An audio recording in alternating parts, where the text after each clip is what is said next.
Okay, I've got a motion. Do I have a second? Second. So I have a motion and a second. Any other discussion on these? Okay, so Lisa, if you don't mind taking roll call for the continuance of those 4 docket items, please. Commissioner Allender, Aye. Baker, Aye. Beasley,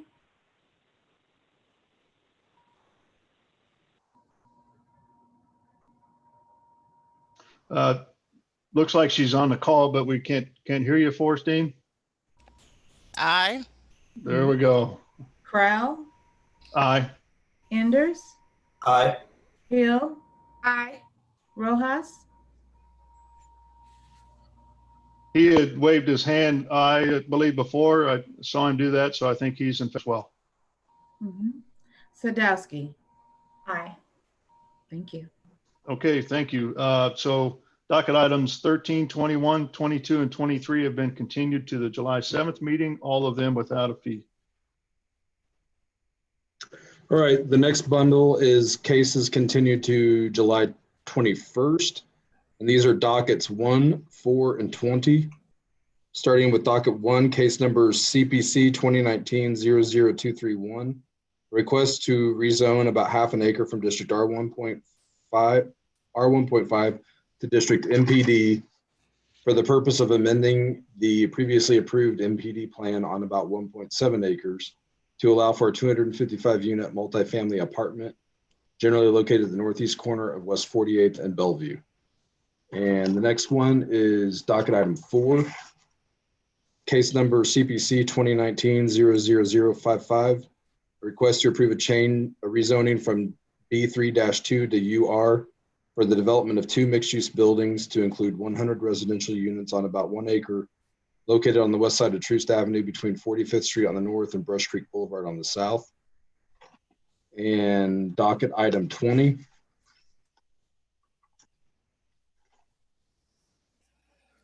Case number CPC 2020-00007, a discussion item regarding the Urban Forest Master Plan presented by Kristen Riot of Bridging the Gap, an update on code revisions relating to trees. Staff is recommending continuances of all 3 of these without fee. Okay, so staff has recommended that docket items 1 and 20 be continued to the July 21st meeting without a fee. Are there any questions from any of the commissioners to staff? Okay, seeing none. Joe, has anybody raised their hand about the continuance of these 3 cases? No, Mr. Chair. Okay, very good. So at this time, I'm looking for a motion to continue those 3 cases to the July 21st meeting without a fee. Chair Krell, I motion for docket item 1, 4, and 20 be moved to the July 21st docket with no fee. Okay, got a motion. Do I have a second? Second. Oh, Okay, sorry. got a motion and a second. Any further discussion? Okay, Lisa, do you mind taking roll call, please? Commissioner Allender, Aye. Baker, Aye. Beasley, Aye. Crowell, Aye. Enders, Aye. Hill, Aye. Rojas, I believe you voted aye. You're on mute, Mr. Rojas.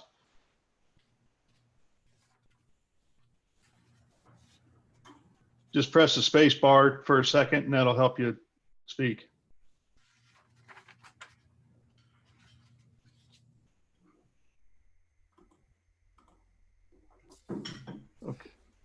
Okay. Continue on if you don't mind, Lisa. Aye. Okay, so it's unanimously approved that dockets 1, 4, and 20 will be continued to the July 21st meeting without a fee. Do we have any other continuances, Joe? Yes, we do. The next one is docket item 10, which will be continued to August 4th. Okay. There's 3 companion cases, starting with 10.1, case CPC 2020-00067, request to approve a development plan for a major amendment to a previously approved Seabiscuit development for a park and ride facility, hotels, office, and other commercial uses on about 87 acres generally located at the northwest corner of Northwest Cookingham Drive and North Ambassador Drive. Docket item CPC 2020-00065, request to approve a rezoning from districts AGR and B3-3 to district B3-3 on about 87 acres at the same location. Docket item 10.3, case number SUP 2019-00066, request to approve a council approved sign plan at the same location. The applicant has requested all three of these cases be continued to August 4th, and staff recommends no fee. Okay, so it's been recommended for docket items 10.1, 10.2, and 10.3 to be continued to the August 4th meeting without a fee. Are there any questions from the to staff? Okay, seeing none. Joe, has anybody raised their hand on this case? No. Okay, I'd like to get a motion for the continuance of these three companion cases, please. Chair Crowell, I motion 10.1, 10.2, and 10.3 be continued to August 4th without fee. Okay, do I have a second? Second. Okay, so I have a motion and a second. Any further discussion? Okay, Lisa, if you don't mind taking roll call, please. Commissioner Allender, Aye. Baker, Aye. Beasley, Aye. Crowell, Aye. Enders, Aye. Hill, Aye. Rojas, Aye. Sadowski. Aye. Okay, it's been unanimously approved that the three companion cases have been continued to the August 4th meeting without a fee. All right, the next bundle is to August 18th, and this is the last of our continuances. Starts with docket 8, 12, 24, 25, and 26. Docket 8 is case number CPC 2020-00063, a request to approve a rezoning from District R2.5 to B2-2 on about 1 acre at 2303 Cleveland Avenue. That, I'm sorry, that's at 3408 Charlotte. There's a typo. Jamie, please jump in. This is Robert Fine's case. There's a typo in the legal ad. This is not 2303 Cleveland. This is 3408 Charlotte, right? Yes, sorry. Yes, that's correct. I'm Okay. not sure what happened there. Sorry about that. Docket item 12 is case number CPC 2020-00047. Request to approve a development plan for two 6,000 square feet commercial buildings on about half an acre located at 300 North Grand Avenue. And then the next one is docket item 24, which is case number CPC 2020-00062.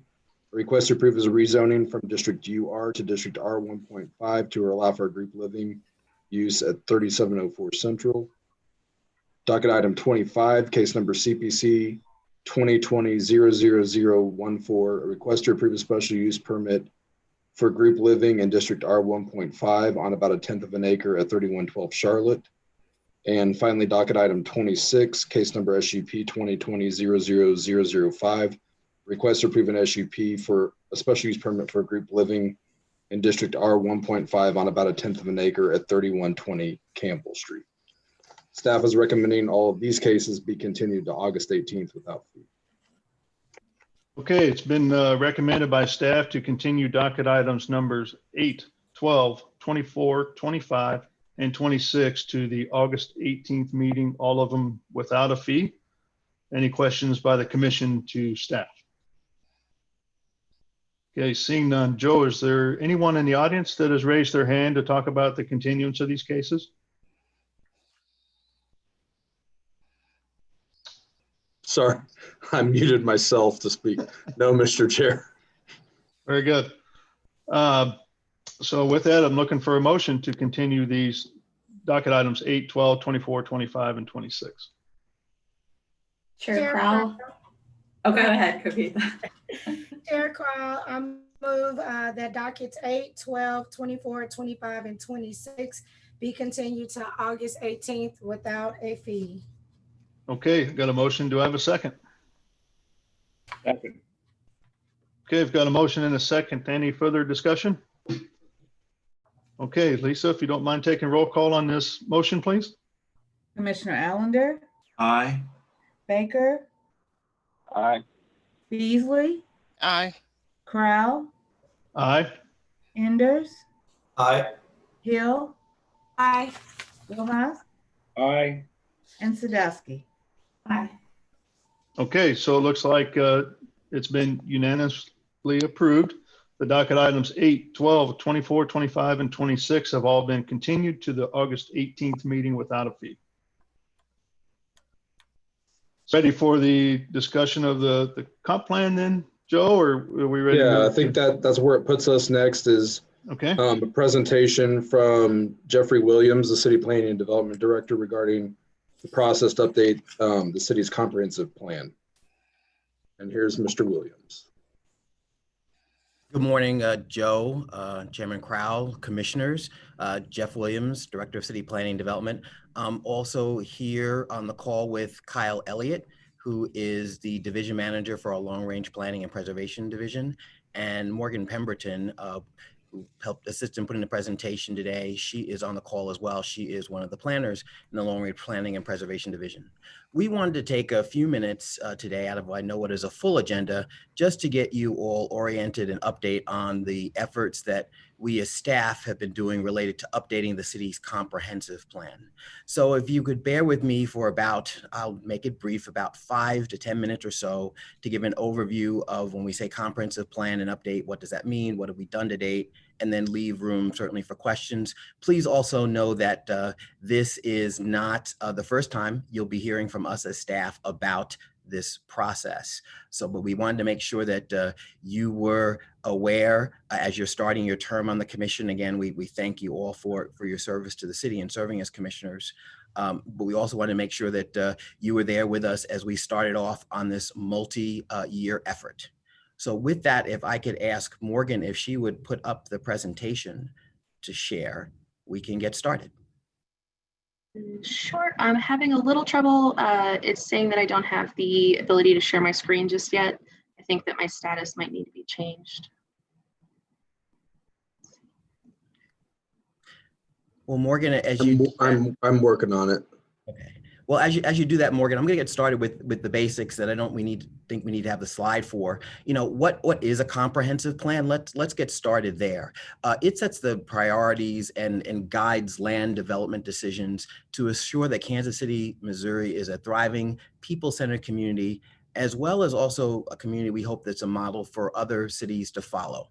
Now, comprehensive plans include guidance, direction on things related to land development, things you would typically expect to see, some guidance about what type of use could be put in certain location, what type of housing are we encouraging, what are the transportation, all those other linking elements to the different physical development we have.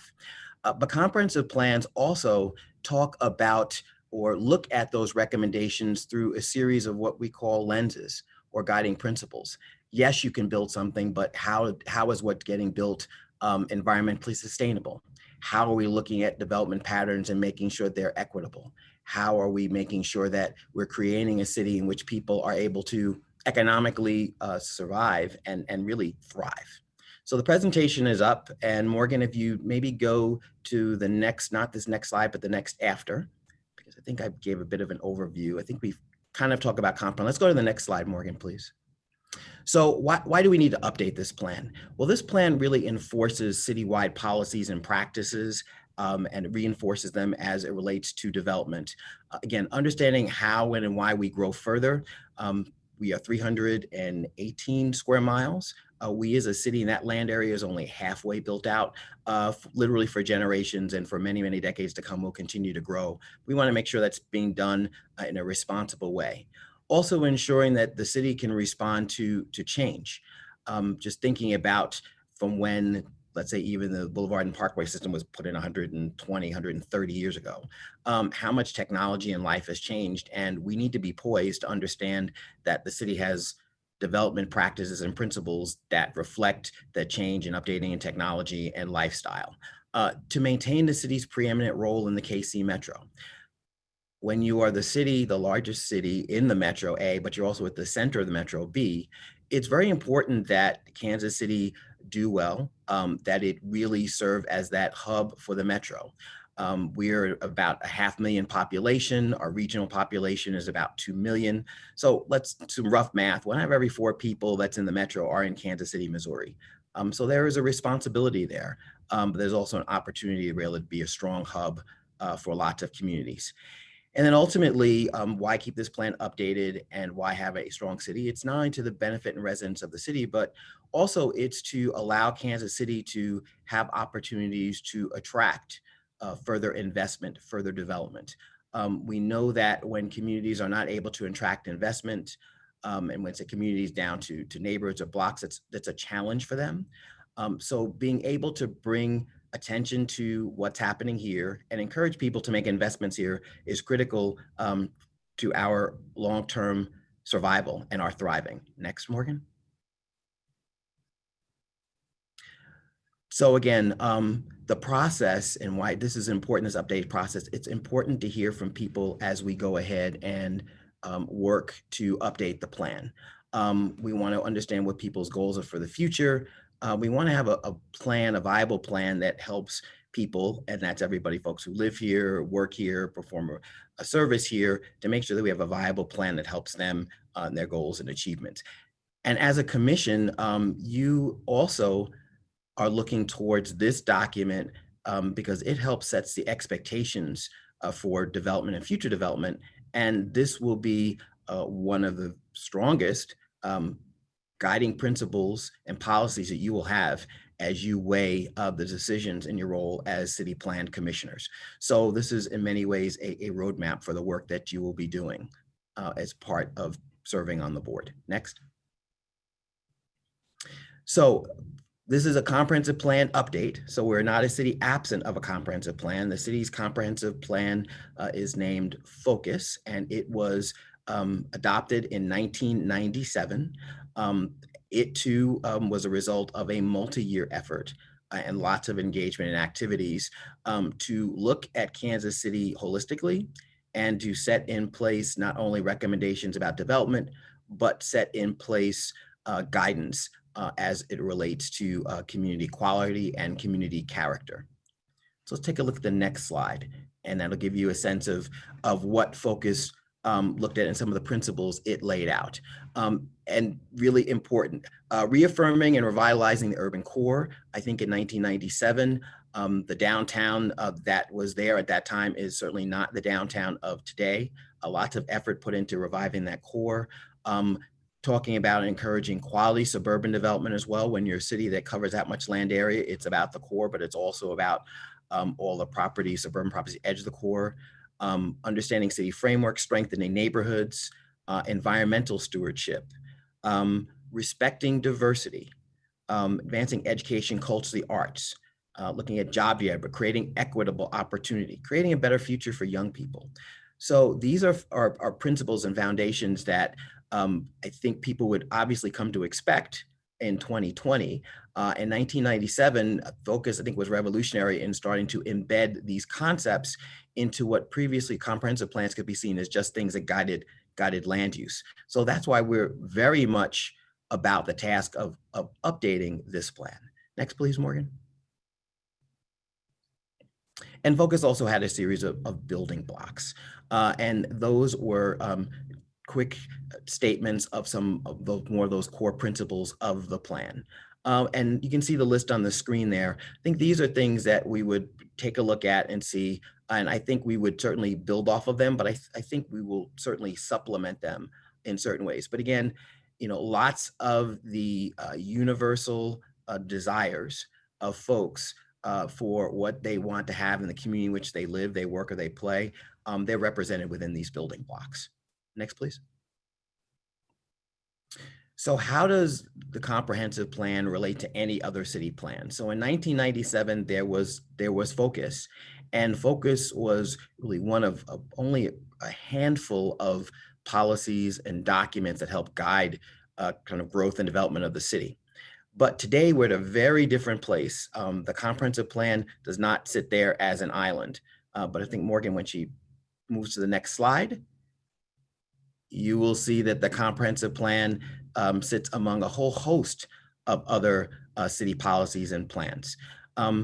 One first and foremost is, you can see kind of at the same size and symbol, is the citywide business plan. That is something that the city council is working to update. They will update it by the end of October. Those are the guiding principles that the council puts in place as it relates to their fiscal plan. And it covers areas that are very much related to physical growth and development of the city. So those plans, that plan works in concert with a comprehensive plan. But you can also see all the different plans that are shown up in the smaller circles that are surrounding those two plans. Plans that you've contemplated, you've got actually some tree ordinance work that you'll be talking about, but broader parks master plans, housing plans, bike plans. You can see the list of different documents there, many and most of which are looked at by your commission to give some guidance and feedback on those plans as they move their way to the adoption process by the city council. So we are not a city absent of plans. If anything, I think the challenge for us is to take a look at all those existing plans, look at the current comprehensive plan, see what things we need to update, and actually things that we need to reinforce that are stated in some of those other plans. So a lot of this is about making sure we can connect all these different policies and make sure that they are truly supportive of one another and are setting a clear message about particular growth and development of the city. Next. So while Focus has not been updated since 1997, we have not been standing still as a department, but more importantly, as a city. You're seeing on the screen images of all the 18 different area plans that have been adopted. Some of them updated, not only adopted, updated since Focus was put in place. So that covers smaller geographies all across the city, and hopefully you've had the opportunity to participate in some of that area plan work and development. It's going out and talking with residents and stakeholders and others about what they are envisioning for future development within these areas. Again, plans that get reviewed by City Plan Commission and then ultimately get adopted by the City Council. Focus gives us the idea to take a look at all these plans and to assure that they're all stitching together. I say a lot of times, no plan is an island. I heard me say about the comprehensive plan even. But what this plan update process, comprehensive plan update process will do, it will allow us to make sure that everything is stitching together, knitting together. Understanding that principles that may be identified across all these plans clearly raised to a level of something that should be understood from a citywide perspective. So part of this process will be looking at these plans as well, seeing if any boundaries need to morph, but essentially making sure that we're providing the appropriate, tighter, a bit more micro guidance as we talk about bigger citywide and macro issues in the plan update. Next, please. So potential topics and values. And as I look at these phrases, the topics, I think we'll start there, and that's pretty straightforward. You know, what are the things that you would expect to see or be covered within a comprehensive plan? And you're seeing the list there. We talked about things like housing policy, public realm. We talk about those basic things that you're not seeing that depicted, but housing and economic development, other pieces. But then you're starting to see how those topics are becoming a little bit more refined. Conversation about resiliency and energy conservation. Understanding about mobility, how people are moving from one part of the city to the other, and the ease in which they're able to do that. Understanding the sharing economy and any business disruptors that happen. I think we've witnessed a lot within this past year about what business disruption is, but there's disruptors in other ways, just changes in business practice and in technology. Also understanding that there are areas that have historically been underdeveloped, and what is this plan going to propose or put forward to help address those inequities. And that may move us over to the values piece. And it says values, but I think I might want to almost think of those as lenses.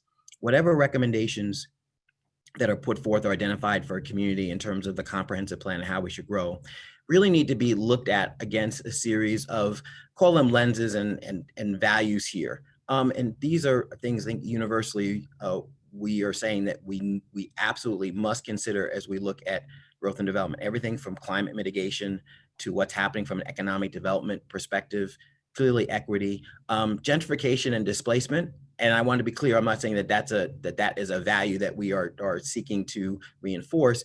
That is something that we're going to make sure that as recommendations happen, that we consider what potential gentrification or displacement elements there are. Mutual benefit. I think, again, a lot of what we've all been experiencing for the last several months has been understanding how do we work together to support one another. Again, public engagement is high and huge in this effort, and we'll talk about that in a moment. Sustainability and sustainable development, what you all give recommendation on in terms of physical development, what we permit here lasts for decades, if not centuries. And is it something that gets created, it is sustainable long-term. And then looking at wealth building and looking at the idea when investments are made in communities, what opportunities have been provided, what policies are in place to assure that that investment is something that is able to be leveraged by people within the community. So topics and lenses. And that's something that we absolutely need to have public engagement on as we refine those topics and we get an even better sense of what some of those values or some of the judging factors that we will use as we put together as a community the guidance points in the plan update. Next, Morgan, please. So schedule and time, and I said this is a multi-year effort, and this is just a very quick snapshot of kind of when we started. So we started in this effort back in August of 2019, just getting ready to get everyone prepped for and hopefully excited about updating this plan. So that's kind of our inspiration stage, if you will. And then we're in the engagement piece. And so right now we are just listening. And we are doing some preliminary analysis. And in a moment, you'll hear about the website that I encourage all of you to visit. And I encourage all of you to register on so you can be a part of that listening and sharing experience. We'll then take that and we'll work and move towards visioning and some goal creation. What are some of those broader principles, even looking back to some of the building blocks we have and how do those get supplemented? Ultimately, looking at some more specific goal item review. And then whatever goal items are putting through those community lenses, the understanding and kind of, truth testing them through that values list. Ultimately, to get ourselves to a place of something to enact, putting together a draft of the plan, which goes out and gets a lot of review. And then for plan refinement, to come back again for an ultimate plan that gets finalized, and then through adoption that we're aiming for looking to see happen in 2020. So a multi-year process, but just kind of think and remember, engage, inspire, enact. So we've done the inspirational pieces. We'll always do that, but we're the engagement phase now, and we'll need everybody's support to make sure this update gets enacted. Next. So in doing this effort and talking about engagement and involvement, it really breaks down into two different concepts. It's about the idea of outreach and getting the word out, building awareness of what we're doing, sharing information about meetings and engagement opportunities. And then engagement. And I was looking at this as we're getting prepared for the meeting today. And maybe giving people chances to participate, that can sound a little heavy-handed, like we are allowing this opportunity. I think it really is just about, these are opportunities for people to be involved and participate and to share. And we want those experiences to be interactive and collaborative. And it really is about exchanging ideas. A lot of the focus process was based around the whole idea of outreach and engagement as well. We've been impressed as we as staff have actually spoken with folks who are very much a part of putting together focus. And they just talk about all of the efforts they put in outreach and engagement. And we will put that same deep level of effort into it, but I think we'll be able to yield even greater results just because of the access we have to technology that just did not exist in 1997. Next, please. So again, effective public outreach and engagement, and what have we done? So we went ahead and launched, and so this is the place where I'm asking commissioners to go and visit if you haven't already, playbook.kcmo.gov. That's a website. That's going to be our online public engagement platform. And when you register, you will get weekly newsletters. You'll be able to participate in polls, and other features will be available to you to share your thoughts on the comprehensive plan update. We've contacted lots of people to spread the word. We've done lots of virtual presentations such as this, and we're always willing to do more. And we're going to continue to improve approach it and narrowing our gaps in outreach and engagement. We always starting off with any meeting have, we look around sometimes and who is not in the room, who do we need to have in the room? We're always very grateful to get those leads and connections to folks that we've not spoken to before. So again, what groups tend to be least represented in processes like this? Who do we need to be reaching out to? And then at the end of the day, how do we measure success? Is success just about counting the number of people who visit your website? We absolutely know it is not. It's meaningful engagement. It's making sure that it's not only the quick touch, but it's the building of a relationship and a back and forth about information and ideas. Next, please. So why this is called KC Spirit Playbook and why. And part of that work that happened in the starting summer of 2019 was really looking at this effort and looking at the marketing aspects of it. What should it be called? What does that name mean? What should that name invoke? What type of imagery goes along with the name and with the process?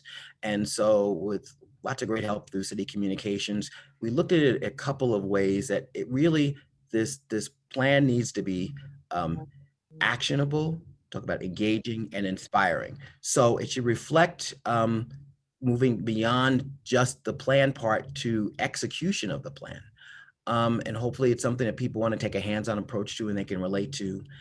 And then it's inspiring. This is an opportunity to really, think big, look big, dream. That's a part of this. We know our work as a department, when people come to us as customers, we're helping people's dreams come true, whether it's building that home they wanted to build or starting their business or, providing a really great space for their corporation or, working to, make sure they've got a great neighborhood to live in. A lot of this is about aspiration and it's about inspiration and dream. And, while we certainly have very weighty issues to deal with, we are highly going to support people to really share what the future is not only for them, for their families in the city for the next 2 decades. Next, please.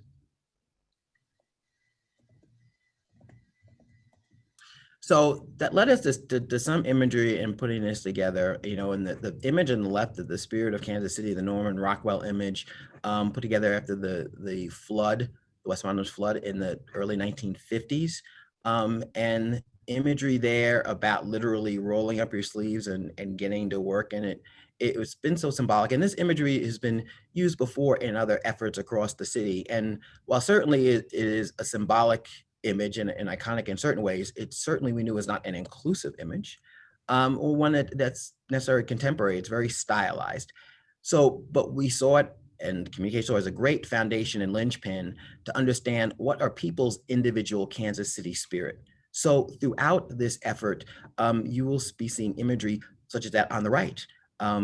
People, and hopefully we're at a place one day where we'll see people in person and put them in front of backdrops and for them to pick up those tools and implements and items that talk about how they make a great city, how they make their way through this city. So we're really excited about that branding opportunity to do that. Because again, this plan is the community's, and it needs to not only in words, but in visualization, reflect the diversity of our community. Next, please. So how can you help? And we asked everybody and we said, let's break it down into a few things. I did number 1, I mentioned that, sign up, please. 2, share your thoughts and ideas. 3, get the word out. In whatever way you can share this is going on and connect people, that's great. And then 4th, let's talk. And we are not going to let a thing like a global pandemic or stay-at-home order stop us from talking to one another and speaking to others. And so we are going to keep going and let's talk. So please, those are 4 quick things you can tell people to actually just tell people first to sign up and share their thoughts. The 2, getting the word out is great. And we'll always keep talking as we work our way through the process. Next, please. So if you go to the site, and we've asked people, we're trying to give people, when they come to our site, give them something that they can do that helps us get a sense of what their thoughts are about Kansas City, Missouri. So big 5 questions. We just started out that way. And we try to get people to be focused, a bit singular here. We'll let them kind of express thoughts, kind of multi-part here. What's the thing you love about Kansas City? What's the thing that you've enjoyed about another city as well? It's good to know. Those may be things that we can work as community to bring to our community or to implement in our community. What's the one thing that you would most improve? This is about addressing issues, long-standing issues in certain cases. What do we need to improve? What's the thing that concerns you the most? Is that something that keeps you up at night? What is that one thing? And then also while it is a bit set, there is also about, tell us what you think about this city. And that's the open-ended one. We wanted to make sure that we started off, and hopefully you're seeing the word I a lot in this, because this is about I and the individual. Certainly it is about working with groups and organizations and entities, but it's really about people, person, singular, and their thoughts. And our job is to work to collect them, identify some commonalities, build it together, work to craft some plan drafts, and then share it back so we can get those individual comments again to see if we capture things as people express them. Next, please. So I said sign up, playbook.kcmo.gov. Next, please. So again, we ask people if they have any content information or events where they'd like us to be a part of it. And we would love opportunities to reach out and connect with as many organizations as possible or neighborhood meetings. Again, there's an email address as well, playbook@kcmo.org to send email to, and we have a team that will respond to you. Next, please. Thank you. We thank you now for the time and attention of a very full docket. We thank you in advance for your work as a commission as you support this effort. We thank you in advance for your consideration of the ultimate final draft. You're seeing names of the core of our comp plan team, Gerald Williams and Morgan Pemberton. They have their phone numbers there, their email addresses there. Please reach out to them as well with specific questions. They're there, they're at the ready, they've done a great job. And they're looking forward to contacting and talking with more and more people. Thank you. With that, I will take a breath. I recognize I've gone well beyond the 5 or 10 minute limit I gave myself, I'm sure, and see if you all have questions. Well, that just shows excitement for this program, which we're excited that this is going on as well. So Director Williams, thank you for your presentation. I do have a few questions if you have a moment. Absolutely. Okay, so the first one I had, does this replace or supplement the current focus plan that was done in 1997? So it will. It'll be an updating of that plan. So there are lots of things in focus that are applicable today. There are goals that were set that we've not reached. So part of this effort will be going back, taking a look at focus, seeing what things we can check off the list and what things we need to carry forward. So ultimately it will be called KC Spirit Playbook, but know that, its foundations are built upon lots of the work remaining to be done from the focus plan. Okay, thank you. How long does this plan really look into the future? Is it similar to the focus plan? It's a 25-year plan, or is it more 10? It's about 20 years. Okay. 20 years is what we're looking at for here. Our area plan documents, those are on a cycle of 10 years. But for the comprehensive plan, it's 20 years. And that time frame makes sense because lots of recommendations in that plan will be things to be implemented on a citywide basis. And when you're talking about this square mileage, you're going to need that time span to be able to see how you're doing in implementing those recommendations. It also corresponds roughly to a generation. 18 years to 20 years. So that's how we look at comprehensive plans, and other communities do across the country as well. So it's a 20-year document. Yeah. Okay, so the next question I had, with Kansas City, as you mentioned, being the center of the full, the whole Kansas City metro area, does this also take into account an approach with our neighboring communities and cities? And I ask this because I've sat on a committee with the American Public Works Association, and they're more on a technical basis on how they address stormwater management, transportation, and so on. And the big thing we talked about was stormwater management and taking more of a regional approach to that versus a community by community approach. So that's something that committee would like to promote up to Mark and other regional things. Is that something that might be looked at as part of this plan? Well, absolutely. Just as I said, no area is an island. No city is an island as well. So this outreach and engagement will also include contacting all of our neighboring communities. You mentioned the Mid-America Regional Council, our metropolitan planning organization. They will very much be involved. We've already talked with them, sought their guidance about how they would stakeholders to consider things from a regional perspective. So it very much will be connected, and it will be that opportunity to look at issues holistically.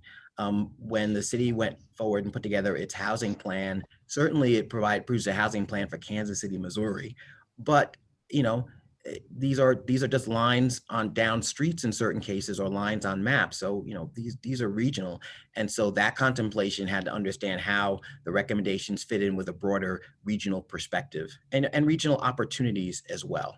It's interesting when you have a city like Kansas City, Missouri. In many ways, it is so large as a city. This one city in and of itself is really almost a region with all types of development patterns, context. So we as a city have to already think regionally just within our own land area. So it's not much more of an extension to really plug into what's happening with our neighboring communities. And again, we really think it's an opportunity to really address certain things like stormwater, like climate mitigation. You're going to have to look at those on a regional basis. This is an opportunity to have those conversations with neighboring communities. Perfect. So last question.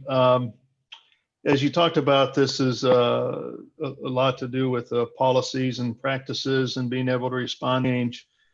I believe a lot of our commission is passionate about these same kind of things. Is there maybe a way that a couple of, 2 or 3 of our commissioners can volunteer and be a part of a committee that helps shape this and puts things together and is more involved than, say, the whole planning commission, and maybe they can come back and report to the commission time to time how things are going? We would love that opportunity as staff to have commissioners who volunteer to sit with us and kind of be somewhat of a subgroup, to keep updated comprehensive plan, to share perspectives through the commission as we're developing the plan, either policy issues or points of consideration that get discovered as the course of their reviewing cases. So we really would love that opportunity. It literally is a once in a generation opportunity to really start looking at some of those principles that are the core about how we will grow and develop and sustain ourselves and really thrive as a community. So the very short answer is yes, we would love that opportunity. And we would then set up a framework to be able to have that type of communication and involvement. So please. Okay. And Perfect. thank you in advance for those. Yeah, Morgan, is it possible to stop sharing the screen so I can see all of the rest of the commissioners? And those, yeah, there we go. I like seeing everybody's faces for some reason. And so I guess with that, I was just going to, 1 second. I was just going to state, so if any of the commission is interested in being a part of that committee or whatever, give it some thought, and then maybe shoot me an email or Joe and especially Director Williams of your interest. So I think it'd be great to have some of these commissioners involved with that. Okay, I'm sorry. Go ahead, Tyler. You're fine. To follow up on your last question, are there certain areas or topics where you guys are looking for extra input, or is this you don't know what you don't know really, or is it that that you're missing input from specific areas of interest that whether we might have an expertise or we might know someone who could weigh in? Does that make any sense? Commissioner, yeah, and I'll take the last two. I think I always want to go into a process like these saying, I don't know what I don't know. So because that's just a healthy place to be at. And that means that I'm receptive and open to hearing all types of thoughts and feedback. But at the same time, I think that there certainly are areas where we know that we should spend more time in terms of engaging community to get their thoughts on the matter. I think also the analysis of what we've accomplished through focus is important. We'll really kind of know what did get addressed and is sustaining itself, or we'll know those areas that, we as a community stated 2 decades ago, we wanted to address and we haven't gotten there yet. So again, certainly I always appreciate people sharing their expertise, but I also want to reinforce that, everybody is an expert in this process. If you are a stakeholder in Kansas City, and I don't use the word stakeholder a lot, it can sound like that, but essentially, if you live here, if you work here, if you provide a service here, if you visited here, you are an expert, and we need to get your feedback and thoughts about how you want to continue to be a part of Kansas City over the next 2 decades. Are there any specific areas you want to mention now or not at this time? I think that some of when you go back and take a look at the presentation, and we certainly can make that available to you, the items that we identified through the topics list were things that we felt were areas that were somewhat emerging from when the plan was put together in 1997. We just weren't talking about things as, let's say, resiliency and those other types of things just were not concepts to be contemplated. So I think you'll find that it really, or maybe those topics that have emerged since 1997 are important to consider. It's interesting, and I'll just focus even on the more equity for a minute. I remember being at an American Planning Association conference back in 2014, and they did an analysis of the top 100 cities in the country, and when and where the word equity appeared, if any of their plans at all, and it only appeared in 4 out of those 100 plans. Today, it's a very different story. There's very different understanding. So the topics or the areas where we feel that there may be gaps are those things that literally just emerged. So, but I'd say take a look at that list of topics that we've identified as part of the presentation. That's kind of the beginning of those newer topic areas. Fantastic. Any other question? Bruce, it looks like you have a question or two. Yeah, I do. Director Williams, thanks for the presentation. Big task to bring the comprehensive plan together and then have it actionable. So I'm interested in the process on, once we've got all the inputs, how does the city prioritize and then have a look at budgeting and funding, financing, so we can actually get something actionable. So I'm just interested in that process. So that's my first question. And then probably more into the detail, I'd be interested to see whether you wanted to expand the resiliency and energy efficiencies into resiliency, water, and energy. Because I think if you have a look at some of the bigger energy costs probably within the city budget, it's going to be the water department on their energy costs. So just interested in that. And then the third question was, opportunity zones going to be looked at as a part of the comprehensive plan, and then how do we encourage the investment into opportunity zones? But they're my 3 questions off the top. But thanks for the presentation. Oh, you're welcome. Thank you, and thank you for the questions. I'll take them in that 1, 2, 3 order. First, how does this document help influence the decision making and the investments that the city makes? So this is a document and guiding principle that is there and is to be looked at as the city makes considerations from a capital improvements project perspective.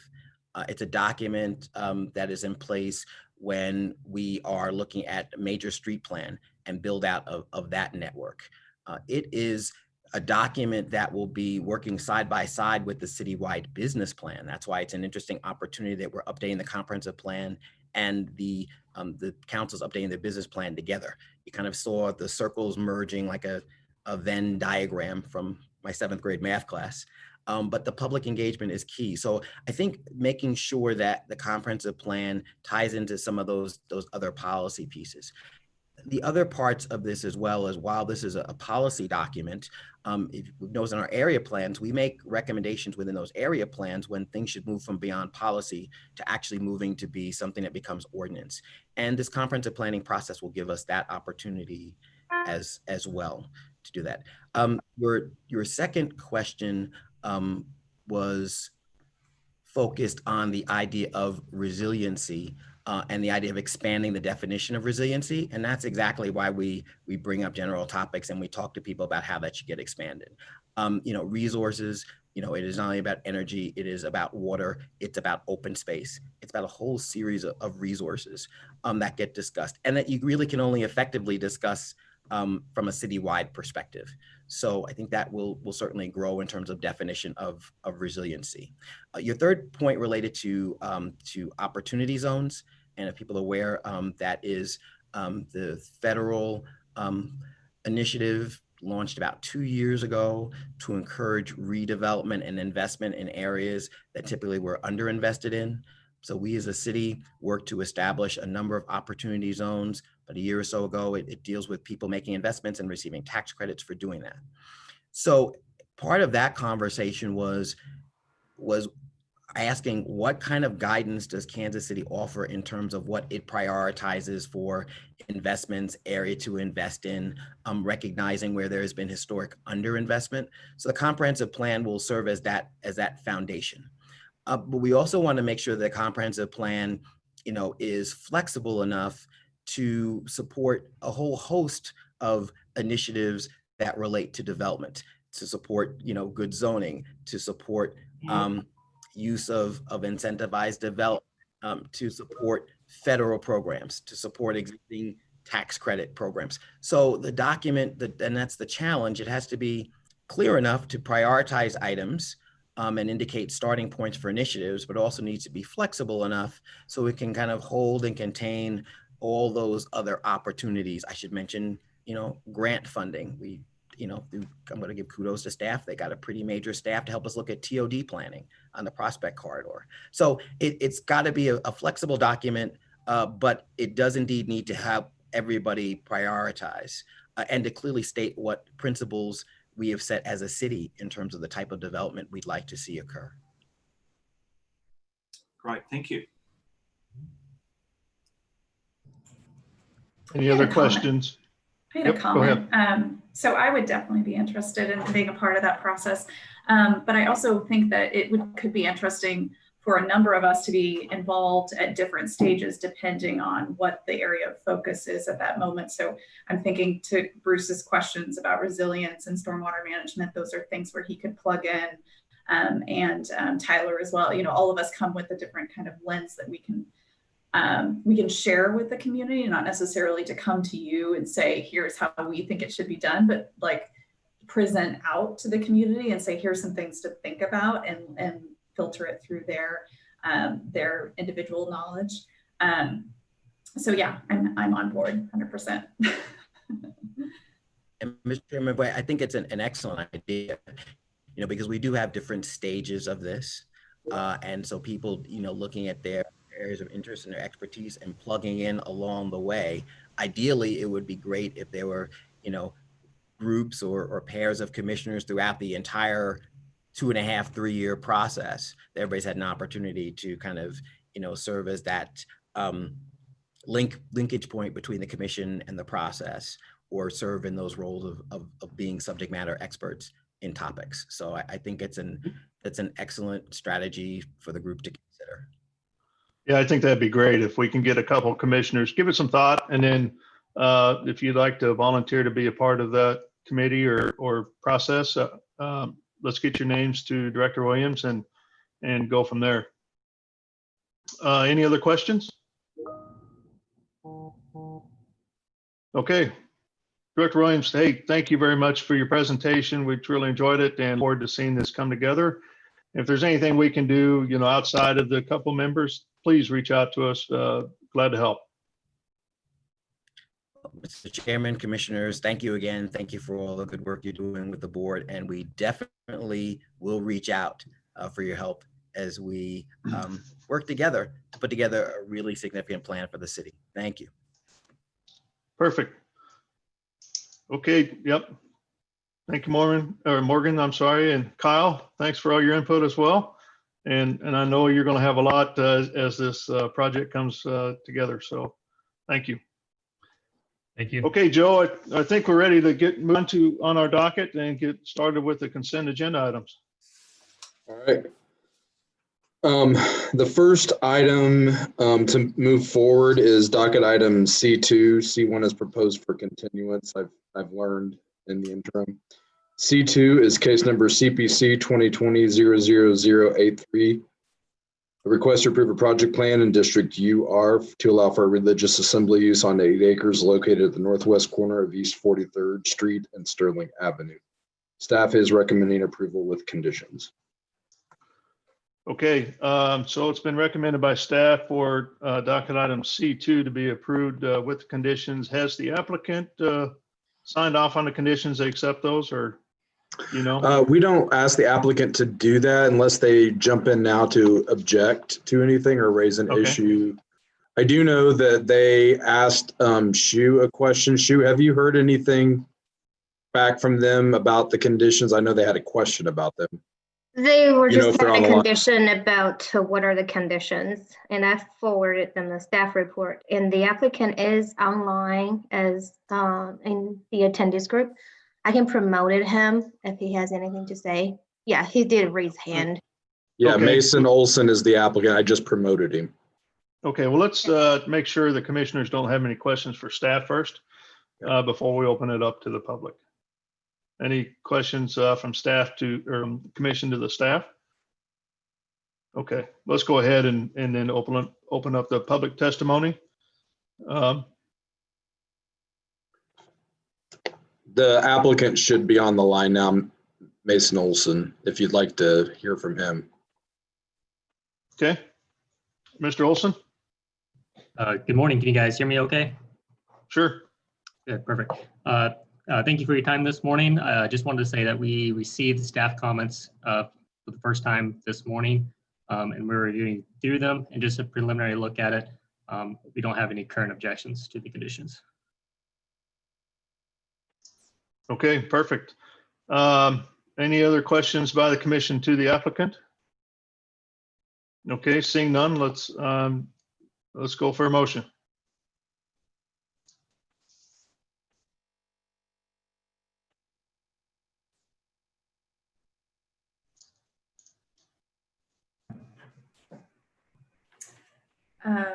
Chairman Crowell, I motion for C2 to be approved with conditions. Okay, so I've got a motion for docket item C2 to be approved per the staff report and the written conditions. Is there a second? Second. Okay, I've got a motion and a second. Any further discussion? Okay, Lisa, if you don't mind taking roll call, please. Commissioner Allender? Aye. Baker? Aye.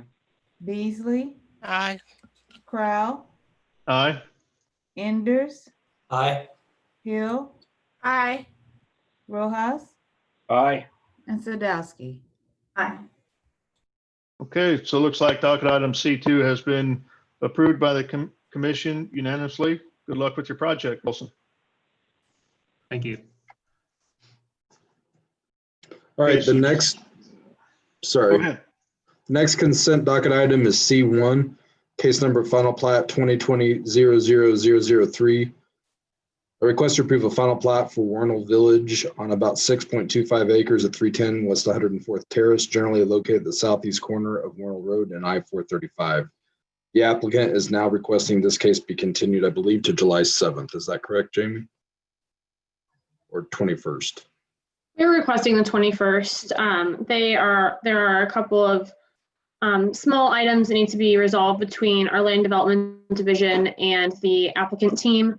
And I know that the applicant team is just having trouble getting sort of the right parties involved. And I want to just make sure that they have sufficient time so we don't have to continue this again. So I think the 21st is the right choice. Okay. Are there any questions by the commission to staff about continuing docket items 1 to the July 21st meeting? I take it that's without a fee? That was a question. That's correct. Okay. And we do have someone who's raised their hand, Mr. Chair. Okay. I'm going to promote. Do you want to take testimony on the continuance? Yeah, let's go ahead and do that. I don't think there's any questions for staff, so let's go ahead and open it up for the public. Okay. Her name is Mary Nestle. I'm going to promote you, Mary. You should be able to speak momentarily.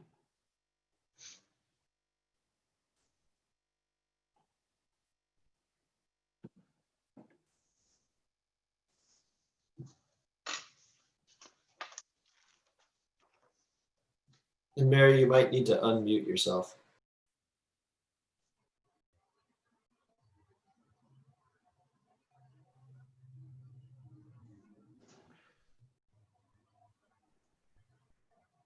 And Ms. Nestle, as you're working on your presentation here, if you don't mind unmuting yourself. And so we're only going to take testimony on continuing this case to the July 21st meeting. It looks like she has unmuted herself now. Ms. Nestle, can you please go ahead and share your testimony?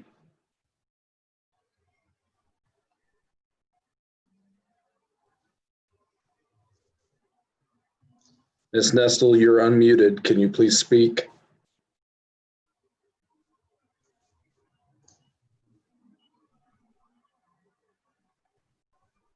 There's no, it shows me she's unmuted, but there's no audio coming through.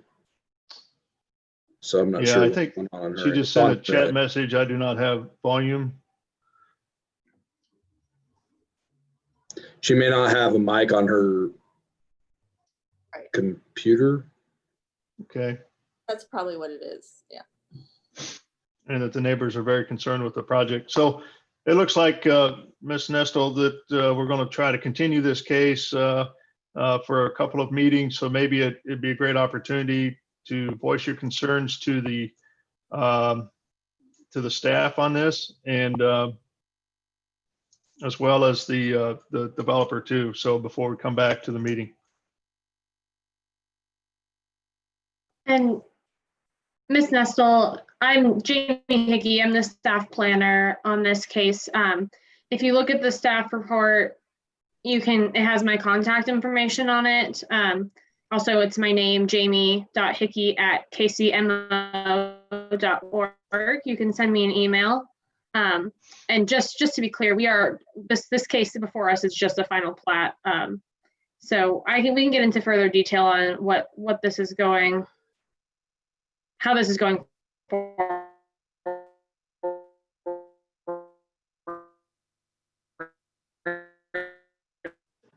Hey, Jamie, try turning off your video and seeing, because we're losing your audio. There we go. Sorry, I'm in this weird nook in my house. Anyway, Ms. Nestle, if you could send me an email, we can set up a time to talk. People have not really been at City Hall, so I'm not sure if calls were missed or if there weren't emails sent. But please shoot me an email and I can set up a time we can actually talk. My email address is my name, Jamie, JAMIE.Hickey, HICKEY @kcmo.org, and we can talk offline.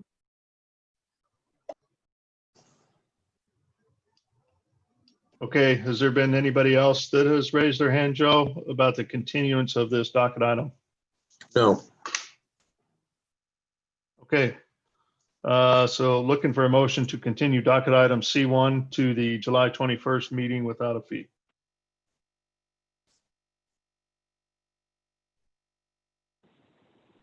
Motion to continue docket item C1 to the 21st, July 21st without a fee.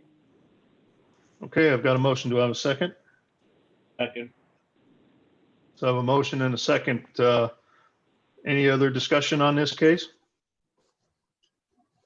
Okay, so Lisa, if you don't mind taking roll call, please. Commissioner Allender, Aye. Baker, Aye. Beasley, Aye. Crowell, Aye. Enders, Aye. Hill, Aye. Rojas, Aye. and Sadowski. Aye. Okay, so it looks like docket item C1 will be continued to the July 21st meeting. Is voted on unanimously. Joe, let's have the next docket item up. Next item is moving on to the public hearing docket item 2. There's a companion case 2.1, 2.2.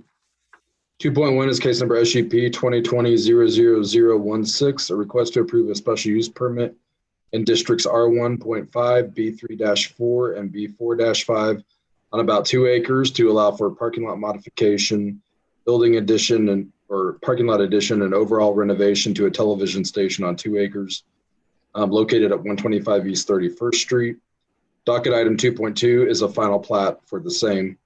The planner is Olufu Agbaji, and it looks like the applicant is Brad Sonner with Olson. I'm going to go ahead and locate him and promote him. Okay. Joe, Mr. can O. you? Morning, Mr. Chairman. Hey, Joe, can you promote me to host so I can share my screen? Yes.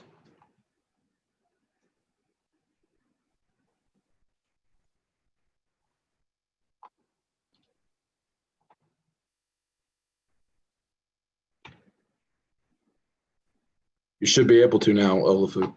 All right, thank you.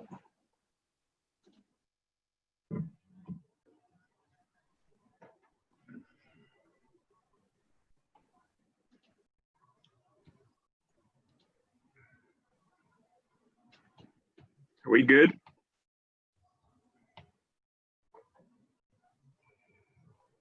Can you see this now, Joe? Yes. All right, thank you. Morning, Mr. Chairman, members of the Plan Commission, Olufu Agbaji, City Planning and Development staff. This next companion case is a combination of a special use permit and a final plat. Joe, can you also promote Peter O? I already have. Okay. All applicants need to raise their hands so I know to promote you, please. And we do have Mike Murphy from KCPT. Again, the site is within the Midtown, just off 31st and Main, where my arrow is pointing. This is actually the KCPT, Kansas City Public Television site, and it's located at the southwest corner of East 31st and Grand Avenue. And as you can see, surrounding uses within the area, Main Street. It's also within the Main Street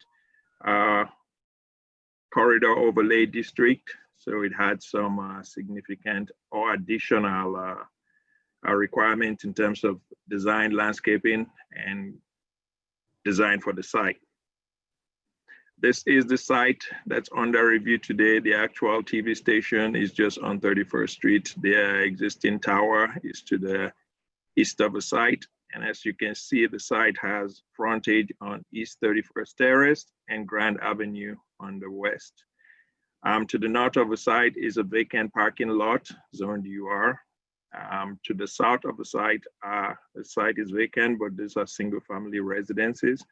To the east of the site, single family residences. And then to the west of the site is, I think, the children's center. This is a view of the side of East 31st Street looking east on the top of your screen, showing the tower. As you can see, the site is a little bit elevated from East 31st Street. There's the retaining wall.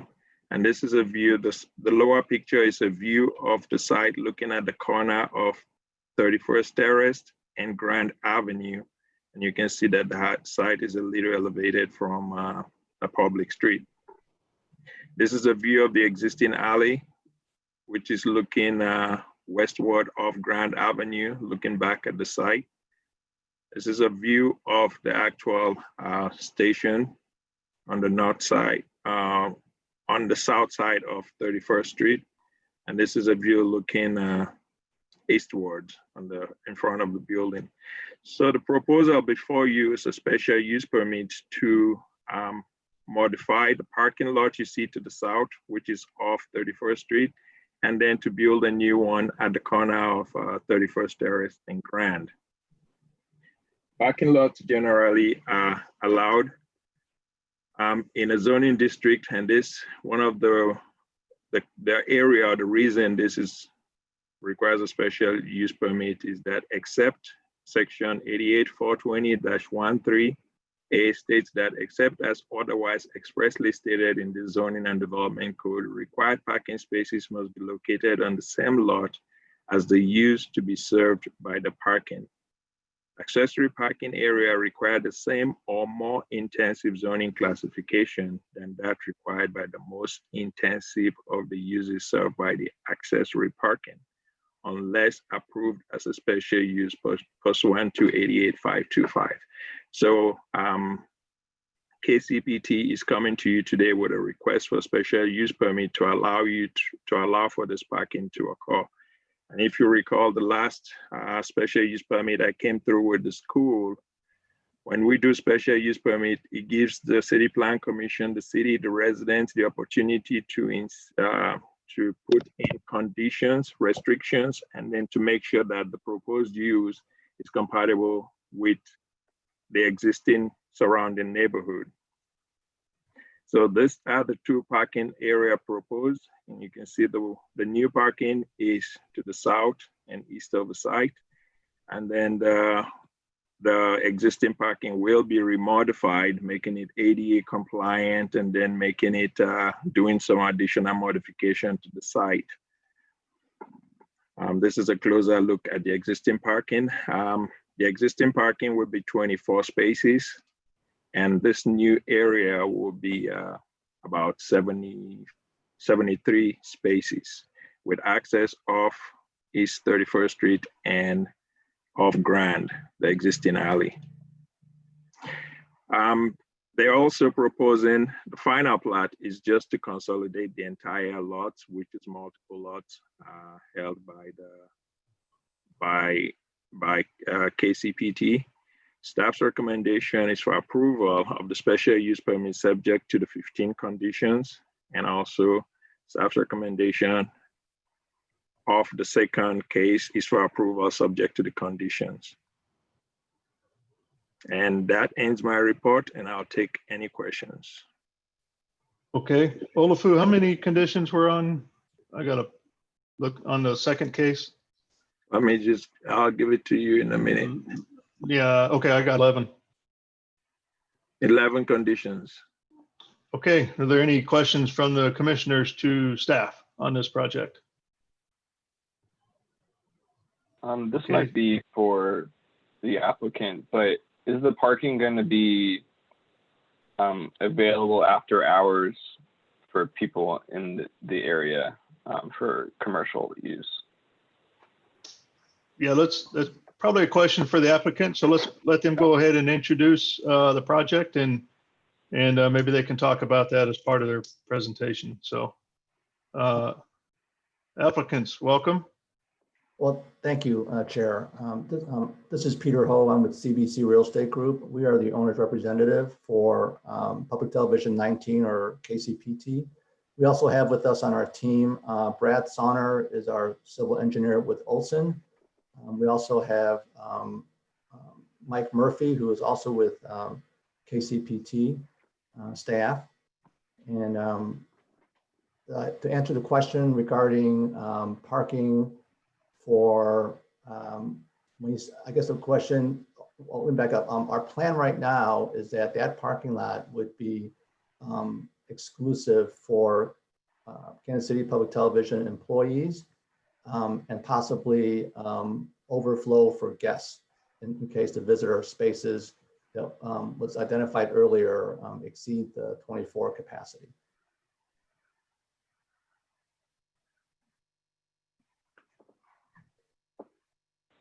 So that includes after business hours, correct, as well? Correct, yes.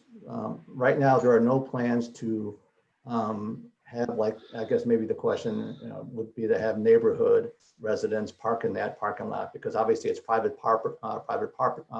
property, and we obviously run the risk of potential damage, and then responsibility, liability if it's not vehicles that are authorized by KCPT.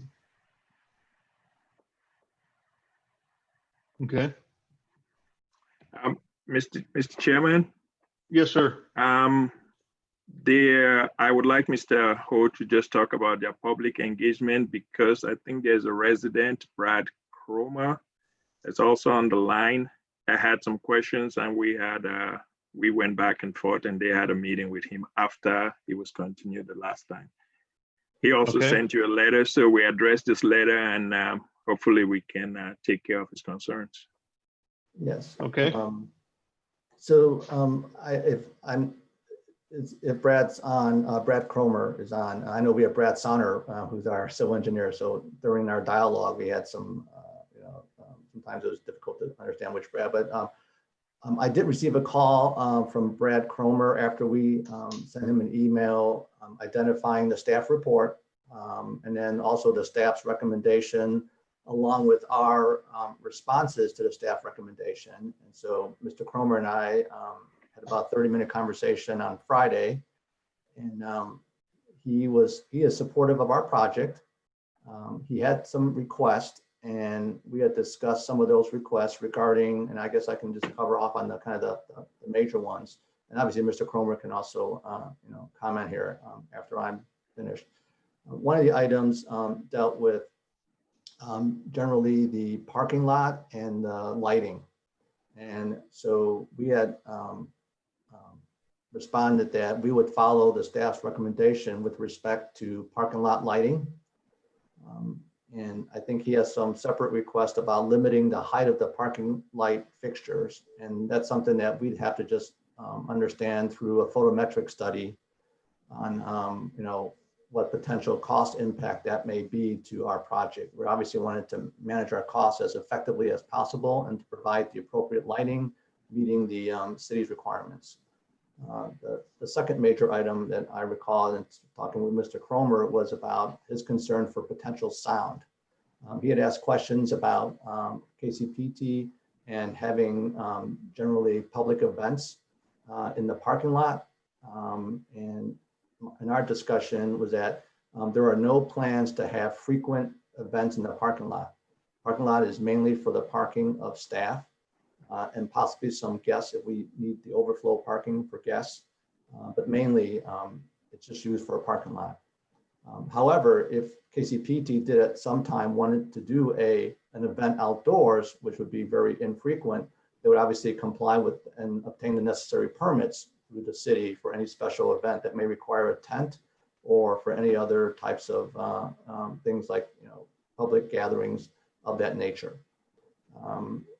The third item that I believe Mr. Cromer had touched on was generally preserving the mature trees in the right-of-way.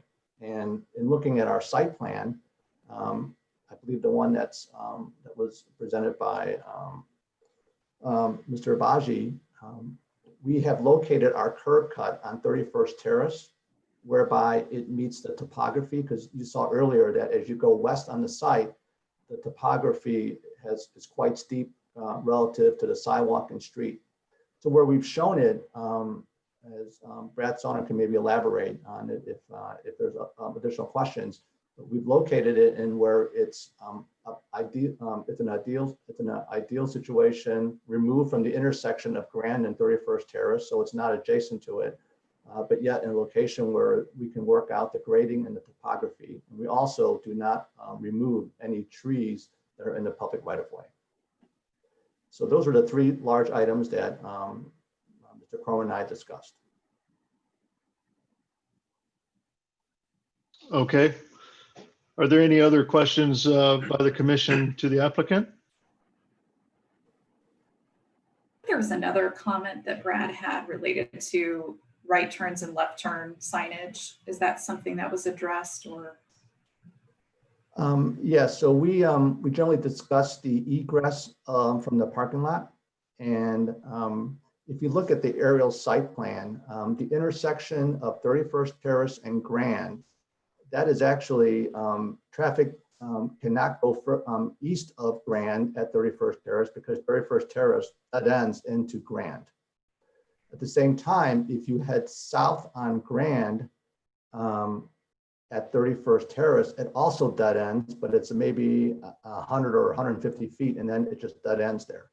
So when people exit the parking lot, if people are gonna head toward Main Street, most people would exit the parking lot off the 31st Terrace driveway and automatically make a right turn and head west. If people wanted to go and access 31st Street, they would most likely exit at the alley and make a left turn and head north. And so the request from Mr. Cromer to put signs in our parking lot, we just felt that they were not needed because the natural nature of the egress would just have people follow those two kind of norms when they exit the parking lot. Okay. Any other questions for the applicant? Okay, at this time, Joe, if you don't mind, do we have anybody that's raised their hand? So let's open it up for the public testimony. Yeah, Brad Cromer, who's been referenced, has raised his hand, so I'm going to go ahead and promote him. Okay. Brad, you should be able to speak momentarily.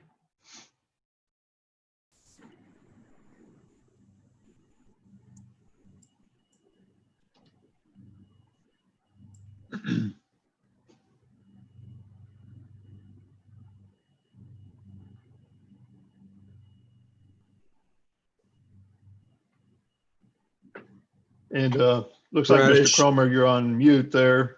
So we had the four comments that we kind of already talked about and addressed: the lighting, the sound, the trees in the right of way, as well as signs. So your comments on those, as well as, do you have other comments? Thank you. This is Brad Cromer. Can you hear me now? Yes, we can. Yes, thank you, Chairman Crowell, and all of the commissioners. Thanks for volunteering your time for service. I serve on several county committees myself, and appreciate your volunteer spirit on this. And I want to thank everybody with KCPT that I've dealt with, Peter Ho the most, and very professional on every level. I appreciate that. The items I'd like to emphasize, one is one of the items that Commissioner Sadowski raised, and that is the left turn and right turn. My concern is on 31st, it's 31st Terrace. It's so hard to make a left on the main. I think anybody leaving the parking lot on the 31st Terrace side would want to, instead of going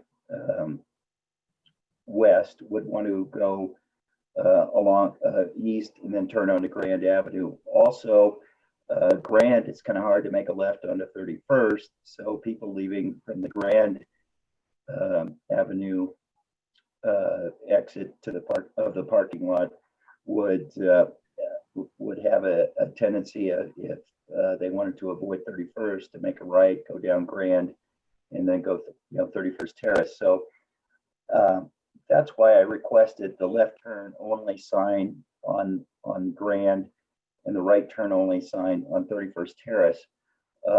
Those are extremely low cost solutions, and I think that's something that could be added as a note to the final development plan to make that an effective and to enforce that. Also, this might be given my prior experience with a development that installed exterior business that installed exterior electronic speakers to page their employees. This might seem like a trivial matter, but another request I have is if a note could be added to the final development plan saying that there could not be any installation of outdoor electronic speakers. We all know the applicant, the public television station is a tremendous local asset. Also, if you're a viewer like I am, you know that fundraisers are necessary, and given the arrival soon of the KC streetcar, I see this site and the remodeling that's taken place as facilitating fundraisers on site. So that is why I'm interested in these things that could be traffic mitigators. The last item is, and Mr. Ho mentioned it, is we're being a residential area surrounding the site.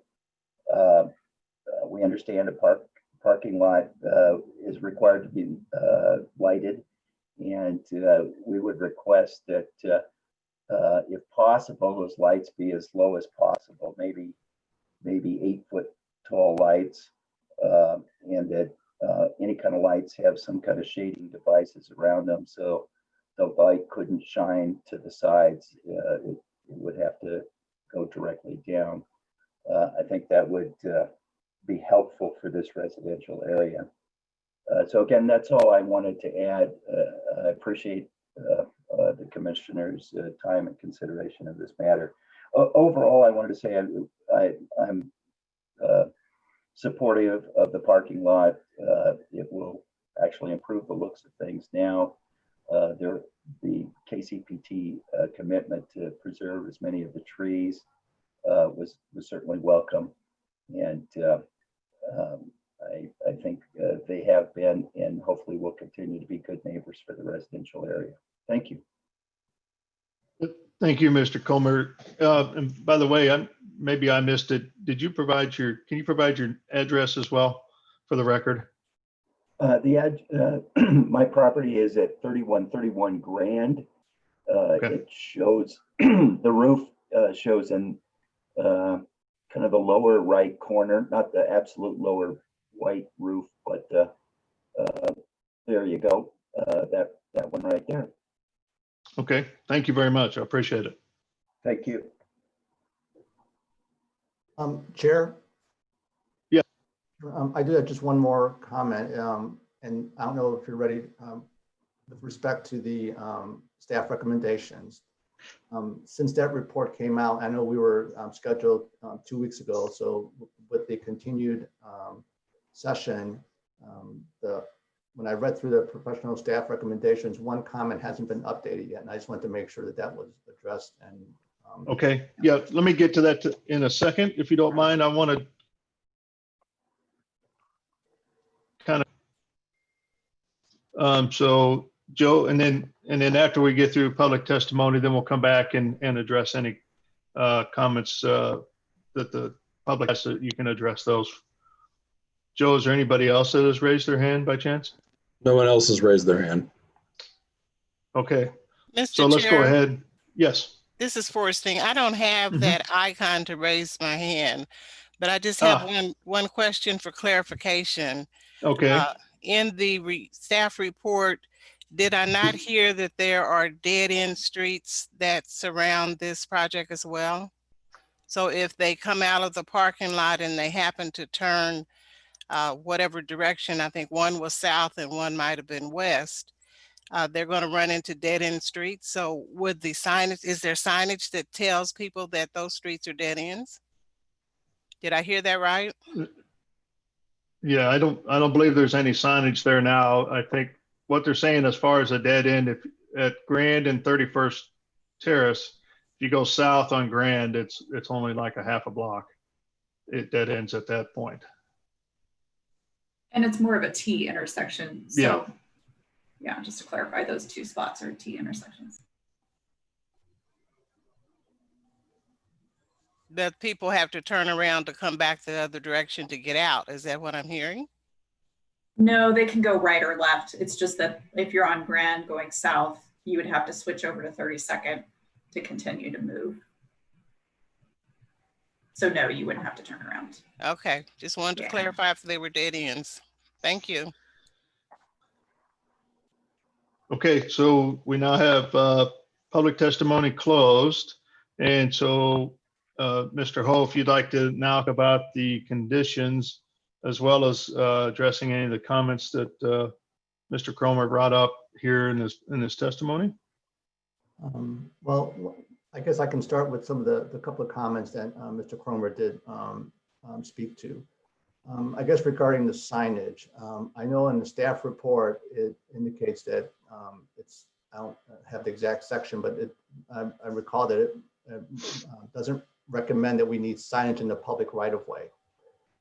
In my discussions with Mr. Cromer, I think we, on behalf of KCPT, we would discuss the possibility of inside the public right of way. So within our property line, we would consider something with maybe signage indicating that at certain times of the day, we may suggest, have the people exiting the parking lot make a right turn only onto 31st Terrace, because on Grand, that's a public alley. So we don't have the ability to put signage in the public alley unless the city,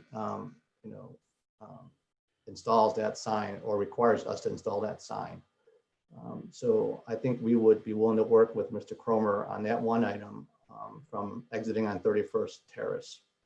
I think a second item that he asked that was more specific, I think, than we understand the lighting ordinance to be, is that I think he's requesting us to keep the light standards at 8 feet or lower.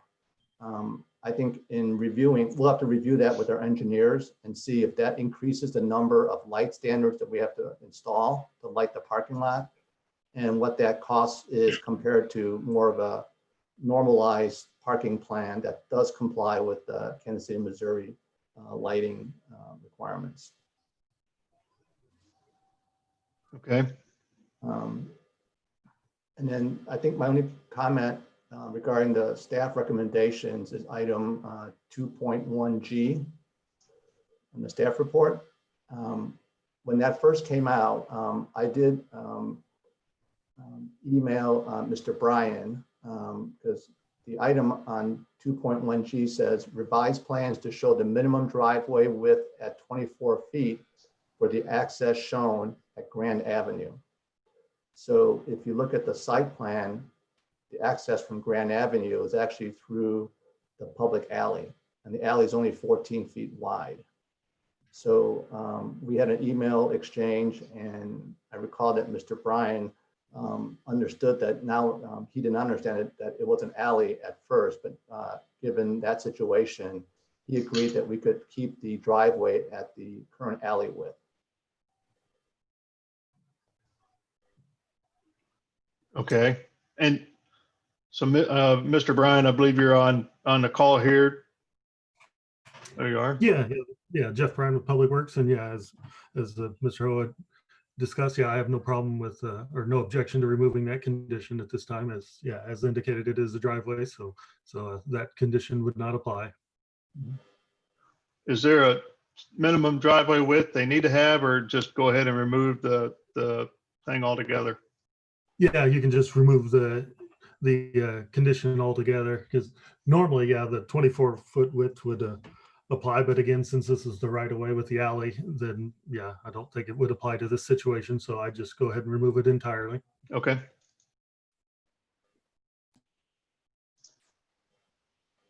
All right, any other comments, Mr. Ho? No, that's all we have. Okay, is there any additional questions from the commission to the applicant? Mr. Chairman? Yes, sir. Two outstanding stuff. I want Jeff to address the turn the turn sign on the public right of way, because he did address that in the email. And then I want Mr. Ho to also address the PA system. If they're okay with putting a note on the plan that says no public address system, and they'll put that in. Okay. So let's do it, the public sign on the alley. Sure. So my discussions were that based on the proposed use and if you want to say frequency or infrequency of any planned events, that I didn't feel that the signs were required within the public right of way. But again, another aspect of it is if events are to be held, then they can always apply to put any temporary signs within the public right of way. They can apply for those permits within the Public Works permits section to apply any signs as needed during events as they occur. Okay. And then the comment about the PA system. When you say PA system, I guess if I recall, Mr. Cromer's request was for speakers mounted in the parking lot. I think that's what his indication was. You know, we don't, well, here's what our current plan right now is. We do not plan on installing permanent speakers in the parking lot. Now, with that said, in the event that KCPT decides to hold an event in the parking lot and we need a PA system that's temporarily but not permanently mounted, we will obviously comply with whatever permits that we would have to obtain. That does not preclude us if we put in our development plan that we will not install permanent speakers, that does not preclude us from applying for a special permit for you know, for a special event in the parking lot. I mean, that may not be, that's something that we just want to make sure that we're not limited, that we can never have a temporary PA system in the parking lot, provided that it meets all the permit requirements. Yeah, I think it's more the comment about having a permanent type of solution put in as part of the improvements to the parking lot. I don't think there's anything to preclude you from doing a temporary one if there is an event or something like that. Then we would be, yeah, then I think we could be agreeable to make a note that we would not install permanent speakers in the parking lot. Okay. Olaf, that's something you need to add on as a condition or modify? They can just, I can make it as part of my disposition to have them added on the face, no permanent PA system within the parking lot. Yeah, and just the fact that if they want a temporary, you know, system, that they can apply for a permit for that. Yeah, they will be subject to any temporary use and regular city noise ordinance, which is not administered by us. That's Okay. administered by the health department. Okay, is that acceptable, Mr. Ho? I think it is, yeah, they'll be fine with us. Okay. All right, any other questions by the commission or? I just had a comment about the signage, that if at the location of the alley, if there was a sign that was placed before cars actually enter the alley, that directs them, you know, one step prior to getting to Grand, to take a left on Grand, that maybe that would solve the right-of-way question. Yes, that sounds like that's a possibility, but we have several points into the public alley. So we would most likely have to identify that at each of the points entering the alley from the parking lot. And then maybe another comment would be the lighting concerns. I think as long as the lighting through the photometric standard keeps the light on the site as required through KCMO standards, I think that, and, you know, concerns about glare, I think that probably answers to Brad's concerns. So I don't have any issue with whether it's 8 feet or whatever height it is. I think the bigger concern is there light spillage or is there glare?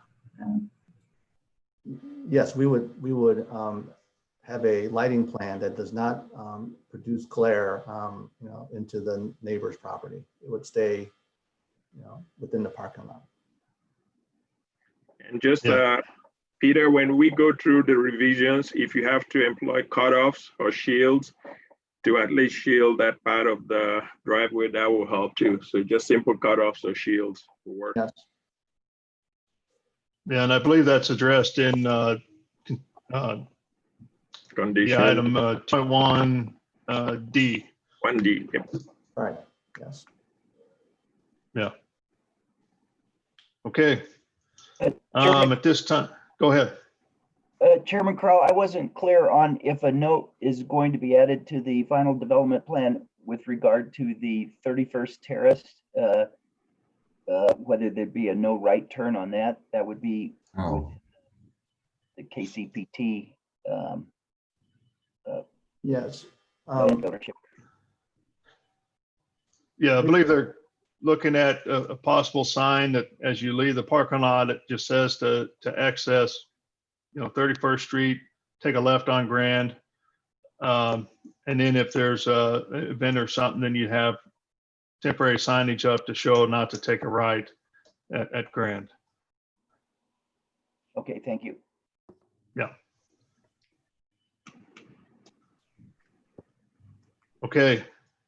I believe at this point in time, let's just leave it with the commission. Any comments or discussion between the commission on this particular case, docket items 2.1 and 2.2? I guess this is more a general comment for the area. It seems like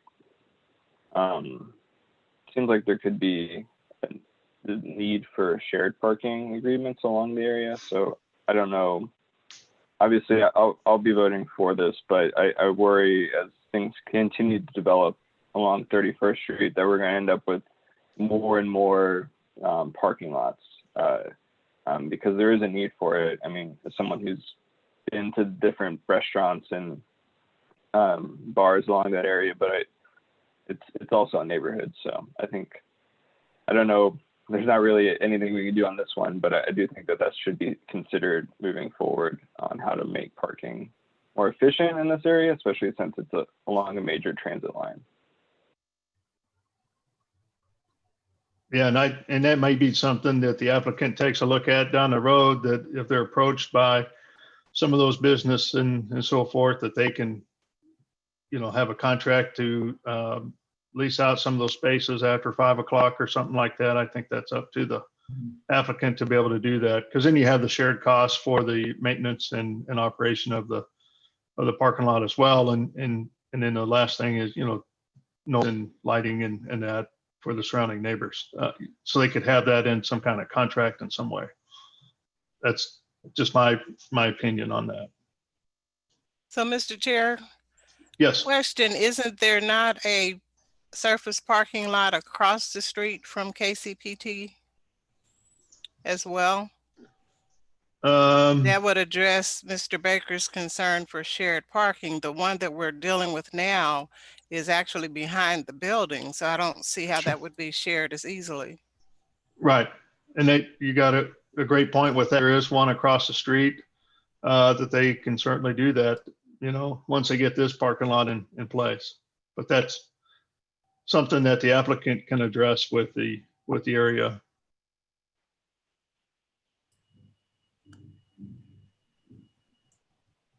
Just since a lot's been covered, 2.1.G, I think we know that we need to address that. The speakers, it sounds like we're all in agreement. I am with Commissioner Sadowski on that. I don't want to restrict height of a light. I think we just follow what the city already outlines, and I think I think we trust the people that have already made those decisions.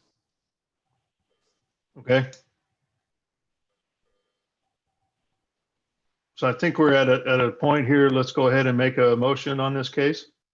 Docket items 2.1 and 2.2, and we'll have Olafu help us with some of the change in language on one of the conditions. So if anybody would like to do that. I will attempt it. So Chair Crowell, I move that docket item 2.1 and 2.2 be approved with conditions. Is it 10 conditions? 15 on 2.1 and 11 on 2.2. Okay. Was one of those conditions knocked off though, or are we? Yeah, that's correct. So on 2.1, G would be removed. Okay, so 2.1 with 15 conditions with the removal of G. Is that right? Okay. And then 2.2 with the 11 conditions mentioned. Okay. Mr. Chairman, we will be replacing a G with a note on the plan. Say they should add a note on the plan that say no permanent public address system in the parking lot. Okay. Okay, Is that you'll amend your motion to add that? Yeah.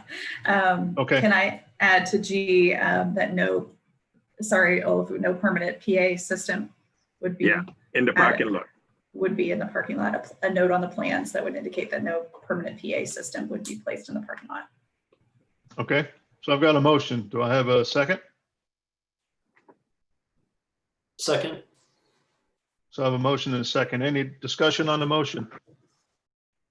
Seeing none. Lisa, will you take roll call, please? Commissioner Allender, Aye. Baker, Aye. Beasley, Aye. Crowell, Aye. Enders, Aye. Hill, Aye. Rojas, Aye. and Sadowski.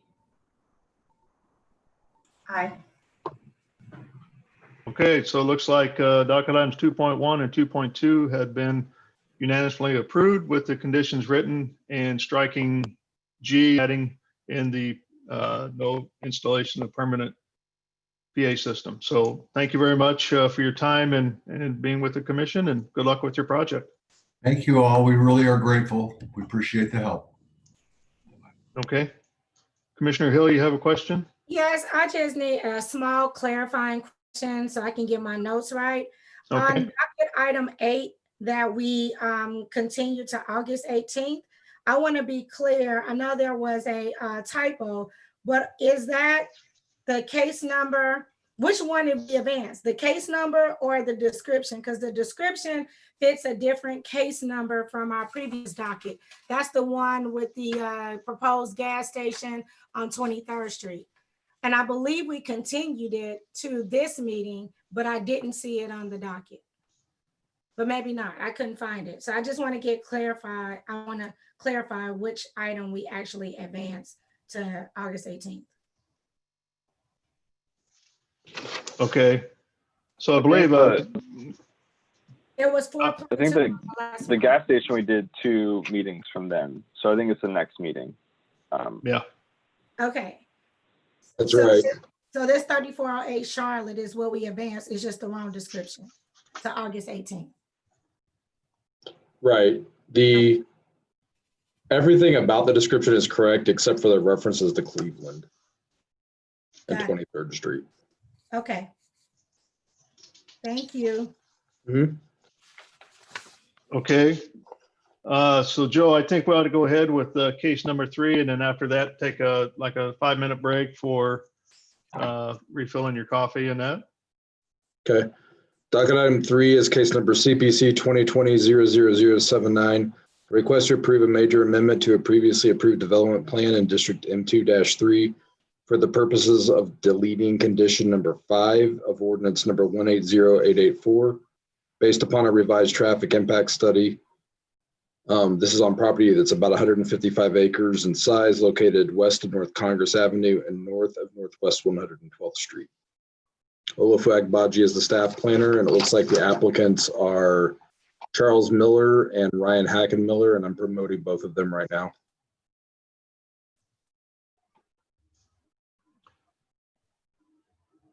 And Brett Lauritsen. Lauritsen, yep. Okay. Mr. Olofu.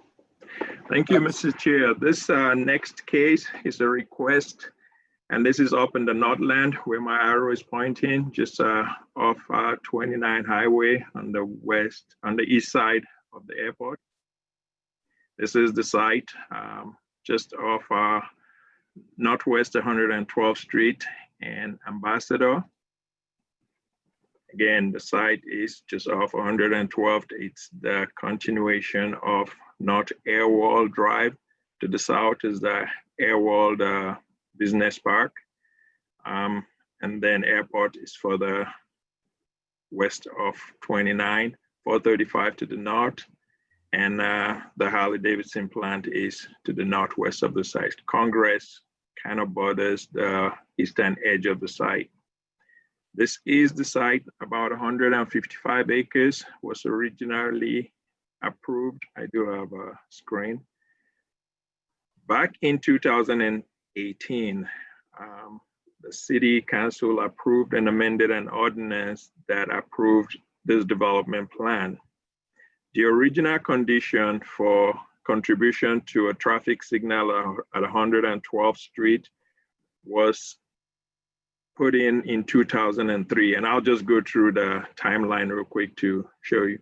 So when this was approved in 2018, there was an ordinance that states that the developer enter into a cooperative agreement with the city whereby the developer agrees to make a payment of $175,000 towards the cost of installation of a traffic signal at the intersection of North Airwall Drive and Northwest 112th Street at the time Lot 1 is platted. So this ordinance or this request was originally made back in 2003. The original approved plan prior to the 2018 amendment had air wall going all through the site to the north and then to going east and west beyond this parcel. With the amendment, since the traffic does not go through there anymore, the applicant submitted a traffic study showing an updated traffic study and showing that the need for this contribution and the signalization of Northwest 112th Street is not warranted. The submitted traffic study was reviewed and approved by Public Works. And I think if Jeff has any comments, he will offer them. But with that, staff's recommendation is for approval, subject to the 16 conditions, and most of them will be the existing condition of the ordinance will carry forward also. So with that, I'll take any questions. Okay, any questions by the commission to staff?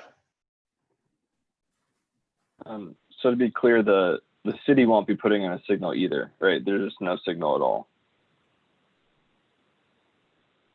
There will be the revised traffic study does not warrant a signal. Okay, thanks. Mr. Chairman, this is Charles Miller. I think I pulled the trigger a little too quickly earlier when I clicked to speak, but I'm actually here to speak to request an alteration in the staff recommendations. I'm not here necessarily as a supporter of the project. Okay. So 1 second, please. I want to introduce the applicant. And are you part of the applicant to the project? No, I'm Miller? not. No, Okay. I'm not. All right. Let me go through any other questions for city staff. Okay. Seeing none, is the applicant available?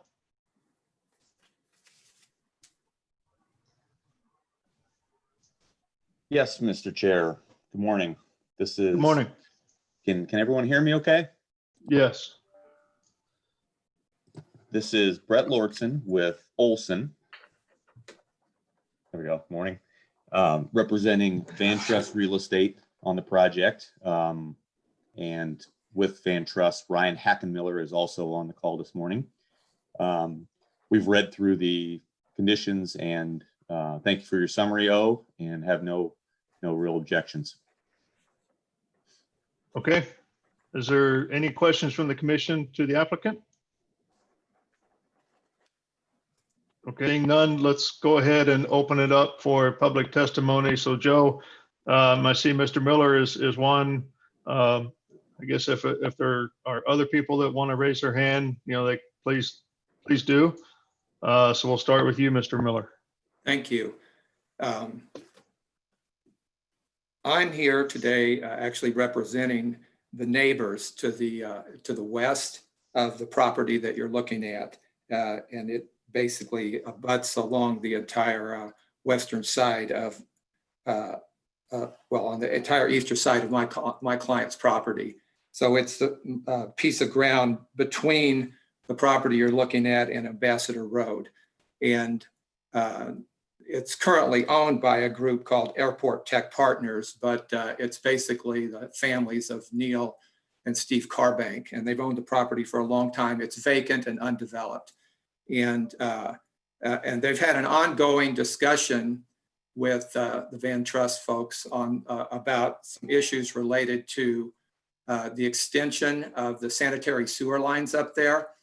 And I realize that the issue that's been put in front of you regarding the traffic signal doesn't really relate to much to the sewer system, but the staff did revise some of the conditions or some of the recommendations that the staff makes, revise some of the conditions in the existing ordinance that relates to that property. And my clients are a little concerned about those changes. So we're not here in any way to dispute or talk about or contest the traffic signal issue. But what we are here to ask about is trying to make a revision to the staff recommendations where, and this is particularly is recommendation number 8 that shows up on the staff report that relates to the sanitary sewer systems and stormwater sewer systems.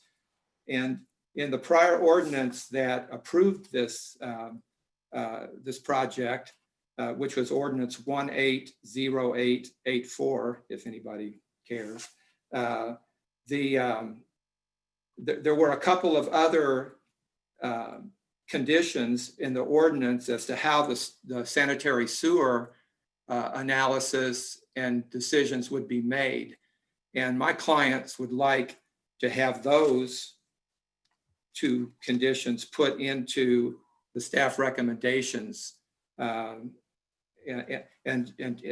primarily, we could take out number 8 that's there right now and just slip these 2 back in that were in before, which is condition number 21 and 22, which requires an analysis of the sewer system and compliance with certain standards that relate to the APWA. And it was my clients understand, which is the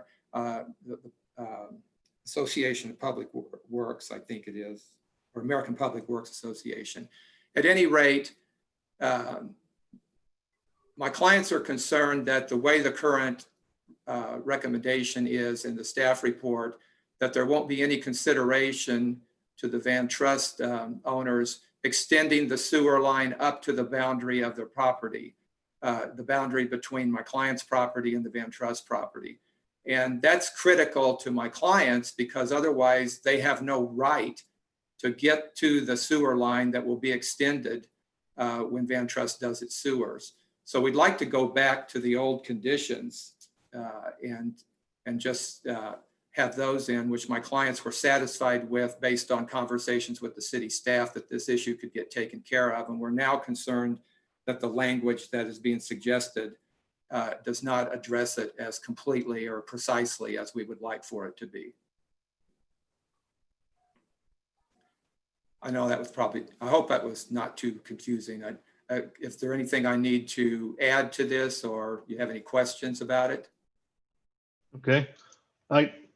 I think I understand what you're looking for. Are there any questions from the other commissioners about this? Yeah, issue? Mr. Miller, could you read those 2 conditions that you said you wanted inserted for number 8? Yes.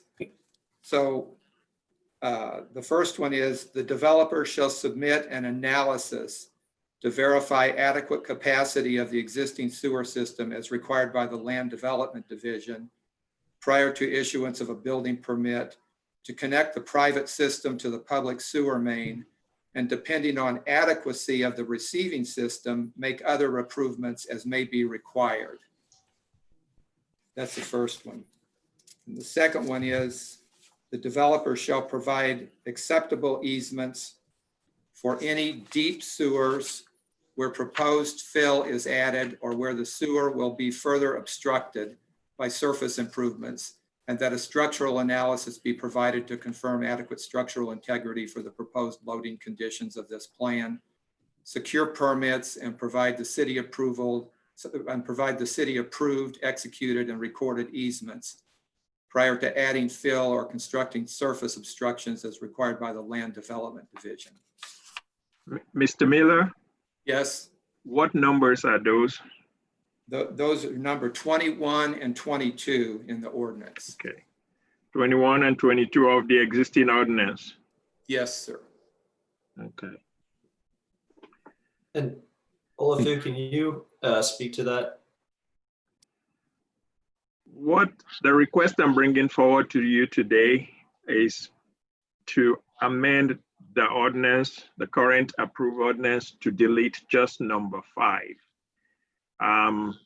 Land Development Division updated their conditions and gave you what's added to it. Otherwise, my condition of approval is, if you read my condition of approval, it states that the remainder of the condition of approval of the original approved plan carries forward, except for removal of the number 5, which has to do with the traffic.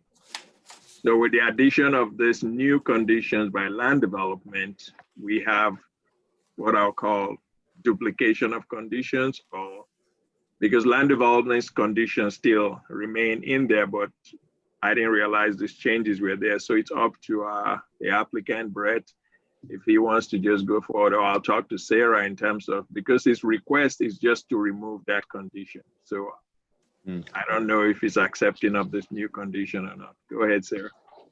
Yeah, and I was going to add, I mean, the ordinance is currently pending in committee and is scheduled to be heard tomorrow.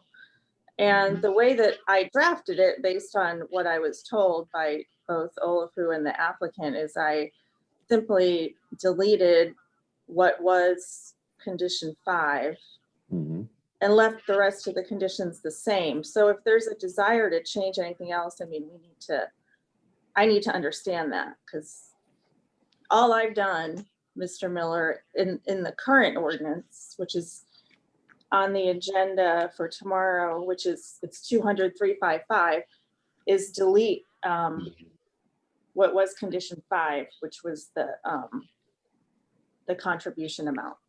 So may I ask a question? May I ask a question? Sure.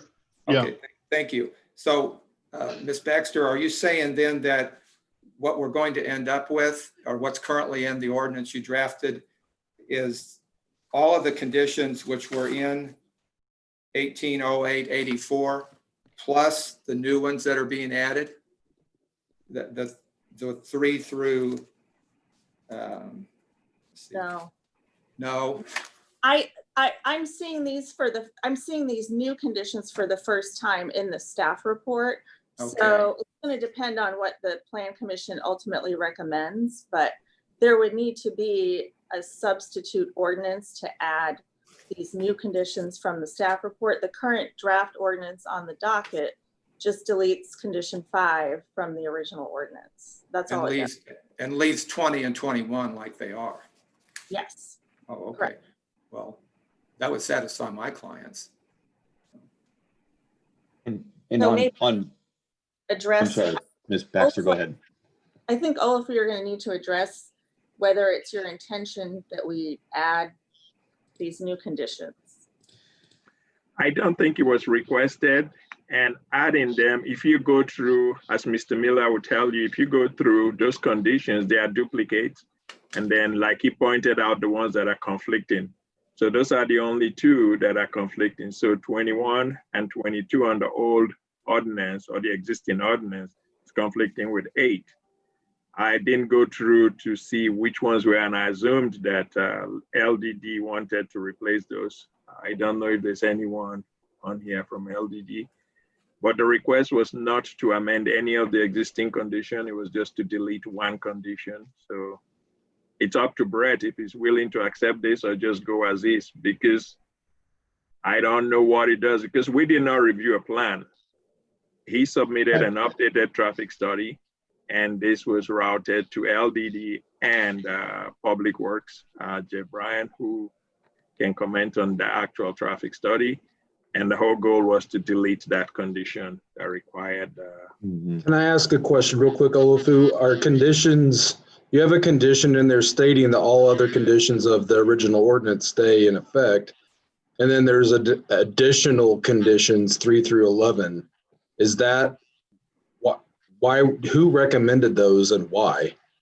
It's LDD, and I think because there's a pending final plat, I don't know if they just copied that from the final plat and put this in here.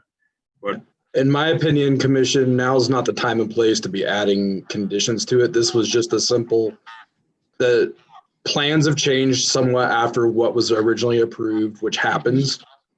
Plans can always go up in terms of, or go down in terms of floor area, but they can't go up and without your approval. And in this case, the plans have changed to go down, so to speak, which impacts the traffic volumes and impacts the traffic study, which then now warrants under Jeff Bryan's evaluation, there's no longer a warrant or a need for the traffic signal. So in order for us to release the developer from that obligation, we have to remove the condition from the ordinance. That's all we're trying to do today. I don't think this is the time or place to add on additional conditions that were not in 180884, which was the original ordinance. Nothing else about the project is changing. Mr. Chairman, to add to that also, there were no plans submitted. So yes, if we had no plans were submitted, these conditions are being applied to a plan we did not review. So, Olufu, one technicality, we were, as the applicant and on behalf of the owner, we were responsible and required to submit a revised traffic study, as Mr. Rexwinkle noted, and an accompanying plan with it, and we did. So for context purposes, our whole intention for today is to remove the requirement for the payment for a traffic signal, as it is not warranted any longer with the project. So the addition of any ordinances that, again, I do not believe that should be discussed today or added, if older ordinances and requirements can be provided, we certainly review them, but I don't believe it's part of today. I concur with that. Okay, so it sounds like then the only thing we're doing as far as the conditions are concerned on this in this docket item, then we're just really doing 1 and 2, and then 3 through 16 don't really apply. Is that the right question?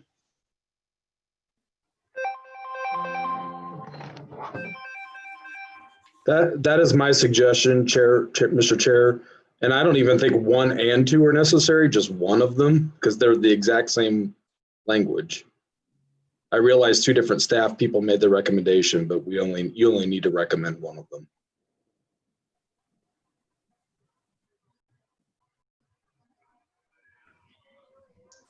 Yeah, that makes sense to me. I think what you want to do though is delete 5, right? You want all the conditions from the prior ordinance with the exception of 5. Yes, correct.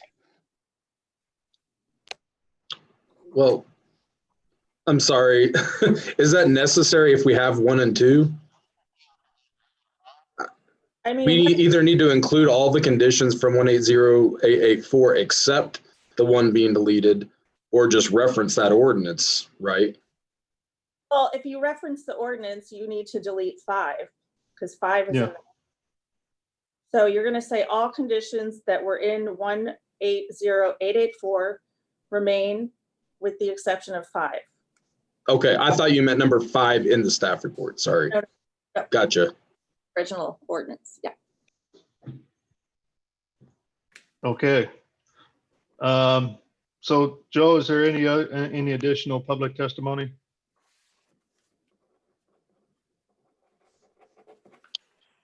No, no one has raised their hand. Okay. So at this time, let's go ahead and close the public testimony. I think we've had some dialogue back and forth between Mr. Miller as well as the applicant. And that we're maybe at a point we can just discuss among commissioners. Is that okay? Or does any of the commission have questions for the applicant? Kind of understand what's going on? Okay. So let's, at this point, Tom, I'll take a motion. And I'll help you out if needed.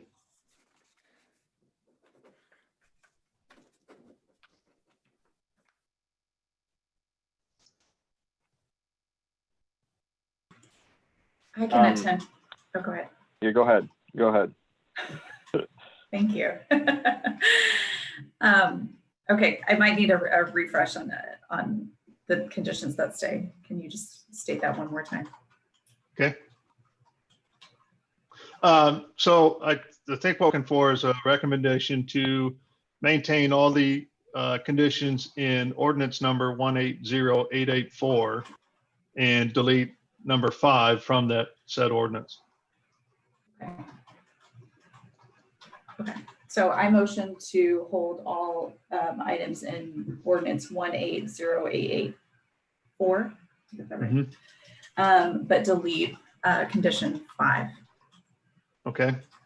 And just to add with that, then all the conditions listed on this current case be removed.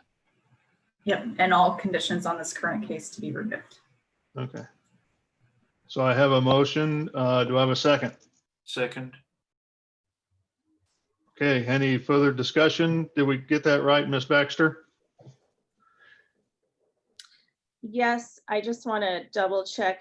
I don't know if I misheard the ordinance number, but just to be clear, it's the former ordinance is 180884. Otherwise, yeah. Yeah. Okay. All right. If there's no further discussion, Lisa, do you mind taking roll call, please? I'm ready. Commissioner Allender, Aye. Baker, Aye. Beasley, Aye. Crowell, Aye. Enders, Aye. Hill, Aye. Rojas, Aye. and Sadowski. Aye. Okay. Looks like docket item 3 passes unanimously, and good luck with the rest of your project. Thank you, everyone, for your time. Thank you. So Joe, we've been on the call now for 2 hours and 20 minutes. Let's go ahead and take a 10-minute. Well, let me listen to the commission here. Do you want to go ahead and just add on to this break, or just a short break and then come back on maybe around 1 o'clock? I'd opt for a short one and do the longer one later. Okay, let's do that. Let's do a quick short break here for about 10 minutes and then be right back on the call.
Joe, if you're there, I'm sorry, I didn't check at the clock to make sure we get back on time. I'm here. It's okay. Okay. I think it's been about 10 minutes. Okay. Joe's back. Bruce.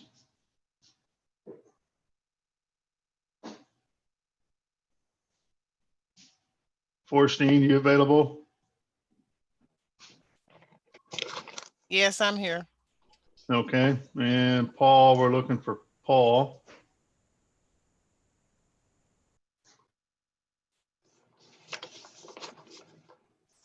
There he is. Okay. Joe, I think got everybody back, so let's go ahead and reconvene the meeting and get started. I think we're on docket item 5.1 and 2, aren't we? That's right.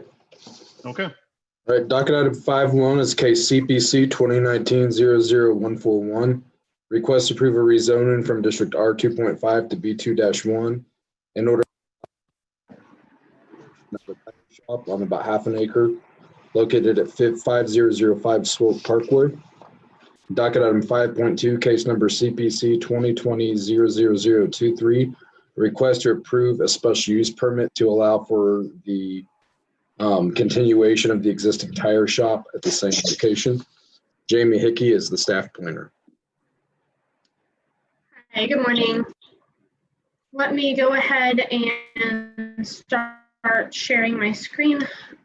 I do know that we have the applicant online waiting to participate as well. So Joe, if you'd like to promote him whenever is appropriate. Sorry, one moment.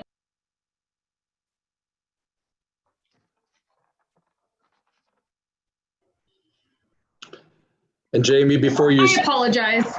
Before you start, you might stop your video because I think we're still having some audio issues on your end. Okay, I'm sorry. Not sure what's going on there.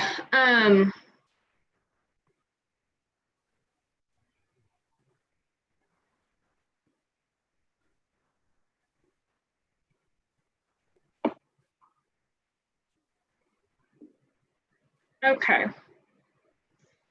So we have before you two cases, a rezoning and a special use permit.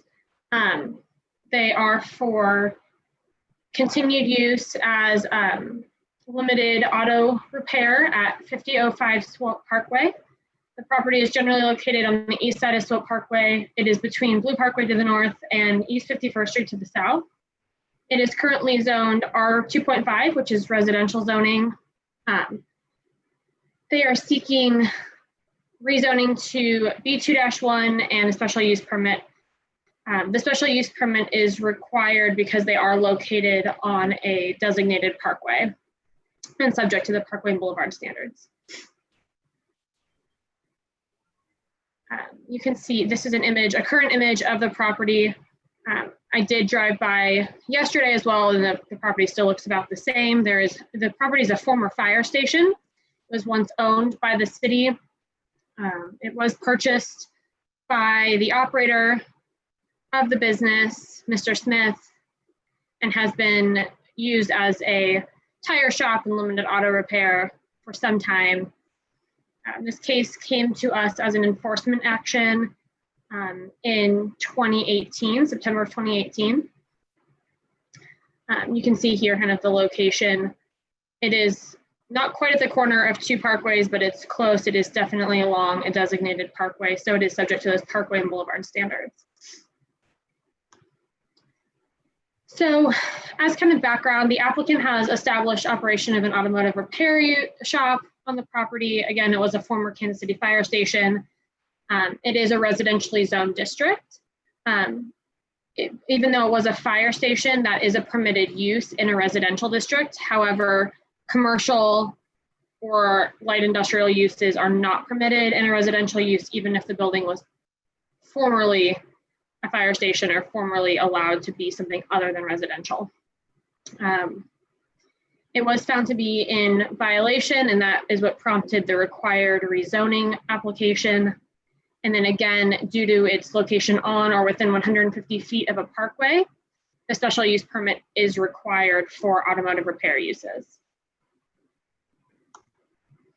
As just kind of a brief overview, our rezoning process, it begins with review by staff. In this case, it was prompted again by enforcement action that was brought to our attention. They were required to submit either cease operations or submit the application for rezoning to bring it into compliance. So staff review, and then this City Plan Commission hearing, and then it would be its final hearing for either approval or denial will be before City Council. However, for the special use permit process, which again is required due to its location on the parkway, it's reviewed by staff here at City Plan Commission, and then it's referred on to Board of Zoning Adjustments for the approval at that location, of that application. I would like to give kind of a brief history, although this doesn't look that brief, of our interactions and ongoing work with the applicant. Our notice of violation was issued in September of 2018. So we're coming up on nearly 2 years ago. It took nearly a year for the rezoning application to be filed with our department. We did receive that on August 8th of last year. We received the application for rezoning.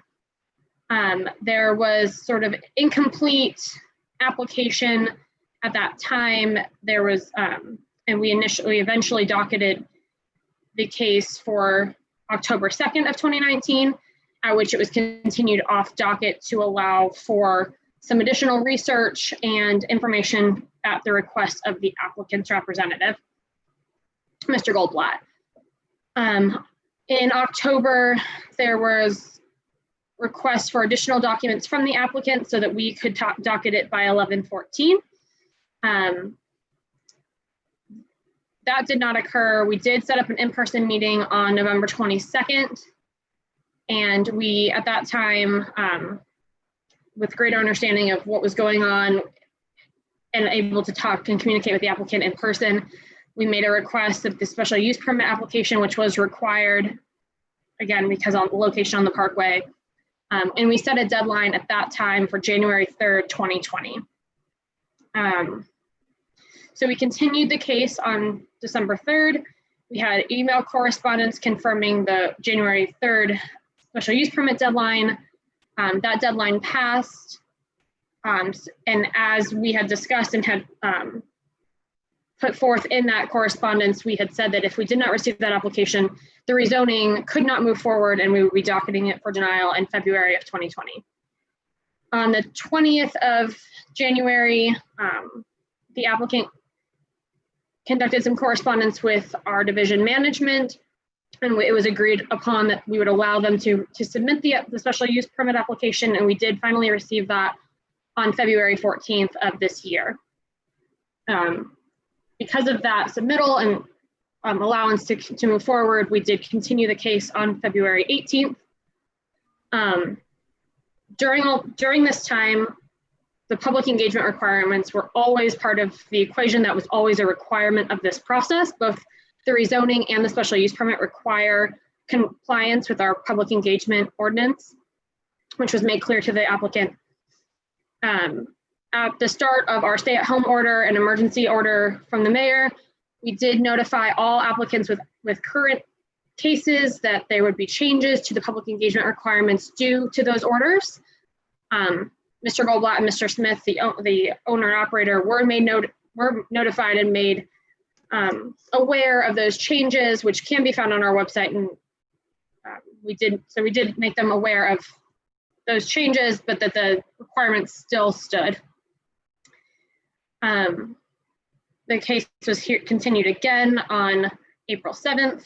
On May 4th, a second notice of the requirements, the revised requirements for public engagement was sent. And I did notify the applicant of the deadline for this hearing, so the June 16th hearing. I did advise them that staff would be recommending denial if they did not fulfill all of the public engagement and other requirements. Those requirements were not met. So that is sort of brings us to where we are today. We've been working with the applicant for the last couple of years, trying to get this project moving forward, it should be noted that there is a municipal court action that is pending based on the results of this hearing and its final decisions. So there are a lot of pieces that are kind of stalled. And at this point, we've communicated over a large amount of time to try to get this resolved. As for the case itself, the proposed land use of the site is limited automotive repair. The future land use plan, which is the SWOPE area plan, recommends residential medium high for this site. That use would include small lot, single family, townhomes, and multi-unit houses up to about 8 dwelling units. The land use classification would correspond with the 2.5 zoning, R2.5 zoning that it currently is. Again, the request is for B2-1. So with that history and with the understanding of what's occurring on the site, staff is recommending denial. First and foremost, the public engagement requirements have not been met. The case has been active for almost a year. Again, municipal court action is pending. The rezoning is not supported by the area plan, and an area plan amendment has not been filed. So at this time,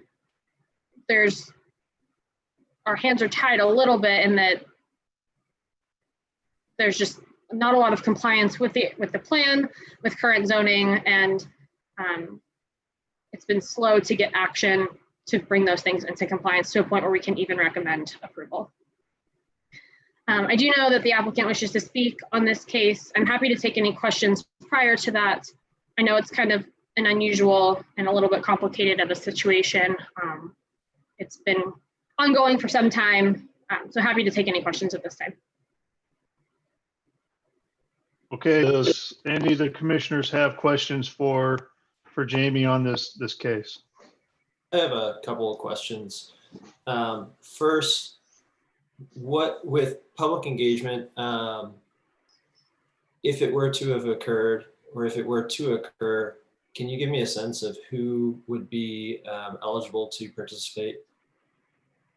Yes, so our public engagement ordinance is pretty clear in who is notified.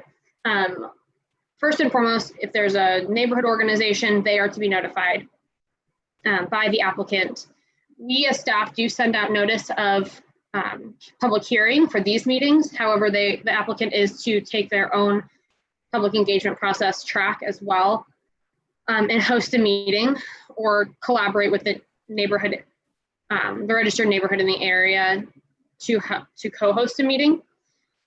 If there is no registered neighborhood group, they are to send notice to any property owner within 300 feet of the subject property. And we do provide that list of property owners. Yeah, so it's pretty well delineated. Specifically for this project, sorry, can you give me a sense of who the actual neighbors or property owners would have been or would be in this particular situation? Sure, there is a neighborhood group. I'd have to pull up my report and see which that is again. Jamie, while I could go ahead and do that while we can move on to any other questions. I know you have to pull that up. And so then my second related question would be that in your opinion, if the applicant had gone through the process as is laid out and as many others successfully complete the process, so if not for the process being what it has been, would you have been supportive of this rezoning? It's a really difficult that's not the only thing driving this recommendation, I guess is how I should lay this out. The non-conformance with the area plan is difficult because we do need that area plan amendment to be filed as well, because a rezoning to B2-1 would not be in conformance with our area plan. So that's another issue that we're kind of facing. Well, and I guess to ask again or push a little bit further on this. Sure. You guys showed a lot of patience with working on this for 2 years. And so to me, that illustrates that there was some interest in, and I'm curious to ask the applicant how long they've been operating at that location. It seems as though there was some willingness to try to work with the applicant to make this change through the correct processes. Okay. That's just trying to be fair. I mean, there's process and there's policy. Gotcha. And we're just trying to be fair from a process perspective. That's why, and the commission, frankly, your predecessor commission is the one that continued the case multiple times. So we do try to give people their right to due process, of course, but our position on the plan is on the proposal is a policy-based one. And we would not, if the applicant were extremely responsive and if this weren't a code enforcement case, we still would support the rezoning. Greatly appreciate that candor. Thanks. Mm-hmm. I had a question, and this might go to the applicant if the staff can't answer, but did the city sell this property to this particular applicant, or because it was previously a fire station?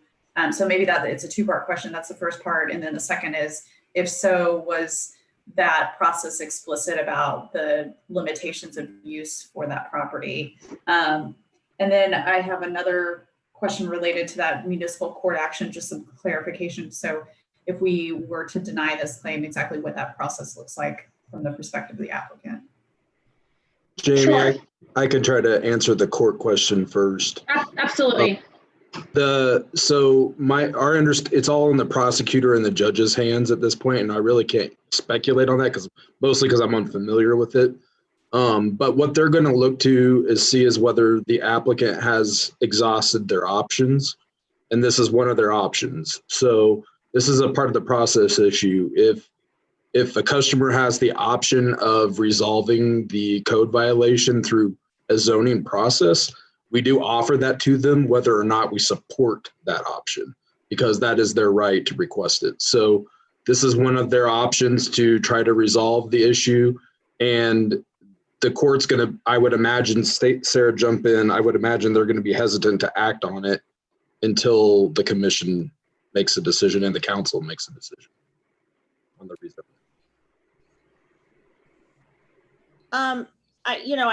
I haven't spoken with the prosecutor, but I think you're probably correct. I assume that the applicant has obtained a continuance of some sort in municipal court to allow him the opportunity to pursue the rezoning, which would then bring him into compliance and allow the case to be dismissed.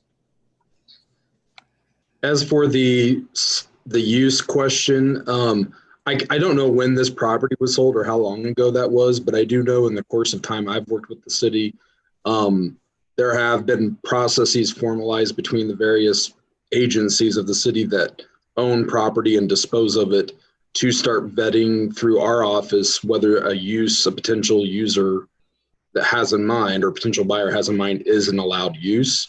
I don't know if that occurred in this case because it may have happened so long ago, but I do know there are processes in place today, Commissioner Sadowski, regarding that. And I think the applicant or the owner would better be able to speak to when they purchased the property and who they purchased it directly from. I'm not aware. I have a question. This is Commissioner Hill. Just trying to find out if this location was not on a parkway, which requires the special use permit, has the applicant still not met your expectation of even approval with conditions, given the process that has been laid out? That's correct. The process is the same as far as their required public engagement, as well as the area plan amendment for the rezoning. So the process would be the same for both processes, whether or not they run concurrently. Additionally, again, we've been working with the applicant for quite some time at this point, and it with little success moving it forward. So I'm not sure that the scenario would change regardless of its location on a parkway. And to add a little color to that, you have two requests. You have a rezoning request, which is really policy based, and our policy does not support the zoning. If we were to rezone it to B2-1, not only would it allow the proposed use with a special use permit, but it would allow a number of other commercial uses at this location. So the zoning question itself really has nothing to do with the fact that it's on a parkway. It's more about what the community has said the policy ought to be and what the council adopted in the SWOPE area plan.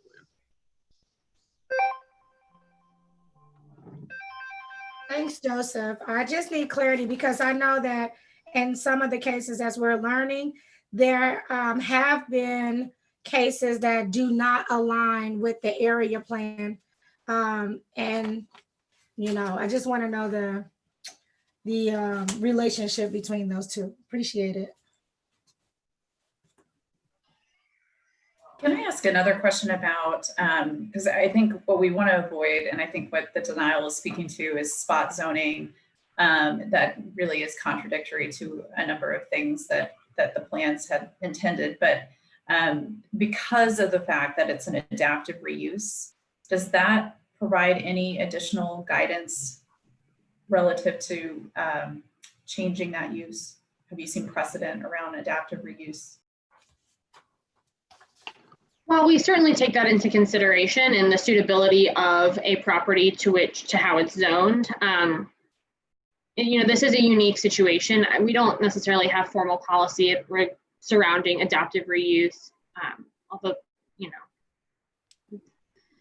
know. However, in this instance, again, it's not, the policy is in place, namely our area plan doesn't support it. And again, the spot zoning. So it's just that we're in a difficult position with this particular location. And it looks like Joe wants to share something, so I'll let him carry on that train of thought there.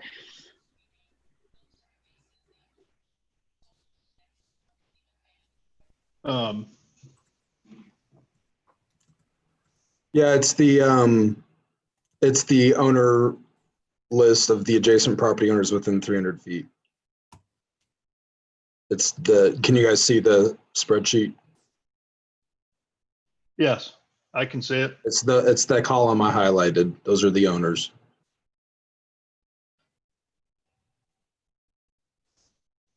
Thanks. Yeah, that's pretty interesting, and I think pretty unique from some of the other things we've seen in terms of the ability of these different parcel owners to weigh in outside of the normal public channels.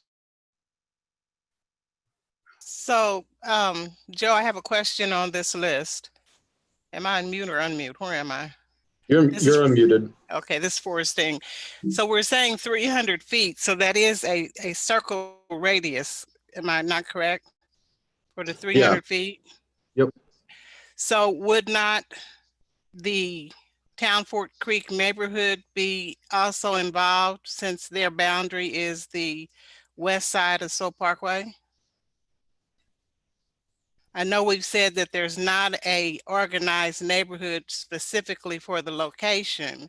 But if we're looking at the 300 feet, then that would take it across the street to tap into the Town Fork Creek neighborhood. The ordinance requires them to invite the neighborhood association if the subject property lies within a neighborhood association, and all property owners within 300 feet of the subject property. So the neighborhood's not a property owner, they're just the association. Right. So if there is a neighborhood association, if that neighborhood association includes this property, then they should have been consulted. But I think what you'll see here, and this is what Jamie has spent months trying to perform, is getting the applicant to even start that process. Meanwhile, we have this code violation, and it very well could have been, I don't know who, most code complaints that come into the office. First of all of our violations are complaint driven, and most complaints that come into the action center are anonymous. But that person who filed the complaint probably 2 years ago now is probably wondering what's up. So we also have to follow up on that and get some resolution to this matter. So that's why we've been trying to docket the case and get the commission to render a decision about whether this is an appropriate land use. So I have another question regarding one of the stated options, and that was to amend the slope area plan. Is there a cost associated with making application to amend? Yes, there is. Do we know what that cost is? I believe it's $659 approximately. Okay, thank you. Mhm. Okay, any other questions from the commission to staff about this case? Well, just one more, this first thing. Mhm. It's a boulevard parkway, and the city of Kansas City is listed as one of the property owners. But since it is a parkway, has Parks chimed in on any of the conditions if it were to go forward? Parks is one of our standard reviewers on all cases. So Okay. they're aware of it. I don't know, Jamie, if sometimes our reviewers don't make a formal recommendation if they know the position is the staff's position is to deny a request. I don't know if Justin or someone from Parks made any comments, Jamie, that you can. Yeah, this again, this has been kind of on our plate for some time, and we have had meetings with other reviewing agencies about this case a couple of times, and I believe that staff reviewers generally were aware of the position of staff, so that I don't think that there was a formal recommendation by Parks, but I'm sure that if it were to be approved, they would have. You know, there are standards that have to be met when you have a business on Boulevard or Parkway, and so those would all apply. So I have a process question now.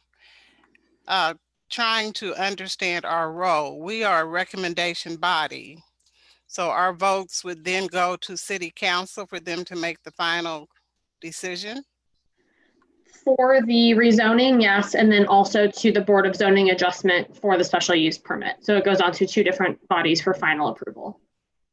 But if we were to deny it, then that would end it. They have no other recourse.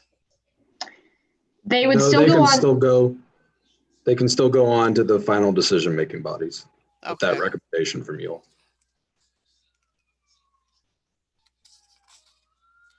And then one more question, maybe Joe, on process. So if there are no formal conditions written on the staff report as written today, how would those get added? Would they be added prior to the next body or? Yeah, well, normally when we recommend denial, we would, again, this is not a normal case, but normally when we recommend denial, we would offer conditions.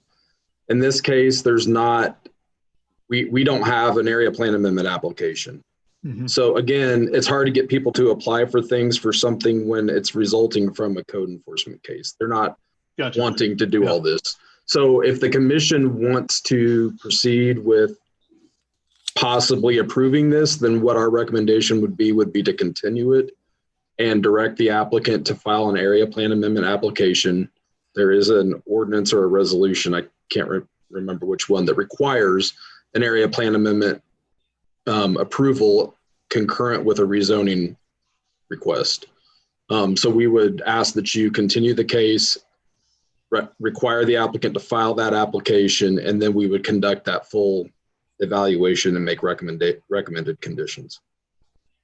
Okay, and that would really go to the front, not the front of the line, but the end of the line to go through its review process before it comes back to the planning commission, which could be 45 days from the actual submittal of that application. Right. You would need to continue it for a couple months at a minimum. Okay. And they would also get their community engagement during that time as well, the public engagement requirements. But right now they're expected to do it regardless, and they haven't done it yet. So yeah, they would still be expected to do it. Okay. Any other questions from the commission? But it's only that there has been absolutely no input from the area people within 300 feet. And this has been going on for how long? This has been going on, it sounds like since 2018.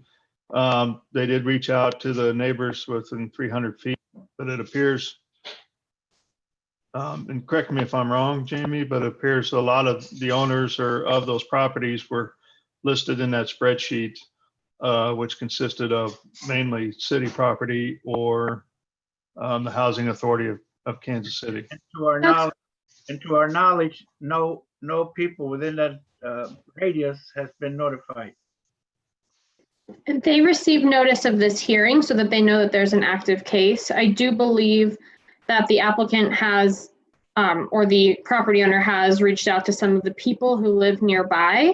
They would have to speak to that. They did not follow our process specifically, and so it's really hard for me to track what has occurred. I believe that they have made some attempt at contacting some of the people who live nearby, people that they know. I'm not sure exactly their process there.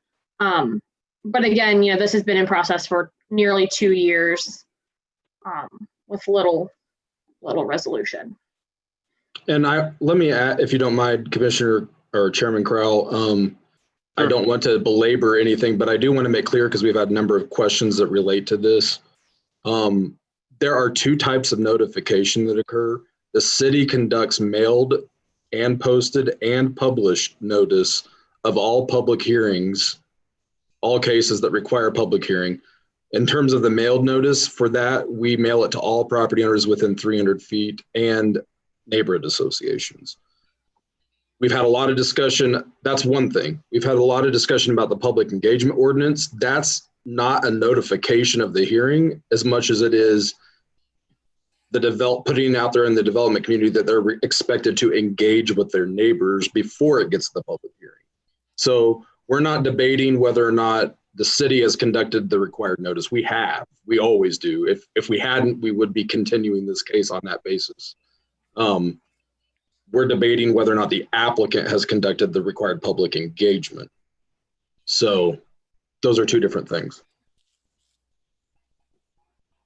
So did we say the applicant is here? Yes. Yeah, so at this point, so I just was curious through the commission. In some ways, it sounds like we're favorable to the project, but I think we ought to open it up to the applicant to talk about the project and where their standpoint of this deal, and then go from there and to make a decision on the case, whether or not we continue it for them to apply for an area plan or move forward with the recommendation of the denial. Does that make sense? Yes. Okay. So let's go ahead and promote the applicant and welcome applicant. I've promoted the applicant, Lawrence Goldblatt, a few minutes ago. He should be able to speak and be seen. Okay. Yeah, Mr. Goldblatt, if you don't mind taking yourself off mute, that way we can hear you, that would be great.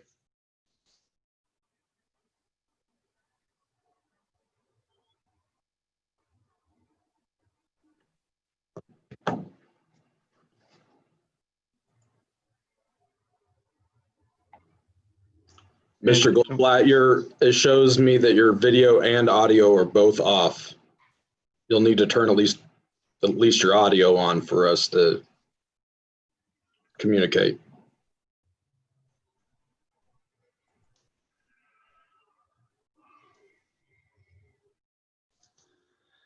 Are you at least hearing the audio?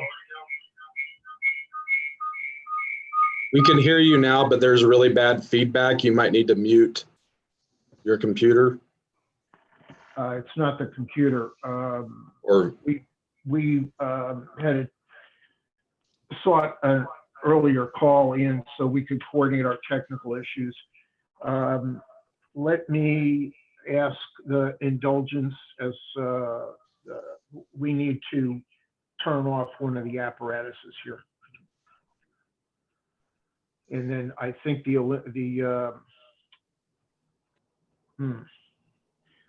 okay, so I think you should turn yours back on. I need to take these. Sorry, we're now doing the technical adjustments that we had wished that we could have done at the prior to this hearing. Can anyone hear me at this point?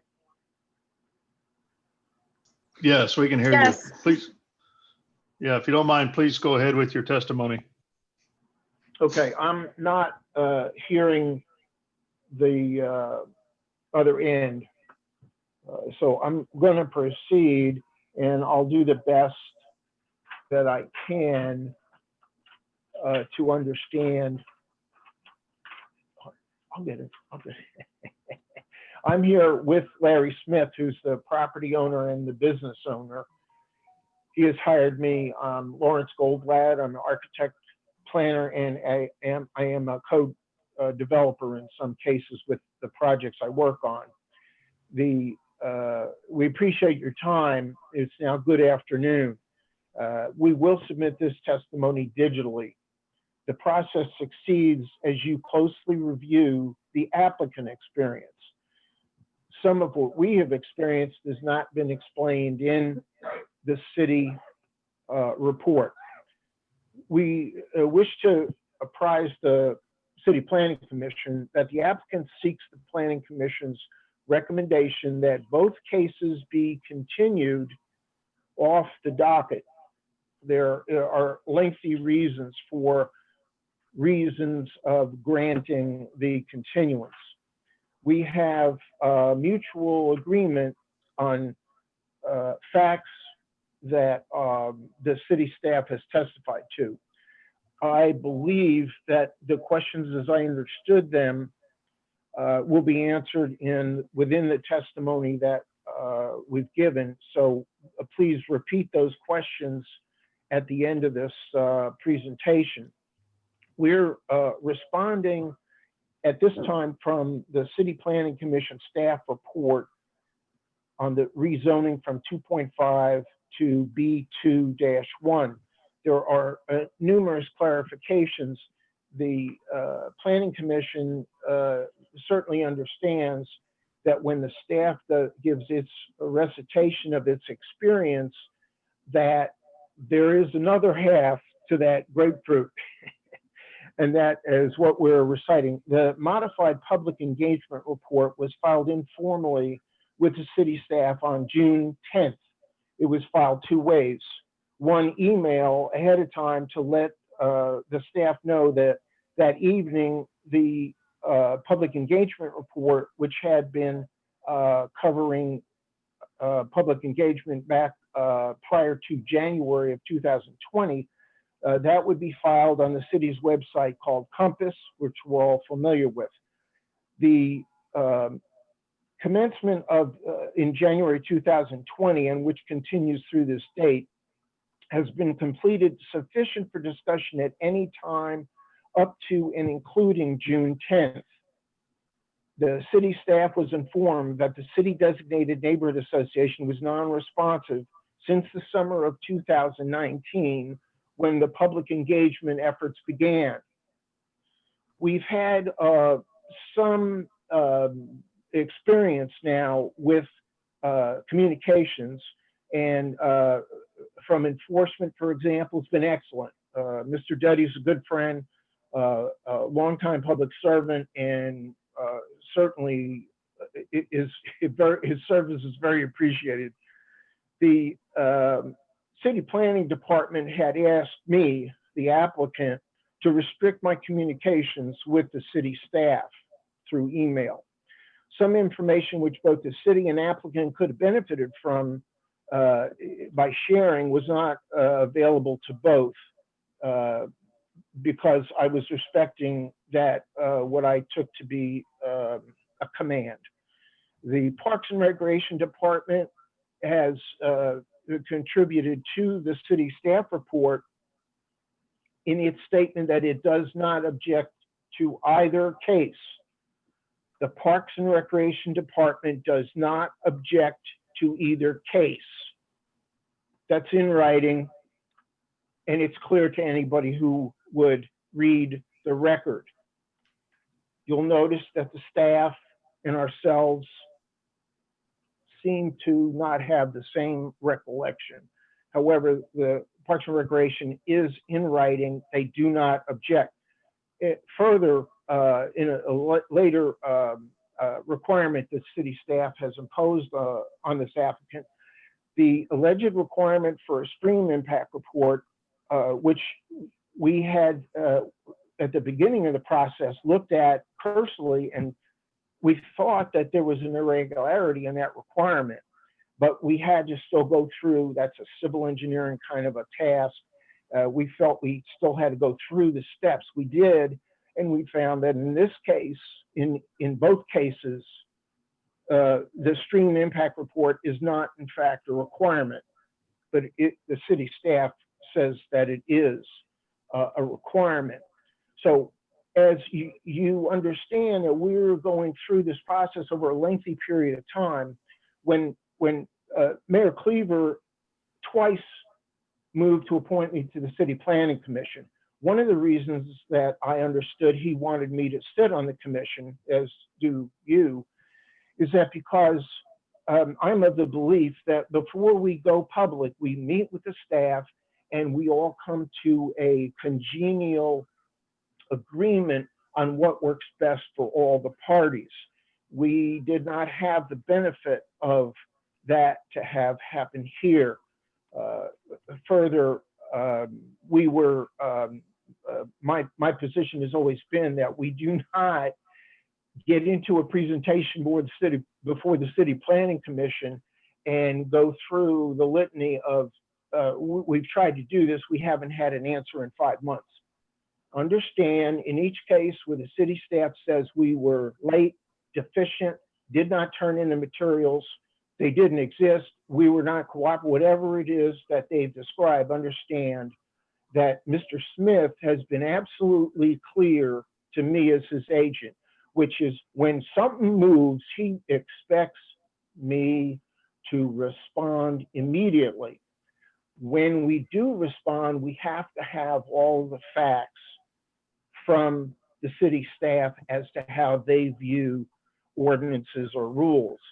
So the purpose of this request is to correct the zoning ordinance to allow the well-received and needed business, Mr. Smith's Tire Shop, very close to its customers within a historic area for businesses of this, small businesses of this type to operate. The continuances are needed because the history of an area to its residents are of the ultimate importance in making sure that balance and future growth is, that equity is provided. In some locations, to some people, a particular familiar family-owned second-generation business adds value, prestige, and a sense of ownership by the resident because of the business. If this commission turns down this application based on the city recommendations, then the people of this neighborhood, the 361 neighbors, residents of the grandparents' housing, customers of the business, and related businesses in the area will suffer because they feel like they own Mr. Smith's presence. The reason they feel that is because Mr. Smith's father ran the business before Mr. Smith. So the special use permit on the history that's recited by the city staff, there needs to be a correction that the materials are claimed to have been not filed on January 3rd. Thus, the staff graciously continued it to the next month. The application and support materials were sent electronically by the applicant on January 3rd in time for us to be heard at the next closest hearing. There is no way to track on Compass the actual received dates. So my records show it left at 11:39. We were prevented by a month because there seemed to be a disbelief that the materials dated as they were filed. A continuance is needed so the City Planning Commission can review the materials.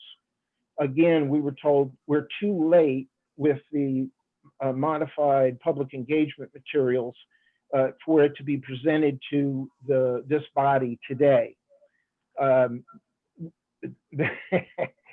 We believe that since January, we could have produced, as those signatures achieved by Mr. Smith, one by one.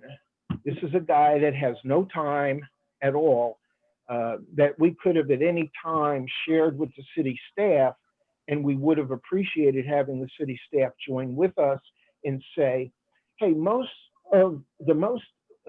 density you're going to get at a public hearing through video in this neighborhood would go somewhere between 3 and 10 people.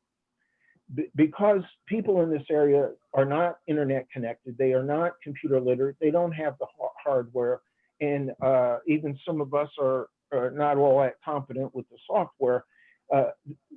We instead used a common practice across the United States, face to face with 361 people to whom this is their very important an element of their neighborhood. With regard to the area plan, had the staff said at any time prior to this date, because this is the first that we've heard that the city wants a area plan adjustment, we would have filed for that at the time that the staff said, well, we're going to have that. The experience that we've had is that those are very reasonable to respond to, and given the fact that the neighboring people are so in support of this business to be at this location, that we feel the amendment would be clear and easy to understand. In some cities, mixed use is what city planners pray for so that their cities are to evolve. And it allows the diversity which stabilizes urban areas. This business at this location is to be seen as being essential to the happy and healthy fabric that has existed in this area. The continuance is needed in both cases because the staff authored the area plan. It may be hard for staff themselves to review their own work and see it is in need of refreshment. This staff has expressed its pre-application bias against this use. Before Mr. Smith took possession of the property, the city staff told him, we are going to turn down your request for rezoning. Now, we don't do that in any other part where courts or laws apply. We let the person speak and explain how did they, against their own wishes, end up with a business in this location. And what we saw at the very beginning was to say to the staff, there is no emergency tool that attaches to the planning ordinance. And that's what was needed here. Mr. Smith was faced with a wipeout of his business at the former location. And that was not due to his anything that he had done. He was forced, unfortunately, with no time, no money, no preparation, no advertising, to relocate from the longtime location. We sought to have a discussion with the planning staff so that we could figure out a new and creative tool which allows economic development for small businesses. And that is to come to the city and say, we have an emergency, here's how it came about. Can we do the following? And in that discussion, one of the directions that Mr. Smith sought for us to take didn't require any change of zone. That initiative by the applicant was rejected. No change of zone was needed. So that was rejected. It's not going to be discussed whatsoever. So we had to take what the city was offering, and we're now at this request for a zoning change, which we did not start out seeking. This application, which city staff is reporting on, I believe that it does not have the position or the standing to file its staff report. I believe the staff report has to be set aside, which is why we're asking for a continuance to allow for corrective statements to be made. The original application was for the R25 to stay in place and there be a URD overlay. We are in a different place, and I didn't request the change to change the zoning. We were asking for something different. We ended up with what we have. So be it. The enforcement action at municipal court by the city prosecutor hasn't proceeded because it can't proceed unless the case is docketed and a hearing is scheduled. And the prosecutor, obviously, they know this, so does the enforcement officer. They have held off because they don't have standing to enforce the request that this initiative does not conform to the area plan. The city staff, in a rare circumstance, we think, is in a conflict of interest. It cannot have the written regulation. It cannot have written the regulation and then also at a later date be the judge of conformance with the rule that they wrote while the city controls all of the surrounding property within more than a 300-foot radius. We seek the continuance for these two cases because it merits that, what did the city intend and how can this problem be corrected? Because Mr. Smith has been absolutely clear. His business located at that location prevents him from paying his sales tax, prevents him from paying his other taxes legitimately, and it prevents him from getting the financing he needs either as a residence or as this temporary commercial so that he can relocate. That is a question for how do we work together to solve the problem. We didn't seek to have this dragged out. It is not to anybody's benefit, especially Larry Smith, because his sales cannot reach a level if he can't have signage and so forth.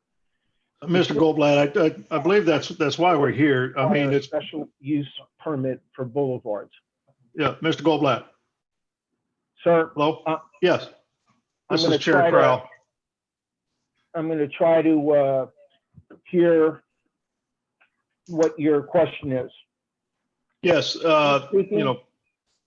please, that's why we're here today. I think, again, the case has been going on for a long time. We're pushing 2 years on this deal.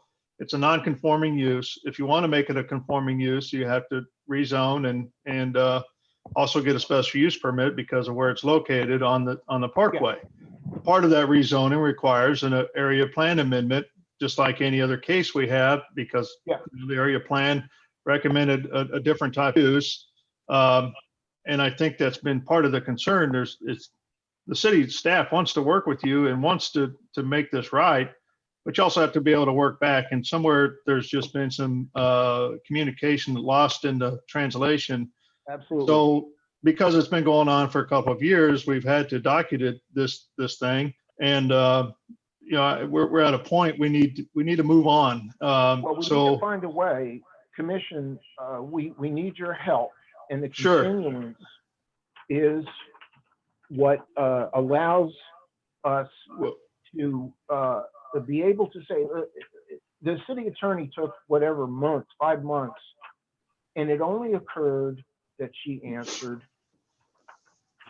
when the city manager told her to write the legal opinion so that we could fulfill in a timely way what you're speaking of. So we must introduce, and the commission must face the fact that we're moving as fast as humanly possible, but without having the city justify its rulings. That's why it's taken 2 years. This is an enforcement action without having gone to court. And the commission, we ask that it respect the 361 signatures who are asking the City Planning Commission to continue off the docket so that we have the full cooperation of all parties. The city, somebody's got to resolve the question of how can the city owning and controlling all of the property, it did not object as a property owner. So how does the Planning Commission able to rule when the city itself, as property owner, offered no opinion? Parks and Recreation says, yeah, we approve of this. We have a Mr.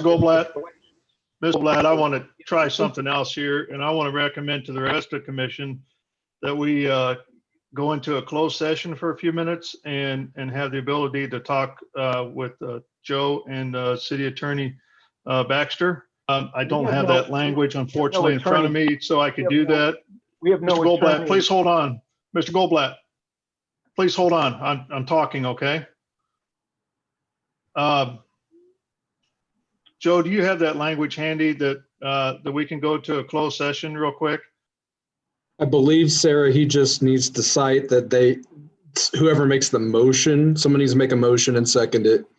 And they need to cite that they want to go into closed session to discuss legal matters and legal advice pursuant to section 610.021I of Missouri statutes. Is that correct? Yeah, the language should be at the top of your agenda. I'm Yeah. trying to. It's number one. It's number one in the top of your agenda under other matters. Okay, so I make a motion that the City Plan Commission hold a closed session to discuss legal matters and legal advice pursuant to section 610.021 RSMO. Second. So a motion in the second. Lisa, do you mind taking roll call to go into a closed session, please? Commissioner Allender, Aye. Baker, Aye. Beasley, Aye. Rao, Aye. Enders, Aye. Hill, Coquita had to take off her meeting and she will be back after 1 o'clock. So she's recused from the rest of this case. Rojas, Aye. and Sadowski. Aye. Okay, so it looks like we will be going into a closed session and we'll be coming back as soon as we are complete. Do we Ms. Baxter, log out of this meeting to do this? I'm sorry, say that again. I'm asking, do we have to all log out of this call? I think so. Is that right, Joe? I believe, I'm not sure if you have to log out, leave this one, but I have to set up a new meeting, a separate meeting, and I'm going to send you all a link to that, and there's a password as well. It'll be in the email. Okay, but this actual meeting here will stay open for everybody else on the call? I'm not going to shut it down, but Okay. you guys can jump off, yes. You'd have to. Okay. I think we all So have. that- So I guess learn an email from Joe how to access the closed meeting. And we'll be back to this one as soon as we are complete. Listen, going to a private meeting, but we're gonna log out and then log back in because it's gonna be closed to the public. So I leave this one and they're All right, gonna, I'm gonna leave this one. we'll email a new thing with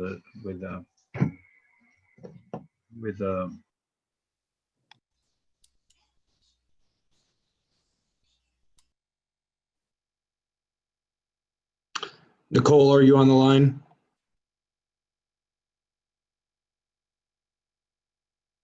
Yes, I am. I'm gonna send you the same link. I think you may need to start it. I'm not sure I'm gonna be able to start it, that meeting. in Zoom and have this meeting open at the same time. Okay. And staff, any suggestions you have or thoughts you have? I'm trying to think on my feet, but I'm afraid it's going to make me try to shut this one down. Joe, if you make someone else a host, I know I'm a co-host. I think several of us are co-hosts, but I think if you make someone else the host, you can leave without closing the meeting. Otherwise, I think if you leave, you can't, the meeting stops. Okay, let me try that.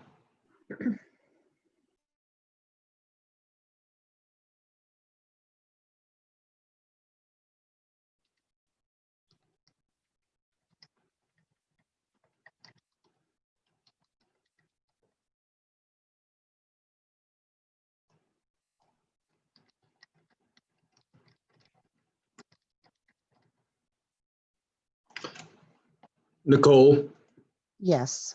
let me make you the host. And the reason is because you're the other paid user for our account. So you will have to start the meeting. And then you should be able to pass the hosting off to me or Sarah and leave once you start it. Okay. So let me send you a link real quick. Okay.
Okay, Nicole, I've sent it to you.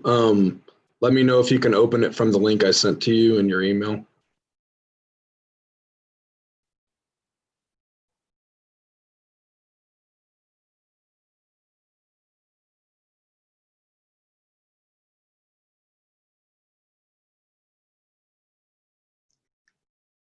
Yes, I was able to get it to open. Just let me start it. Hold on 1 second.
Nicole, go ahead and abandon the Zoom meeting.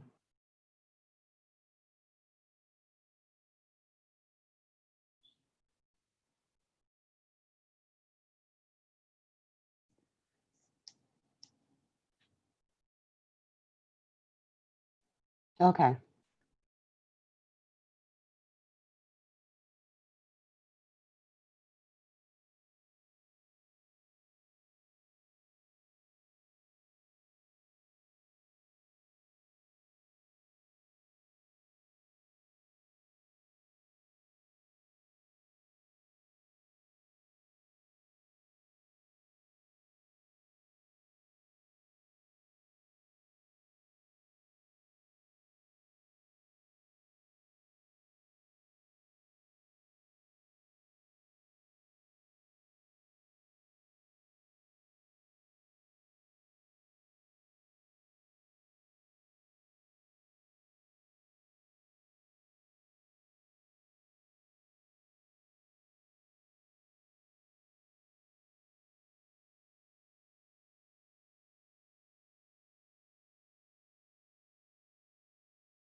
This is Joe Rexmickle. Everyone bear with us. The commission is rejoin the open session. And I see Commissioner Sadowski have to rejoin. Just bear with us in a few moments while everyone rejoins.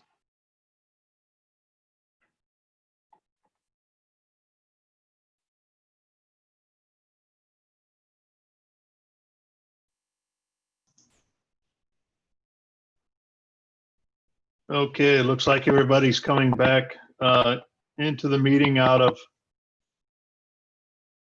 closed session. Do we have everybody? There's Tyler, Sarah, Joe. Forstein, are you on? I'm here. Okay, Bruce?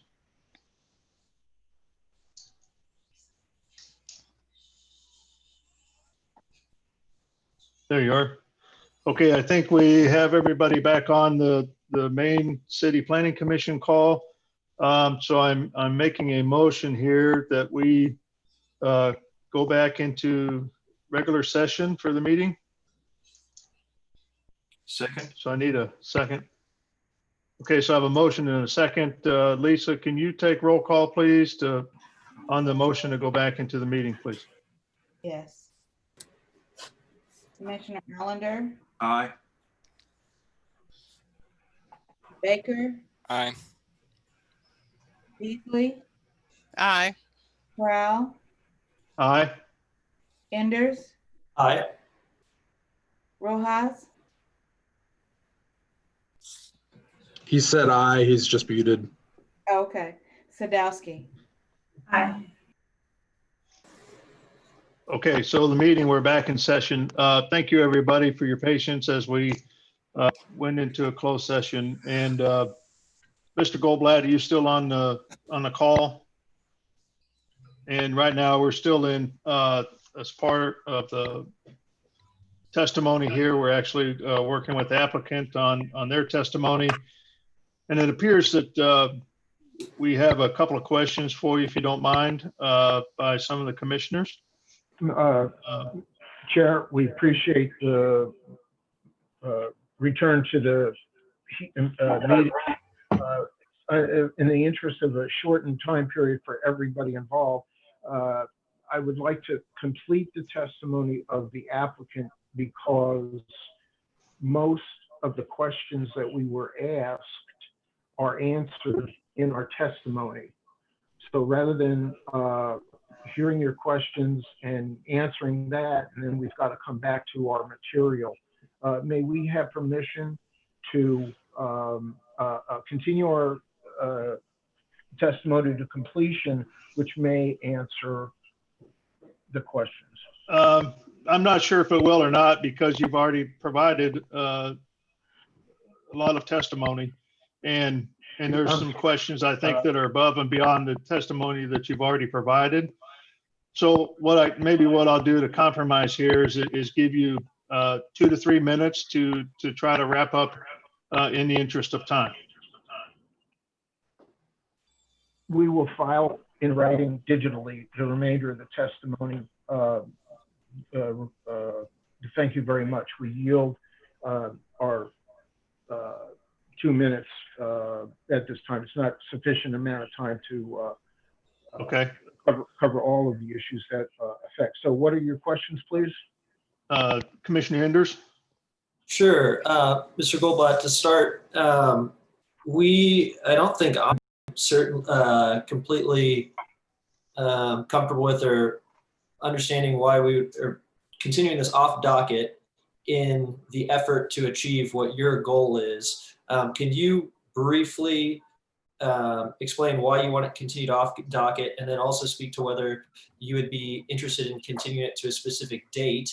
And if you were to continue it to a specific date, it would be our interest that you would go through these processes which have been discussed and laid out to go about this through rezoning. It's kind of my understanding that continuing this off docket would in essence be us, the CPC, kind of turning a blind eye to this and not really resolving the root issue. My technical abilities and my natural born ears are fluctuating in my ability to hear fully what you're saying. I will try to answer fully. What is our purpose? It is to proceed with full compliance, full cooperation with the city to achieve the business zoning that the city has listed as what is required for the current use. And so that's what our purpose is as fast as possible, because if we continue to not be able to get the timely responses when we need information, the issue of Mr. Smith's violation will be moot. So I'm worried that continuing this off docket would not achieve that outcome at all. Do you have any interest? Now I understand your question. The reason for the off docket is that at the present time, no one at this participating is going to be able to have any inkling for parties who are interested in the affairs but are not present. We can't have any control over what the city council is going to say or not say. So that's the only reason. Mr. Smith is very clear. Don't sleep, Larry. Get everything in a timely way. So while we're saying, you know, if the commission would like to have a monthly report, I would think from my experience with this planning commission prior years, I don't see why we would, the area plan amendment is like a no-brainer. The involvement, the participation, citizen participation, you know, we're in and we're done.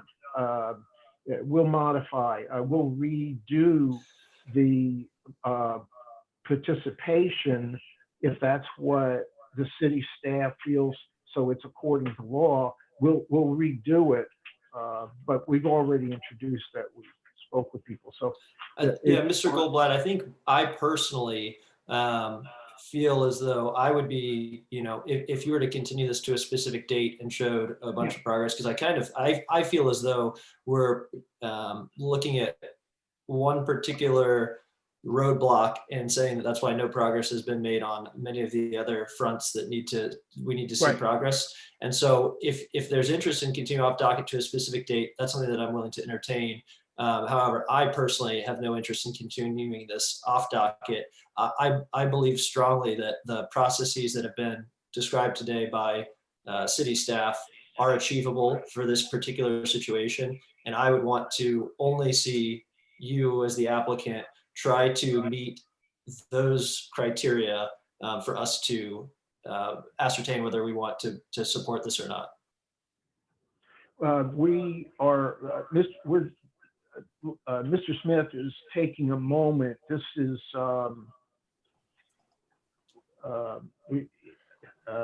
the city staff have an idea if it knows what it requires and would like to have, and given the issues we've laid out to this point, which are not complete, does the city staff have an idea of what they're comfortable with off the docket, but to come back at what time? I mean, Mr. Smith is thinking now, but does the staff have an offer that will help him to make a time decision? Seems like a question for staff. Do you want me to try to answer that, Mr. Chair? Okay. I think we've given you, Mr. Goldblatt, several deadlines for which to apply to file all three applications. And we've, as of yet, received it. So to receive the area plan amendment application. The reason we put this before the commission today is because it's, at some point, it's got to resolve itself. So if the commission is at all interested in entertaining the possibility of a rezoning, like Sarah, I think Sarah has mentioned this and I've mentioned it, then we need an area plan amendment application to be filed. There's nothing you have to prepare for that. You just file an application on Compass. It can be done as soon as you get off this call. And there is no review necessary either by staff. It's other than what we've already done. It's just a kind of a technicality, so to speak. So if the commission's interested, to kind of toggle back to the commission, if you're interested in continuing it, I think it should be to a date certain and with direction to the applicant to file that application by a certain date. Yeah, Mr. Goldblatt, Staff's recommendation's not going to change. It's not like if we get that area plan amendment application, we're going to change our position on it. It is what it is. So it's really kind of up to the commission to decide that at this point.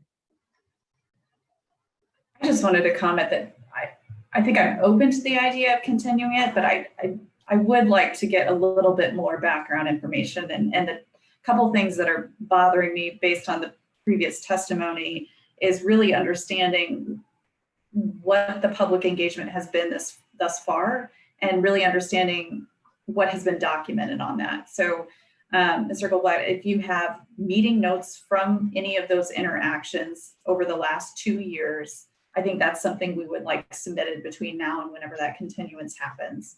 And the second is that we need whatever written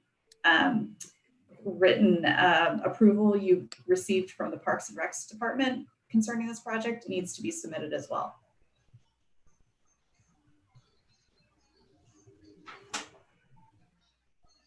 Okay. Any other questions for Mr. Goldblatt? I had one. Go ahead. This is Forrest thing. You had mentioned a URD overlay, and it is my understanding that that still is the same process where you would have to make application, and I didn't confirm, but I'm assuming pay some type of fee. So why were you asking or mentioning the URD overlay?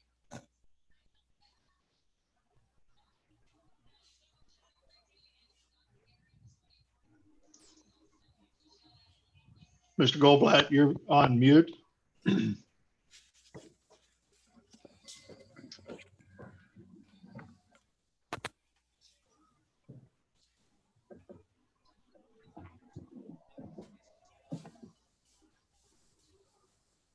While we're waiting on him to get off mute, so I have a question for Sarah, and that is, if we look at continuing this case at this point in time, do we go ahead and do public testimony, or wait on that?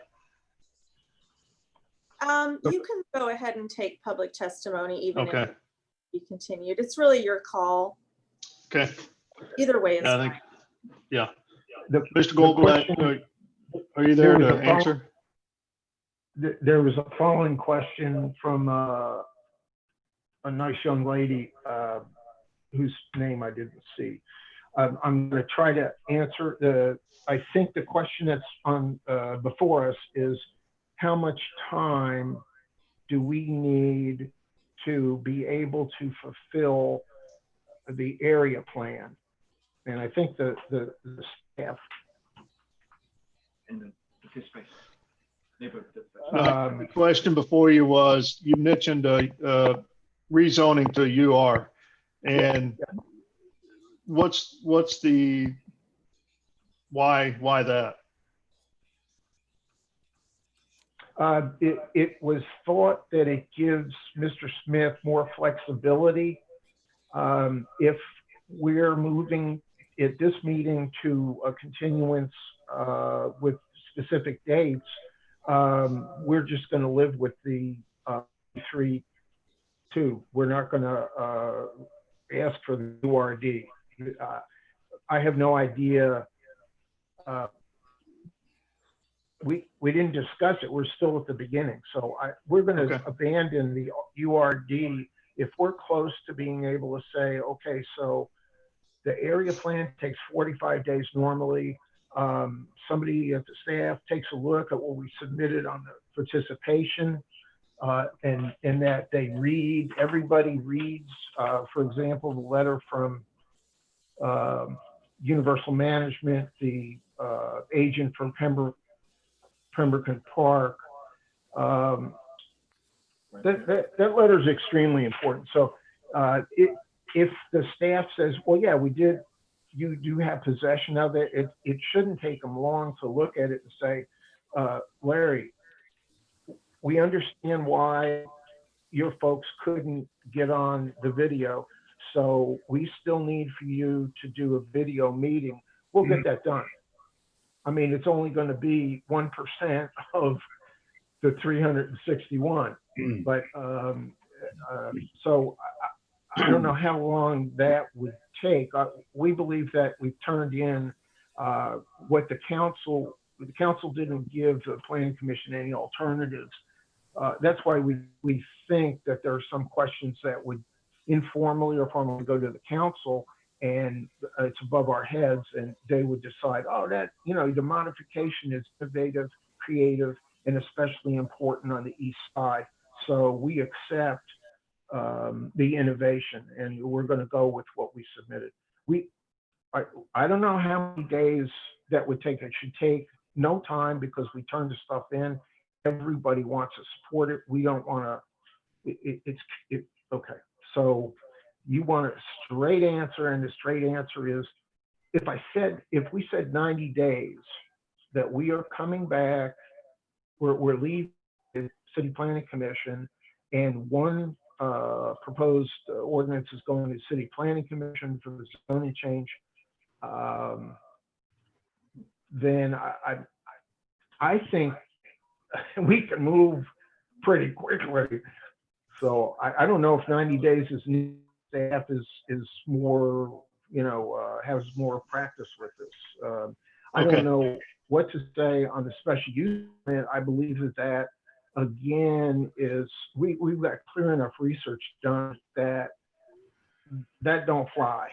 Okay, thank you, Ms. Goldblatt. Let's move on. I think we got the answer here. So any other commissioners have another question for Mr. Goldblatt at this time? Okay, so open it up for public testimony. Joe, do we have anybody in the audience that has raised their hand to talk about this particular project? No, we do not have anyone who's raised their hand. Okay, then I'm going to close public testimony, and it sounds like there's really no rebuttal that is needed by Mr. Goldblatt. So, sir, chairperson. Yes. Our testimony is not complete. We will complete it in writing. And as far as the people who wanted to appear today, we ask that the commission vote for continuance so that everybody who wanted to attend today, who can't, like me, press the right buttons, that they have the opportunity to send in their comments. Likely that will be in writing. So please understand. Okay. And then the other observation that I'm required to make is that the applicant did not agree with the adjournment, and that's a point for appeal. Hopefully nobody needs to do any appeals. Okay.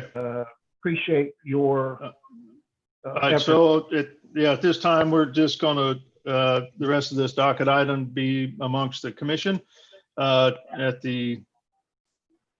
and see what the commission believes about this case, whether we want to continue it, accept the recommendation by staff, or if there's a different option I want to pursue. I'm open to continuing to August 18th. The thing that I would want to note is that I would hate to communicate in doing so that there is some precedent for things being able to have been pushed this long. It's my perception that this process is attainable, well thought out, and that it's something that city staff does a good job of working with applicants to walk through these steps. And I wouldn't want to set the precedent that I feel as though the approach that was taken by the applicant was pushing against things that were that created a bigger issue, and there was an easier path that should have been taken. And I wouldn't want to encourage others by continuing it, but I'm open to continuing to August 18th. Okay. I'm also opening I'm open to continuing. Similar reasons to Tyler. I feel as if I don't want to appear as if we're allowing this to move forward in this manner going forward, but I also understand unprecedented circumstances that might cause this. But I also, going into this, saw a lot of reasons for exception in this case, particularly because of the conditions of the site, the size of the site, adaptive reuse, the topography, the surrounding uses. There's a lot of things that we could talk about in terms of why this might meet an exceptional meaning beyond what the staff recommends. And I think there was sort of an implication that whatever the staff recommends is what moves forward, but the purpose of the commission is to leave that up for discussion. It's only a recommendation. So I'd like to continue that discussion, and I would like to see more documentation from public engagement and Parks and Rec responses. So, Commissioners, so that is the 16th. Is that a favorable date to you, or you think a different date? I think so. I don't see any reason why they shouldn't be prepared by then. Okay. Commissioner Baker? I don't find this case to be very compelling in the sense that I agree with the staff's recommendations on the land use and the future land use. And so I would probably vote against continuing it. Okay. Mr. Rojas? Same here. Same here, meaning agreement with Commissioner Baker or Yes. Commissioner Enders? Okay. Commissioner Allender? I'm fine to continue because if the neighborhood would have to write in, then I'm willing to give that and see that support of the project. So I'm willing to give that time to the applicant. Okay. Commissioner Beasley?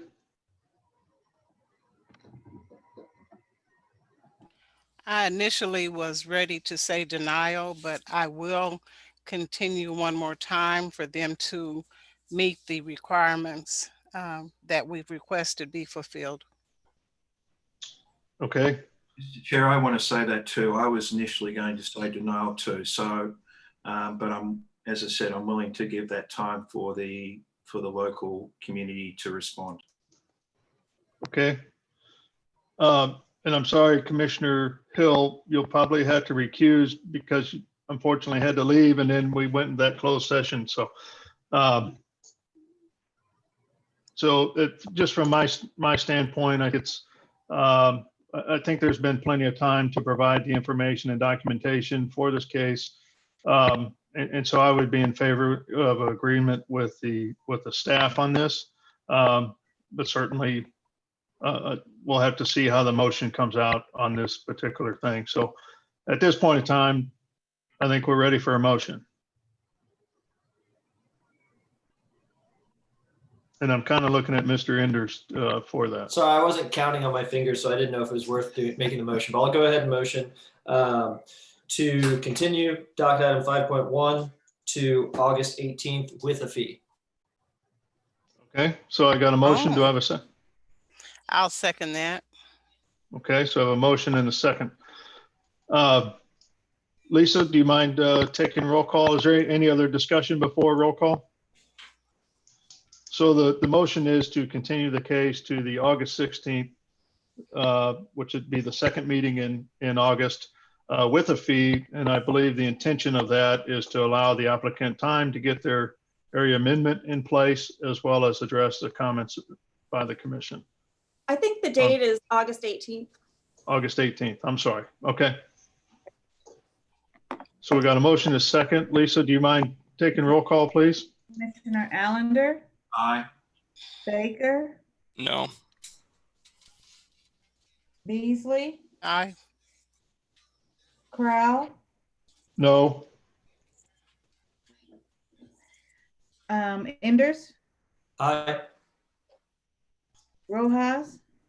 No. Sadowski? Aye. Okay, so it looks like the motion passes to continue the case to the August 18th meeting with a fee. So again, Mr. Goldblatt, hopefully you'll do diligence to work with city staff to work on the area amendment as well as provide the information for us. Thank you, everybody, for that lengthy case. And it is a difficult case, and I think we got through it. So, Joe, here we are. We're pushing 125, and I'm thinking that the next two cases shouldn't be that bad. They should go fairly quick. Am I wrong on that? And then after that, we take a lunch break to wrap up the rest of the cases afterwards. Does that sound fair? That's fine with me. Okay, so we should be on what, docket item number 6? 6, yeah. So docket item 6 is case number CPC 2019-00242. Request to approve a rezoning from District R2.5 to B4-1 on half an acre at 4336 Woodland Avenue.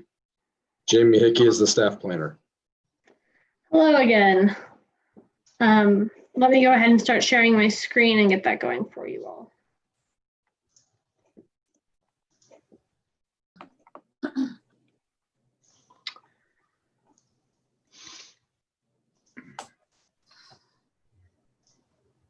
All right, what I have before you today is an application for rezoning.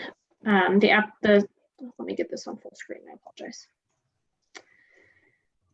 The property is at 4336 Woodland Avenue. The current zoning is R2.5, which is a residential district. The applicant is seeking approval to B4, and that should say B4-1, to allow for the continued use for a construction company, office, and vehicle storage for that company.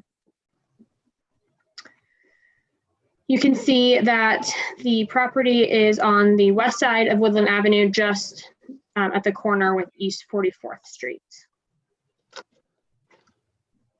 This is a current picture of the site. You can see that it is a reuse of this building. And then the site, which is an unimproved surface, has kind of vehicle and equipment storage associated with it. This is another case that was brought to us from a complaint-based enforcement case. These are pictures provided by our code enforcement officers. So again, a compliance case that was opened in February of 2018. The case is currently pending before municipal court, and it also is going to depend on the action taken by this body and the city council. The applicant is proposing a rezoning so they can continue to use it as their construction office again and vehicle storage area. We are once again in a situation where the proposed rezoning is not in conformance with the area plan. Once again, an area plan amendment has not been filed for this application, though it's been communicated that it needs to be. The Heart of the City area plan calls for neighborhood mixed use, which would allow for some commercial uses, including office. However, vehicle storage is a more intense use, isn't typically included in neighborhood mixed use, and is kind of depending on what they're storing, it's the most intense business or commercial zoning use. Additionally, this applicant also has not complied with our public engagement requirements, though there has been significant communication to do so, both before our stay-at-home order amended those requirements and after that fact. I have not had much luck with communication with the applicant in recent months. I'm not certain. I don't believe I saw them as attendees of the meeting, but obviously we can hear from them if they are. Just kind of as an overview, again, the proposed land use of the site, office, and then also vehicle storage. The future land use plan recommends mixed neighborhood, which would correspond to more of a B1, B2 zoning category, which would allow for the office use, just not the vehicle storage. Their request is for B4-1. Staff is recommending denial of this case because due to their lack of compliance with the public engagement requirements, but more specifically, because again, with their non-compliance with the policies of the city set forth in the heart of the city area plan and their associated failure to apply for the area plan amendment that would be required to pass the rezoning. Oops. With that, I conclude my presentation. I'm happy to answer any questions. There are some similarities to many of the things we discussed in the last case. However, some of the recommendations are a little bit different based on the area plan. Also, give the opportunity to the applicant to speak if they're present. Okay, Jamie, do you also have a timeline on this project as well? I apologize, I do not have one for this, but it followed a similar timeline as far as they applied in late last year, and we have been ongoing.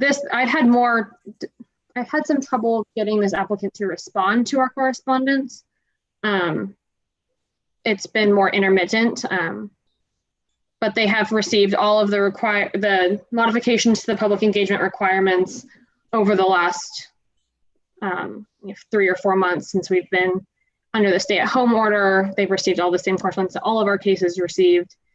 And we did actually send them the list of the property owners at their request a few weeks ago, or I guess maybe a month ago, and have not heard from them since. So I've seen no documentation that meeting or any efforts to hold that meeting has occurred. Okay. They applied December 30th. December 30th, okay. Yep, end of the year last year. Are there any questions from the commission to the staff? December 30th, 2019. Yes, December 30th, 2019. But a court case started February 23rd of 18? That's correct. And do we know if, I believe this is in the Ivanhoe neighborhood, do we know if they've even been contacted or not?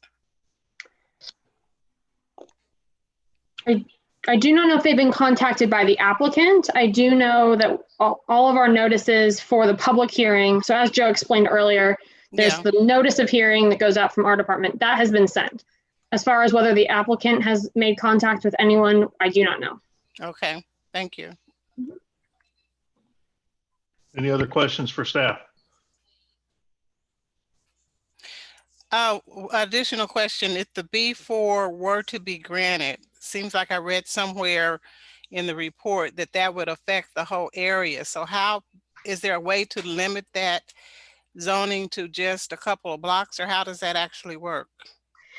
It would be rezoning just this property. However, it's not just to allow this user. If this property owner were ever to sell or to vacate the property, it would allow any other B4 use to go in. So and that, when we rezone a property from residential to commercial, it does have an effect on adjoining property owners. It does change the character of a neighborhood, and it does allow for future use that would be different than what is currently allowed. But it wouldn't change the zoning of other properties.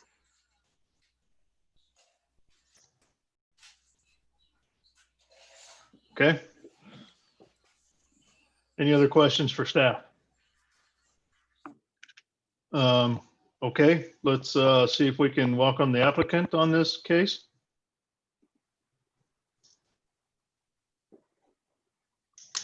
Mr. Chair, I'm not seeing the applicant. Jamie, what are all the names associated with the applicant group? I'm not seeing the name. I believe it's Michaela Gilreath is the most recent and only person I've been speaking with in the last probably 6 months. And I do not see them. And she is not on the call. No, not to my knowledge. Okay. So it appears that we have a failure to attend the meeting here, or the hearing from the applicant. Jamie, is this a case that last time they continued partly on the basis because the applicant didn't appear? I know there was one case, or Is this one we just didn't get to last time? We did not get to it, but they Okay. also were not present. I think we considered hearing it and they weren't present, so we just sort of ran out of time. Okay, thank you. Okay. So what are our options at this point in time, Joe? I mean, I think you can, I mean, again, if you try, so the issue here again is that unlike most applications, you have an applicant who's generally unwilling. They're not wanting to do this really. And so you can't make them appear, right? I mean, Correct. so you can continue it again, but then there's the risk they may not appear. I can promise you we've been doing everything we can on our end to make them aware of when the hearing is occurring and how to join and participate. And as Jamie mentioned, they've just not been responsive at all. So you can either, you could continue it if you want, but our recommendation is that you take action to deny it. Okay. So before we go into a discussion with the commission, let's go ahead and open it up to any public testimony. Is there anybody that's raised their hand to speak on behalf of case number 6? Mr. Chair, I don't see anyone now. Someone did briefly raise their hand and they withdrew it. I don't know if that was an accident, but if you did want to speak, please raise your hand again.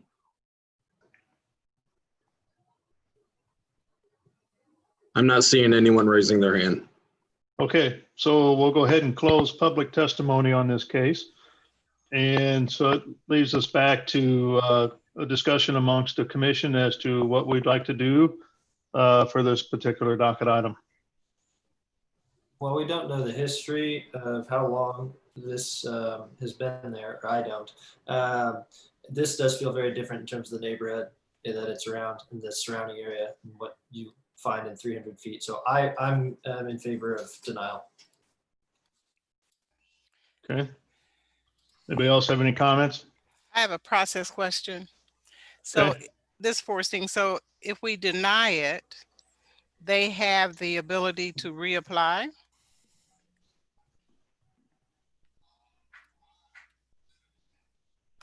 Joe? Yes, they would be able to reapply. That's right. Now it depends on if the council were to deny it, they would have to wait, I believe, a certain period of time to reapply for rezoning. So then they would have to deal with their municipal case that's going on. Right. Okay. Right. Okay. Any other comments? No, I think to me it feels different that the applicant hasn't been open to discussion and they're not even attending the hearing today. So I'm in favor of denying. Okay. Well, I'd like to add an additional comment. Considering this is in more of a residential area, I believe to the north of this property, there's a 2-block area that had new construction that took place over, I'd say, the last 10 years. Mm-hmm. So this property is impacting progress that's been done in the area. So I'm looking at that as well. Okay. It seems like we're at a point for a motion, unless anybody else has any comments.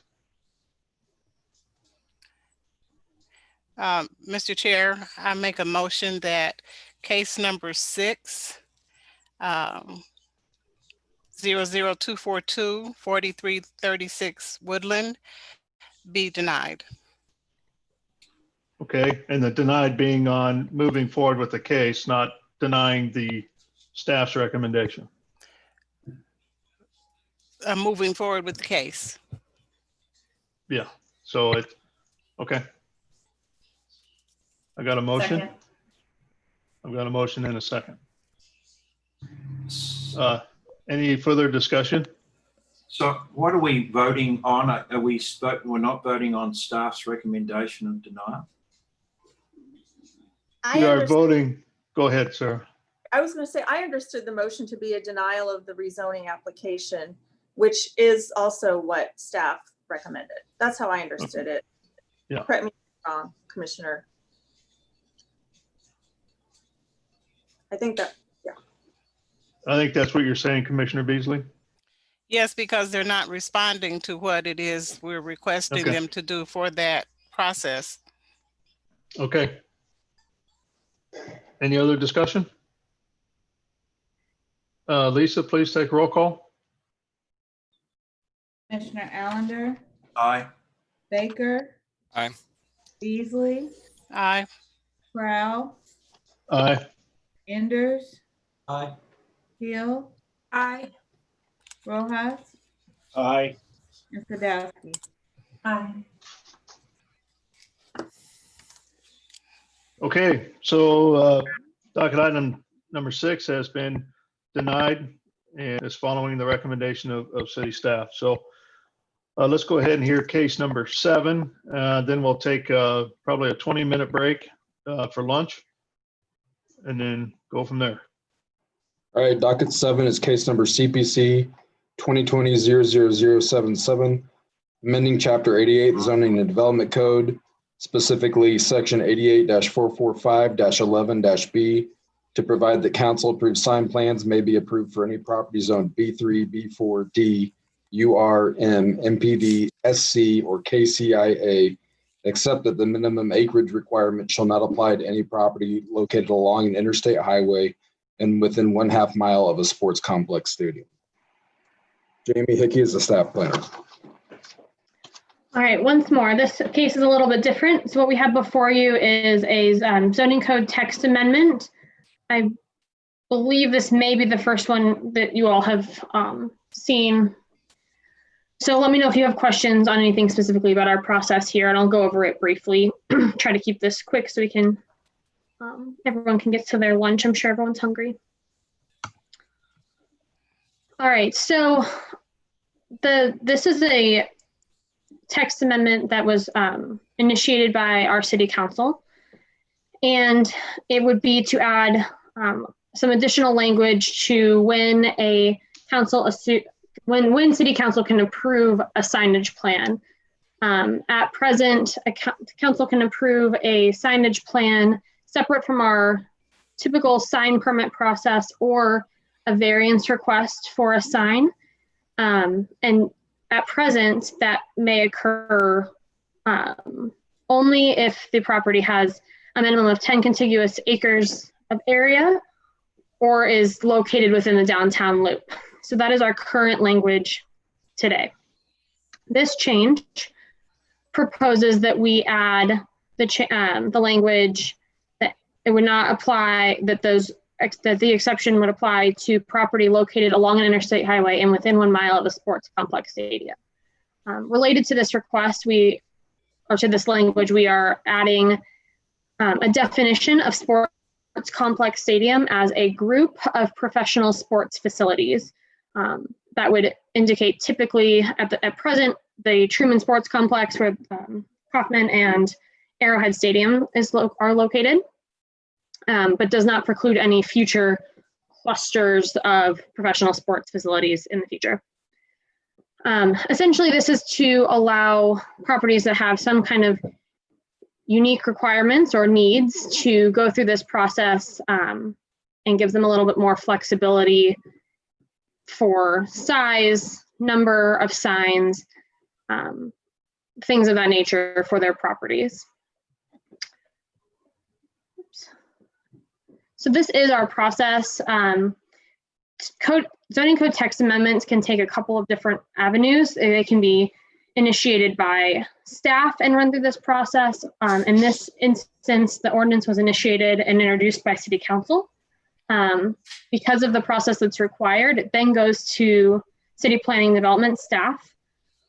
Staff is required to bring this to any interested parties or neighborhood organizations as applicable. In this instance, I did make a presentation at the end of May to KCNAC, to their board members. And then it comes now before you, the City Planning Commission, and then it will go on back to City Council with your recommendation. I'm happy to kind of go through the language again or answer any questions you might have.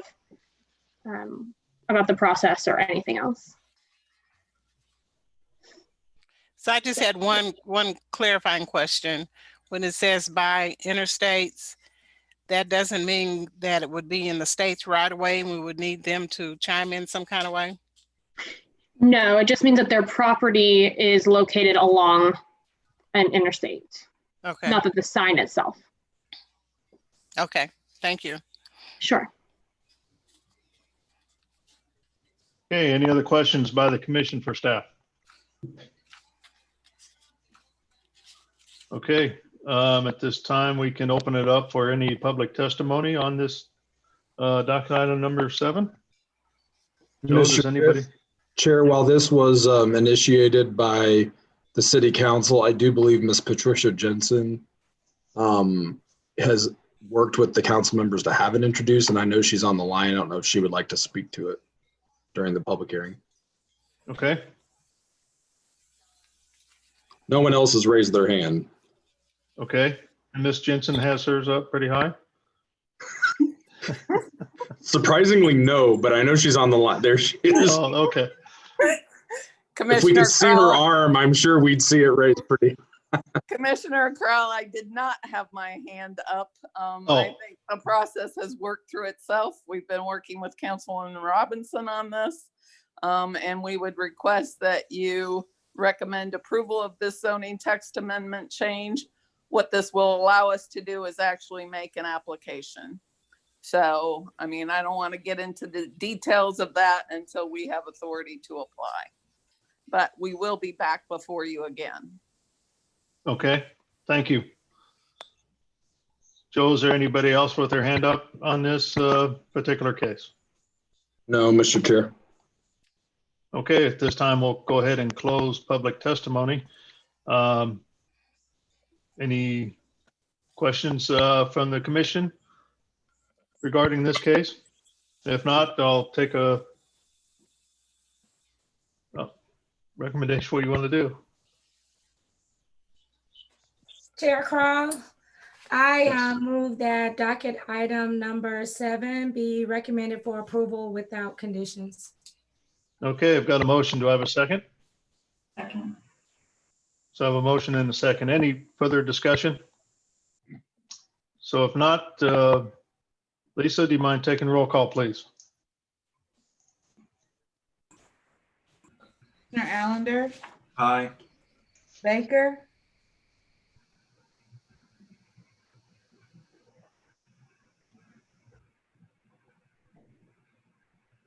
He's kind of gone on mute. Mr. Baker? Commissioner Baker's on mute. Yeah. He took his headphones off. Maybe he can't hear it. I don't. okay, Let's go on to the next one if you don't mind. I'll come back. Beasley, Aye. Crowell, Aye. Enders, Aye. Hill, Aye. Rojas, Aye. Sadowski, Aye. Okay, so it looks like the it passed got his- 7 He's and got up. his earphones on now. Okay, Yeah, sorry about that. My internet cut out on me, or my audio did. So it's okay. you vote yay or We can nay on? continue. Yay. Okay. So the motion passes for case number 7 to be approved, 8-0. Thank you. Thank you. So at this time, it's 1:48. Is 20 minutes enough? I mean, can we be back by 2:15? 2:10? I'm good with whatever. Okay. So look for 2:10, if you don't mind. So grab a quick bite to eat and we'll be back. Thank you, everybody.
We're not going to get it from today's White House event, nor do we know much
Okay, so it looks like we're starting to get everybody back here.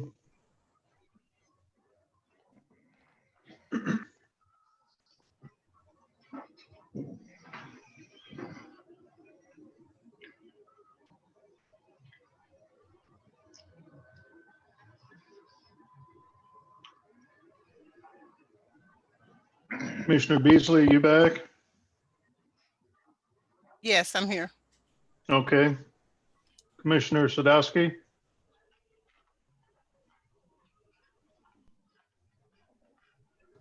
There you are. Okay.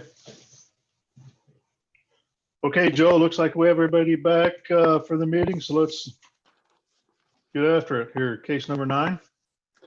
All right, docket item 9 is case number SUP 2020-00004. Request to approve a special use permit for the construction of a new masjid religious structure with parking and site improvements and zoning district R1.5, about a third of an acre located at 2700 East 49th Street. Jamie Hickey is the staff planner. Yes, good afternoon. Hopefully everyone feels a little rejuvenated after a quick break. Let me begin sharing my screen. I would just like to note that I got an email from our applicant who is present on the call, but may be having some difficulties with their audio. So we'll just kind of have to see how that plays out a little bit. Jamie, as you're pulling that up, I see 2 folks have raised their hand, Dennis Drew and Muhammad Imani.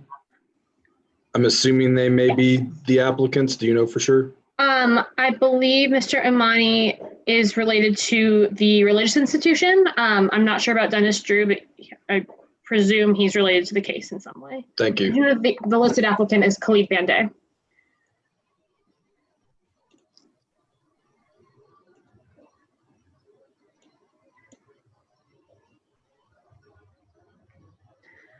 All right. So what I have before you today is a special use permit. It is a special use permit to build and operate a religious institution, which is allowed in residential districts with the approval of a special use permit. This property is zoned R1.5 residential and is located at 2700 East 49th Street. As you can see, it's located just south of Swope Parkway at the corner of Montgomery Avenue and East 49th Street. There are other somewhat similar institutional uses nearby, and then to the south, single-family residences. Here we can see a plan. Essentially, it calls for one structure with a parking lot kind of wrapping the property. There is access to the site from East 49th Street.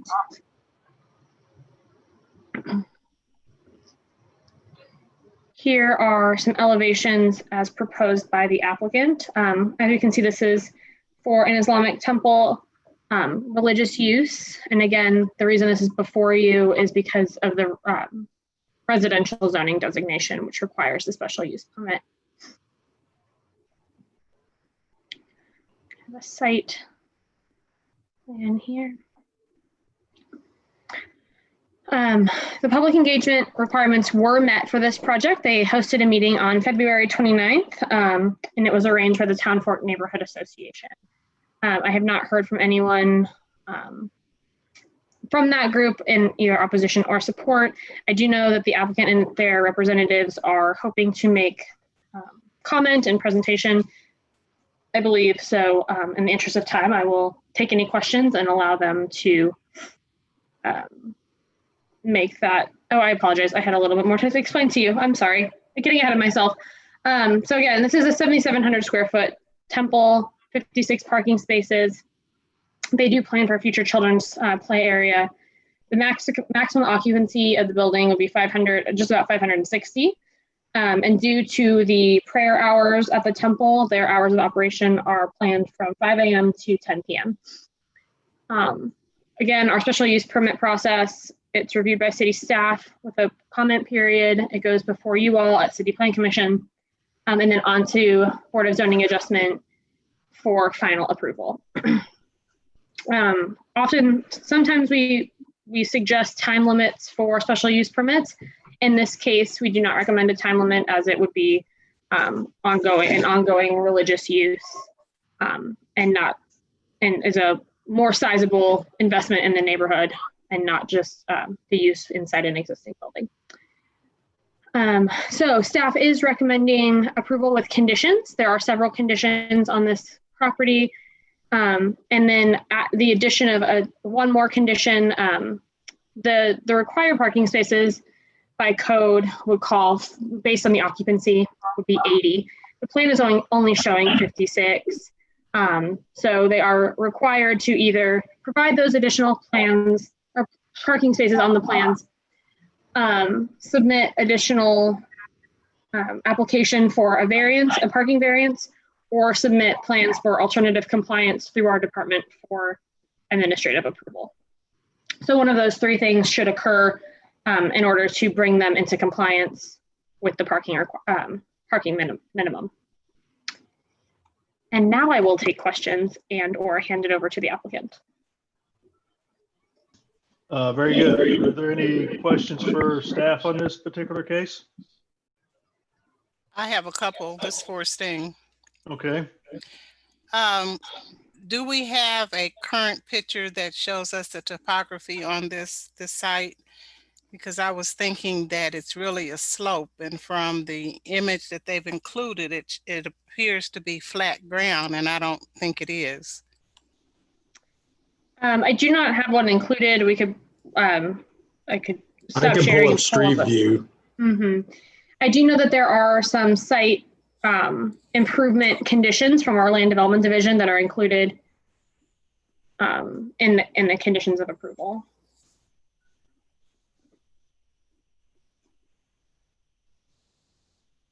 I believe this is a property, is that correct?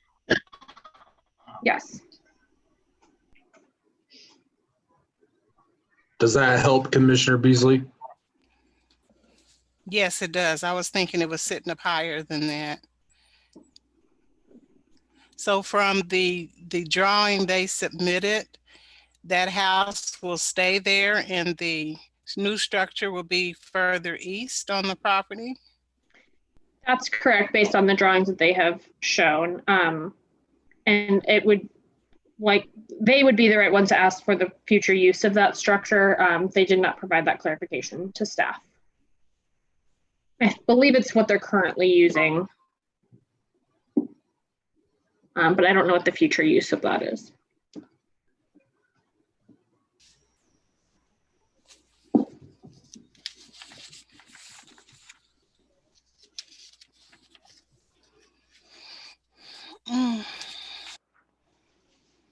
Any other questions for staff? Not right now, thank you. Okay. All right, so let's go ahead and welcome the applicant.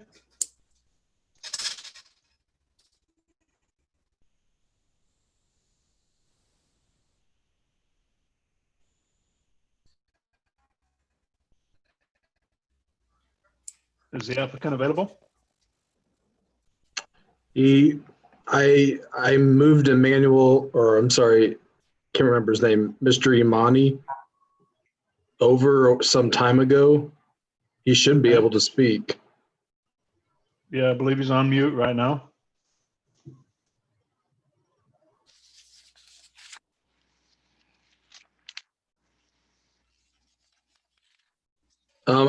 Dennis Drew's raised his hand again. I don't know if he's the applicant, but I'm promoting just in case. Okay. Mr. Drew, are you the applicant? You're on mute, Mr. Drew.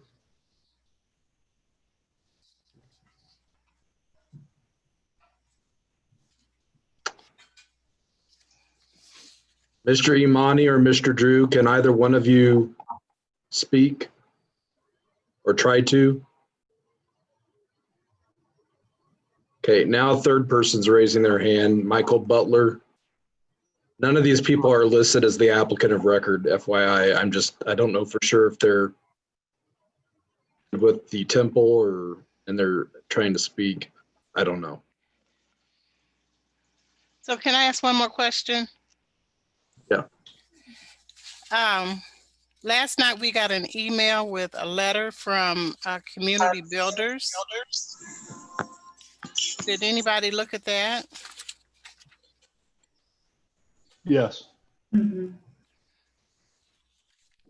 Yes. Yes, I did. Okay, Mr. Amani, are you available to speak? Can you hear me, sir? Anyone from the applicant team, I've now promoted 4 people that have raised their hands. We need someone to speak, please. Good afternoon. My name is Michael Butler. Can you hear me? Yes. Okay, I am a member of the board of Masjid Omar at the site requesting the extension. And what it is a, we're in the process of, as you know, rebuilding. But the function of the masjid is so great for the community. We provide clothing, a pantry for people that need food, people that need their bills paid. So we do a great deal of outreach into the community. So that's what I wanted to share with you before they decided on what they were doing. And we do have our representative. He's on because he made all of us aware of it today. And so I would yield the floor to him for him to continue if he could. Okay. Mr. Banday, are you available? Yes, sir. Can you hear me? Yes. We Khalid Bali and I live in Camden. We are the designers for this project. And as I said, they have existing structure which they use currently for their religious praying and which is insufficient for the time being. And that's the reason they wanted to make a new building for this one. The parking lot is an existing parking lot which would be modified to make it current standards of the city. And the building is around 7,700 square foot with all the amenities within inside it. It would be a fully sprinkled building, and I would take questions if there are any for this from you guys, please. Okay. Can you talk about the site a little bit? Commissioner Forstein, she had some questions about because there appears to be a lot of topography drop off from the south to the north. Are you concerned about that any with your new structure? So it is already having a retaining wall on the east side as well as partially on the north side, which makes the inside the area, mostly the whatever area we are using is a flat area, just a drop of maybe 2 to 3% only. And then from there, it is a steep kind of slope towards the retaining wall. And then you have around 4 to 6 foot of retaining wall on the east as well as partially on the north side. Okay. Are there any other questions from commissioners to the applicant? I just was going to say that I looked at Parcel Viewer and that kind of outlines what he just said, that the retaining wall is where most of the slope falls off. I had a question about that retaining wall though, to what extent that it's going to be inspected prior to construction, since a lot of the site disturbance might cause issues with it. Commissioner, it's being an existing, the parking lot is mostly an existing paved area, which has little bit of grass area shown now because it has been not used for many, many years. So the building is, the new building will be on the new grass area. Rest of the parking lot will be existing parking converted to the new parking lot. And we won't be disturbing beyond that. So the retaining wall, yeah, if city wants us to, we can have an inspection. It's a concrete retaining wall. And if the city wants us, we can do the re-inspection of it and see it's looking good as per the photographs you can see on the Google map. It looks in a good shape, but still if the city wants us, we can have an inspection done on it and third-party inspection done on it to get a assessment of I think that was also a concern coming from the community builders letter, was about the retaining wall conditions. So both that and the fact that a lot of the site will be disturbed, it seems like a good idea to do that, but I'll leave it up to others to decide how we want to go about that. I guess the other question was about the play area that might be added, where that might be located, or if that has been decided. It would be beside the existing building on the northeast side of the existing building, which is again kind of flat area. It's not sloping any. It's sloping a little bit north, but not that. We'll be adjusting its grading that time when they put the play areas, madam. Okay. And then one more question was, just because we got a letter from community builders about the project, have you been in contact with them and any discussion about them maybe parsing out some of the site for other uses, or I mean, she was the only lady who had a concern about this project. All other neighbors who were there in the meeting were positive. Their approach was positive towards the project. And I think they have got some properties within the neighborhood which they are trying to redevelop, and they're thinking that making a Islamic center, bigger Islamic center there, maybe have an adverse effect on their properties. That was all. She did not talk about the retaining wall. She said only thing what she was saying, that this big project is not good for this area, kind of like that. And then one final question, the house that's on the property, do you have plans on what you would do with that existing? It's going to stay, ma'am, and maybe in future they may use it as for the child care or things like that. It's a big house. It has a basement, full basement also, and demolishing it won't be a good idea for the community. I mean, community is growing, they need the spaces also.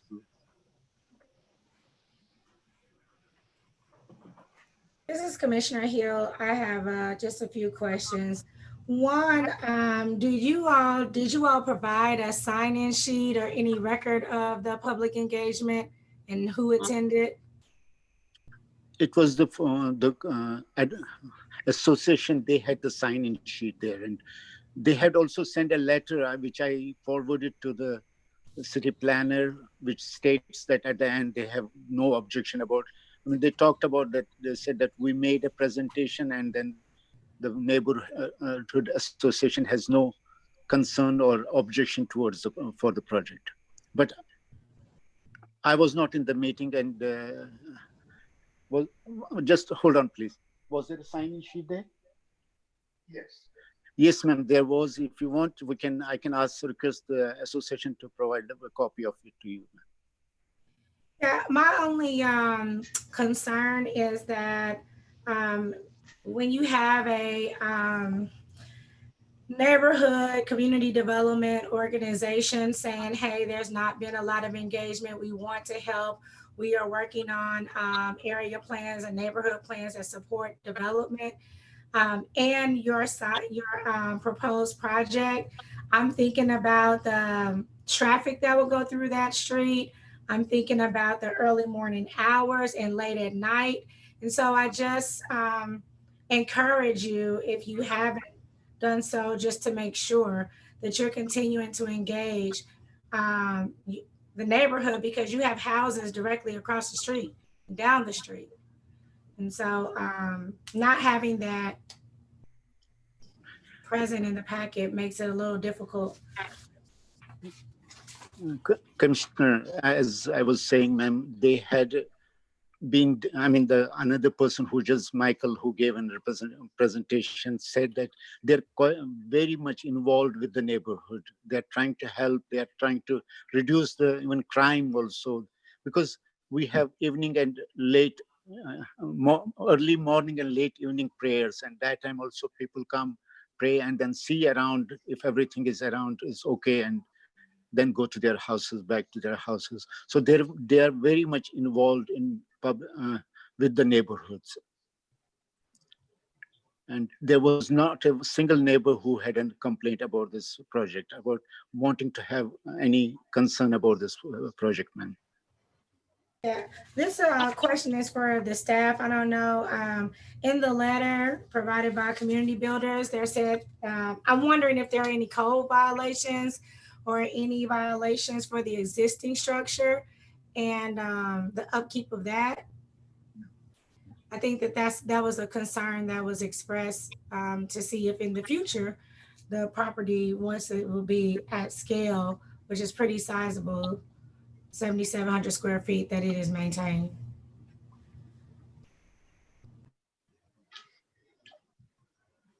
I'm sorry. Yeah, that's going to take some research. We can look into it and try to answer that.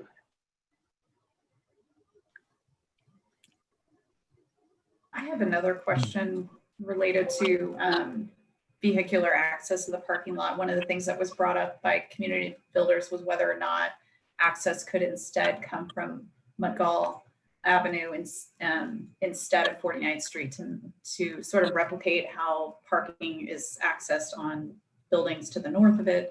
And it makes 49th Street less congested near those houses. Is that something that you would be willing to look at, Mr. Bende? Yes, ma'am. Yes, ma'am. And as I was saying, we can relocate the play area and have an access on the Mountgill also if city wants us to. Yeah, we can have two accesses. That would be better for us too. Well, I think it was in lieu of the access on 49th, just having the one on the west side. Is that? Yeah, that's what we're saying. Yes, ma'am. Okay. That's okay. Okay. Okay, any So- other comments or questions for the applicant? I have a question. I guess it's for staff first, Okay. because also mentioned was the material that would be used in this building. Is that something that staff would approach now, or is that something that would be used further in the process? The type of material that would be used on for the exterior of the building? With a case like this, we typically don't have strict guidelines on materials. There is the area plan, often references suggested materials, but we don't have aside from building code, we don't have design criteria for this use. So, but it's not in the area plan as well? Is that what I kind of heard you say? There are suggestions in the area plan. There are recommendations, and the area planner typically makes comment if they don't feel that it meets those recommendations. However, we don't have required material finishes to review. So how do we address the concern of the material that is so far proposed to be used? Is that something we address here, or is that addressed in the building process? If there is a concern about building design or material, you can address that here. But again, to Jamie's point, there's no policy that we have or regulation other than what might be in an area plan, which we rely on long-range planners to give us feedback on. Other than what might be in an area plan, there is no policy guidance for design of structures like this. So can I ask Mr. Bandy, that was his last name, when's the last time he's had a conversation with community builders? We had the meeting on 29th of February. That's the last time we have heard from them. And the building will be is a wood frame structure, but having brick veneer as well as concrete stucco on all four sides with the design and things like that. It will look good, nice structure over there when it is built now. There was an earlier question about whether there's any code violations on this property. There's not a record of any code violations on the property. Okay, any other questions for the applicant? Yes, just one final one, well, for me. Okay. Just help me understand how this project fits within the medium density residential land use. And just to help me understand that piece. So as I think Jamie explained on our prior case, well, that was a fire station, but fire stations, churches, schools, religious use institution, regardless of the religion, any of those are considered public and civic uses in the use table of the zoning code, and almost all of them are allowed in any residential district, sometimes by right and sometimes with a special use permit, and it depends on how the property is shaped, whether it's bound. For example, if this property was bound by streets on all four sides, you wouldn't even be seeing it. It would go straight to building permit. But the fact that it's not triggers the need for the special use permit. So really, we're just looking at how this use, whether the particulars in terms of the operation of the use is compatible with what's around it. Okay, and then just as a follow-up, Joseph, so as future land use development or neighborhood plans or area plans, has there ever a discussion about limits on if you have such as religious, minus the fire stations, have a right to insert themselves in the middle of a residential area? Are those conditions usually discussed or capped, or are there recommendations about that? I'm not sure if they're typically discussed. I'm sure they may come up from time to time, but in general, public and civic uses, the ones I mentioned, those are considered to be, in many cases, advantageous to be located in proximity to residential areas. So it includes, police stations. It includes a variety of uses that sometimes complement residential areas. So, the reason it complies with the land use recommendation of the area plan in our evaluation is because you often find religious institutions mixed with residential neighborhoods in close proximity to them. And they're also allowed in zoning districts where residential uses are allowed by code, which is a code thing. This is Forresting. I have one more question for Jamie. I can't actually get to my full set of staff support documents. So this says approval with conditions. So the only condition beyond the standard type conditions is the parking requirement that you recommended? There are 26 conditions, including the parking requirement. It has to do, there's landscaping, lighting, site design, as well as some from our land development division. And then there is the additional 26th condition regarding the number of parking spaces. But I'm thinking of those 26, the bulk of those are really kind of standard conditions that are put on a project. And the only one that you pointed out is to ensure the parking percentages were increased. They're standard in that they are code-based and are typical things that if they are not met on the plans as submitted, that we condition those be included. We review each case individually. And that's what I'm saying. The only thing that really had to be changed specific to the site was the parking ratio. No, I mean, they're going to have to provide additional landscaping and around the parking lot and the site. Is there something specific that you think is missing? I guess I'm maybe not understanding quite. I'm not saying something's missing. I'm saying I can't actually get to that list to read it for myself again. Okay. So I was just saying, since you mentioned the parking, is that the only one from the list that you really wanted to ensure was highlighted of the conditions? It was the one I wanted highlighted because it's an additional one that was not included in the staff report. Oh, so that wasn't included. Okay. No, it was something that was caught after the initial review period and the comment period was closed.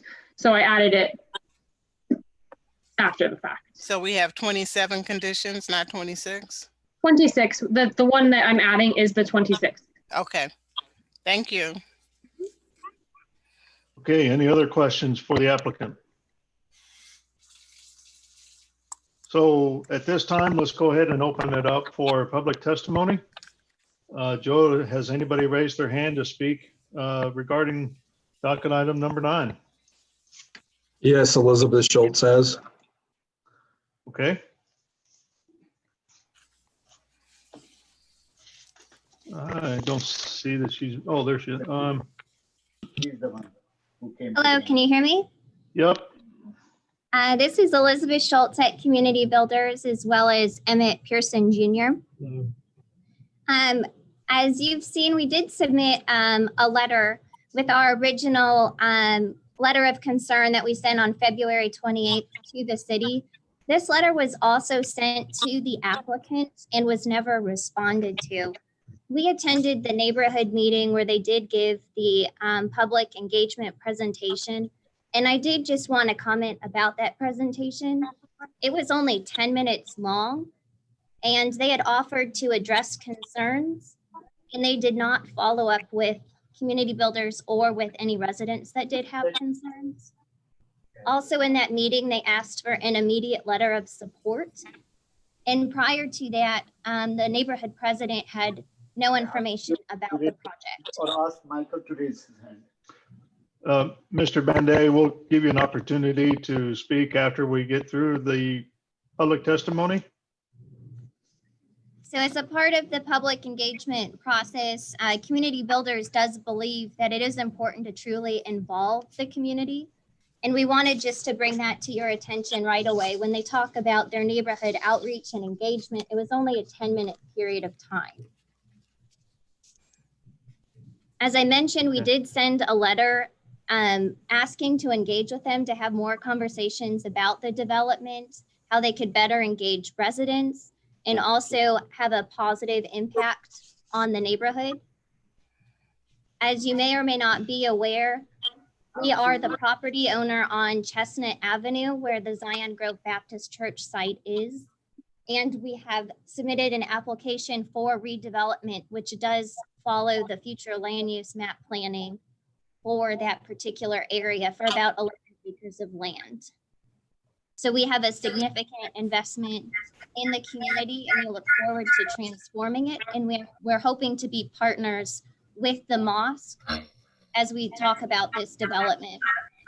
So the concerns that we've noted in the letter were ones that will affect the visual impacts of the neighborhood and community long term. Did you receive it later? You got it just with this. I mean, So most of these items were already brought up by members of the commission. They are concerns with the exterior material choice, the retaining wall and its existing condition.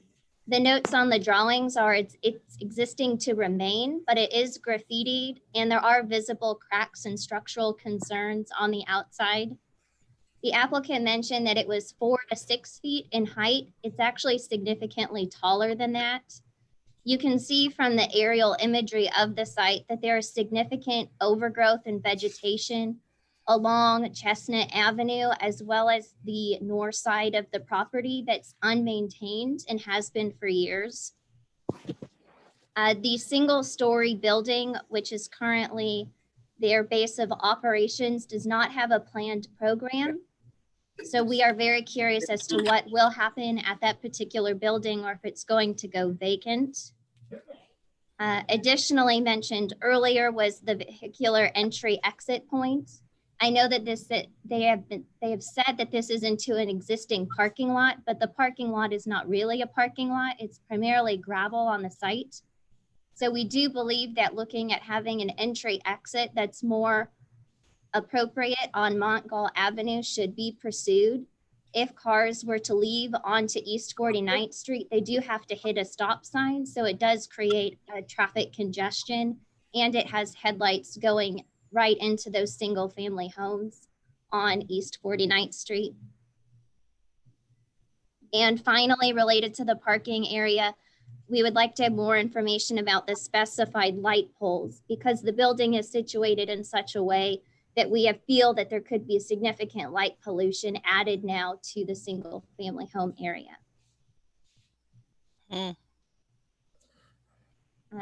Those are kind of summary of the comments that we had outlined in our letter. And I would just like to reiterate that we have made several attempts to have conversations with the applicant, and they have not been followed up. Huh? What are they telling? Thank you all very much. Okay. So just make sure I've got all the items that you've asked for. The public meeting was extremely brief. Community Builders is also looking to do some development in the same area, and you want to be a partner with this. The walls are concerned. What's going to happen with the existing building if it becomes vacant? Having an access point to Montgall, building materials, and the parking lot light poles. Is that correct? That's correct. Okay. Any questions from the commission for this, for Elizabeth? Yeah, I have a question. Have you all discussed at all acquiring any part of this site? When you say partnership, I'm just wondering if that has been discussed. So Community Builder sees ourselves as being partners in the community, even helping other developers on their projects. So that's what I intended by partnership. There was no intention of purchasing the land, but really being an advocate for the neighborhood. We've done development in this corridor for almost 30 years. So we are well aware of what happens in the Town Court Creek neighborhood, especially with connections to the neighborhood president who used to be on Community Builders board. So when we first received the notice about this special permit use application, we called her and she had said that there had been no engagement except for the 10-minute presentation. Okay. Thank you. Joe, is there anybody else that has raised their hand for public testimony? No, no one's raised their hand. Okay, at this time, we'd like to close the public testimony. And Mr. Banday, if you don't mind addressing or discussing the issues that were brought up by Ms. Schultz. If you need help remembering those, I can go through those one by one if you like.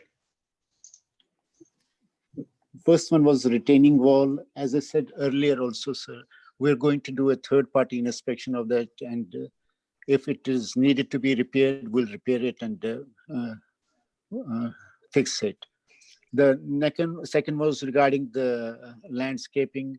The landscaping drawing has been submitted, revised drawing has been submitted, which shows, and by the landscaping architect, which shows all the details, required details of the landscaping. That will clean up what this lady was saying about the cleanup area also around the neighborhood. We are going to put new sidewalk and curb and gutter on all 3 sides of the property. And then currently it's asphalt and a little bit of gravel parking lot, yes, but it will be brought to current standards. And hopefully, yes, we'll start working on maybe opening up a access from the west side also, so that we'll have 2 accesses, one on the west side and one on the south side. And lightning pole, yes, we'll look into that also, so that city requirement requires us to put a photometric plan of the site, which would have no light at the edge of the property line. It would be, so we'll comply with those and accordingly have smaller, shorter light poles to have a uniform and uniform lighting in the parking lot only, and outside the parking lot it would be quite small in luminaires. And anything more you need me to address? I think again, just a couple items. The existing building that's there, you stated before that that would become daycare, or is it going to be vacant? No, it won't be vacant, sir. It will have its use. As I said, they may start using it for their meetings and other things, because we don't have any multipurpose room in the existing new structure. It's a without basement, so it's just one floor. So the existing structure could be used for the meetings, could be used for the classrooms also, and childcare. So it won't be left vacant and just shut it off. No, so it will be used. Okay. Any thought about access to Montgall from your Yes. parking? Yeah, that's what I said. We'll work on that. So we'll have, I mean, because if we have to increase the number of the parking spaces, then hopefully we'll be having an access from that. We'll have a second access from that side, street side, on the west Okay. side. And I think the last item that she brought up was the building materials. That was a concern. We've talked about that before and what your building is going to be comprised of, but do you mind stating that again? As I said, it's a wood frame structure with having concrete stucco on all four sides with brick veneer on the lower 3 feet on all four sides. And if they want us to add some more features, we're ready to accept that too. I mean, it's good for us as well as for the neighborhood to have a good structure with us. Okay. Chairman All right. Crowell? Yes. I think the other thing that might be worth speaking to, Mr. Banday, if you would, is the community engagement in the 10-minute meeting. If Mrs. Schultz, said that they were not followed up with. Do you have any comment on that? I was just asking he's the, he's the secretary of the association of our Islamic association. And he says that, yes, we received the letter, but it was not asking about anything. Can you talk about that? He's going to talk himself. 1 minute. Hold on. Give your name and Hello, my name is Dennis Drew and I represent Masjid Omar. Can you hear me? Yes. Yeah. Yes, I attended the meeting that Mrs. Schultz is referring to, and as Mr. Banton said, there was no one had any objection to us building a new masjid there. In regards to the letter, I never understood the letter that we received at the masjid that she sent. All I understood was what their purpose was. That's all I understood in the letter. That was what they wanted to do in the area. Okay, thank you.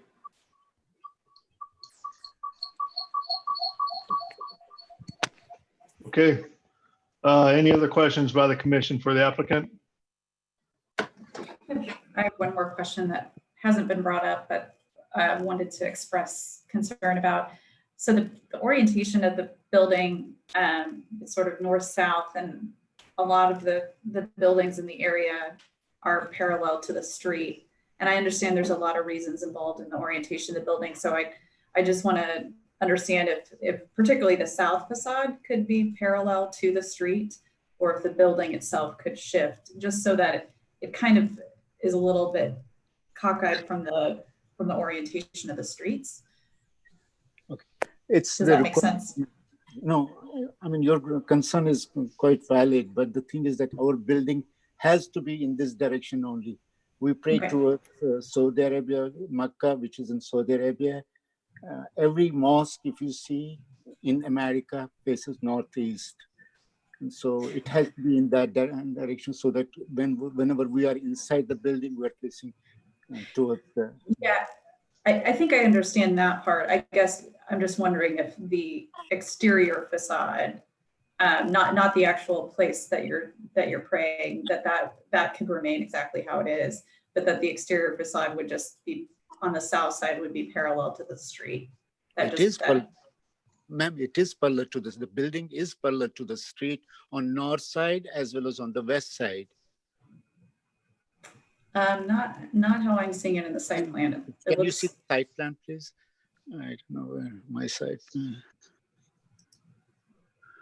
It looks just slightly off. It doesn't. No, 1 minute. I didn't think there was a street on the north side of the building. No, there. Yeah, it looks like on the south side and the west side, the building itself is just a few degrees off from being parallel to the street and right away. Mm-hmm. And I would add the parking too is kind of, I don't know if that's critical to the intent in the northeast part. I wonder if that could be altered as well. It seems to be, it seems a little bit inefficient as well when it comes to building the parking.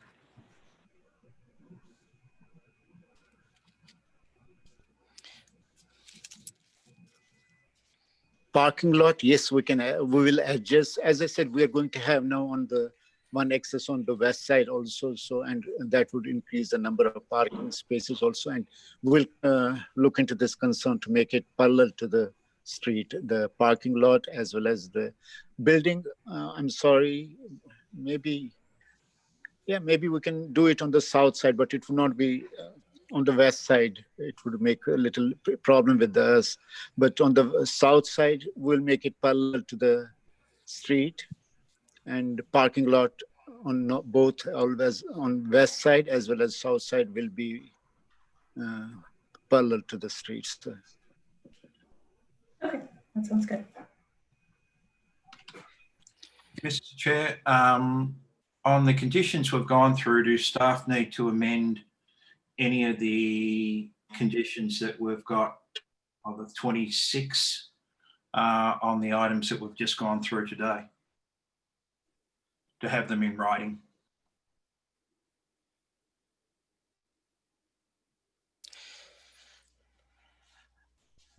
Hello? Hello? Bruce, do you mind asking your question again, please? I'm just wondering, on the conditions we just went through, I think there's 8 or 9 that you just went through with the applicant. And I've got a question, I suppose, for staff is, do we have to add any further amendments to get those in writing on the 26th that we've got already from staff? So just want to make sure that anything that we've covered today is in writing for the applicant to comply with as they go through the process. Does that make sense? Jamie, can you weigh in, please? Well, I don't think we've necessarily completely agreed on all of them yet, Bruce. At least that's my understanding. I think there are been a lot of ideas that have been put forth, but I don't know if we've come to a conclusion, or at least I certainly haven't, on some of the recommendations that have been put forward if we want to add them as an amendment. Because I think we're still in the public testimony part. Right. Sorry, Sarah, go ahead. You can go ahead. I was just going to say, to the extent that once you're there, you want to amend or tweak any of the conditions in the report, you could state that as part of any motion that you would make. So. And a number of the questions I want to add that have been raised regarding technical things like the lighting levels, retaining wall, I want to assure this commission and the public that staff evaluates all that. There are city codes that unless a decision-making body with authority waives those code requirements, they have to meet them, whether you guys talk about them today or not. So the lighting is one example. There's a code that limits the levels of illumination, and they have to follow it unless a variance is granted from the Board of Zoning Adjustment. At this point, they're not requesting a variance from the Board of Zoning Adjustment. So I realize there's some testimony you're hearing regarding some of these things, but I do want you to understand that that evaluation does occur and it's staff's job. So, Mr. Chair, this is Forresting. Yes. My concern is coming back to the discussions that have taken place with the community. I'm not comfortable that it was fully vetted out and explained to anyone concerned. Is it within my purview to ask for that to be continued for additional communication to take place? Sure, you can make the motion at any time to continue the case. Obviously, you would need a second and a full vote to go to that. Well, Mr. Chair, I'd like to make a motion that we continue this case for conversation and communication to take place between the applicant and the community so that we are more confident that everyone understands this project and will be in better support of it, as well as the ability for them to explain what it is they want to do on the site that then ties back to our conditions that we have in place from staff. I'd like to reiterate that we're in the public comment portion, and the city, in addition to the applicant, reaches out to everyone in this radius, and this is an opportunity for them to voice and reiterate that they haven't been communicated with. And so I'd be interested in hearing more voices like that before we make that sort of motion. Okay. Well, I've got a motion on the floor. Does anybody second the motion at this time? With the project. Hello. This is Dennis Drew. And all the neighbors, I had talked to several of the neighbors in surrounding the area that we plan on building the masjid in, and they all are in support of us building a masjid there. They have no objections to us building a masjid. The only objection is coming from Mrs. Schultz. That's the only objection that anybody has made about us building a masjid there. Okay. Thank you. Thank you. Chairman Corral, can we see if there are any other public statements, and if not, move to discuss the case? Sure. So we're going to hold the motion on the floor for now, if that's okay. Is that okay if you, Forstein? Yes, that's fine. Okay. All right. So, Joe, is there any additional public testimony at this time? There's not. Okay. So let's go ahead and close public testimony. So we're back to the commission speaking amongst ourselves about this case. I'd like to touch on some things that Joe mentioned. I want to, and I know we're all learning what our purview is, but I don't think that we should be determining or making decisions based off of what brush looks like currently, or, I mean, we can't make an assessment on a retaining wall. I certainly can't based upon pictures. And I don't think that we can approve a project based upon what the future use of an existing building is designated to be. Looking at other buildings, I don't think it's abnormal to have a building that's not completely parallel with the street. And if we look at a Google Street View across from this location, there is a house that looks like it's occupied, and there are lots that could be occupied should someone choose to build there. I just want to reiterate that, as Joe mentioned, I think a lot of these things have already been covered, and we shouldn't be making decisions based upon things such as brush. The one thing that I did like hearing that I would be supportive of is having the parking lot also be accessible from Montgall Avenue. Okay. Well, Any other comments? I do think we should get a third-party review of that retaining wall, though, because it is pretty steep. Just make sure that it is sound, structurally sound. At the end of the day, I think we should ask that as a condition. I would agree with that. Just looking at the Google Street View, and I mean, Mary Lucas's signs are up, so it's just recent. There are some significant cracks, especially on the back end, and so I would encourage us to incorporate that aspect as well. This is Commissioner Hill. I would support the motion that was proposed by Commissioner Beasley on continuing this case. While I agree with Commissioner Enders about some technical aspects, I do think that it is really important to think about these future land use development, to have community engagement. And really, when you have an organization that is dedicated like Community Builders to working with the neighborhood, have been there as a staple for 30 years. I think it's important that the proposed developers and applicants work with those that are in the community to make sure that it can attract future development that has been requested by the neighborhood and residential. And while I certainly believe that the neighborhood has the opportunity to engage and make their commitments either for or against known, I think in this season of COVID and us moving to a technical kind of online platform can make it difficult for certain residents to be advocates. So I would certainly like to see the applicants reach out and think about more intense relationships with the community, the neighborhood, and community builders before I feel comfortable on this. I think it's also worth noting the site and how it's kind of on the edge of this neighborhood. And right now we have two parties, one which says they've interacted with multiple neighbors and the neighbors have been supportive. And then we have one party who said that they haven't been receptive. That second party hasn't said that there are many other neighbors who agree or who have also found that situation to be the same. It's just one person saying that they didn't feel like they were heard, and they sent us a list of the 5 things which we've all discussed. And all of them, I think we've addressed piece by piece. I don't think we should be deciding if stucco is insufficient. I think there are plenty of buildings that have stucco, and that's sufficient. And again, I think to some degree, we're supposed to trust that the applicant has gone through the process correctly. And this is an opportunity where people can reach out to us and say, no, the applicant did not go through the process correctly.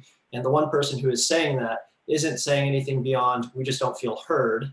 And so here are the 5 things that we don't feel heard on.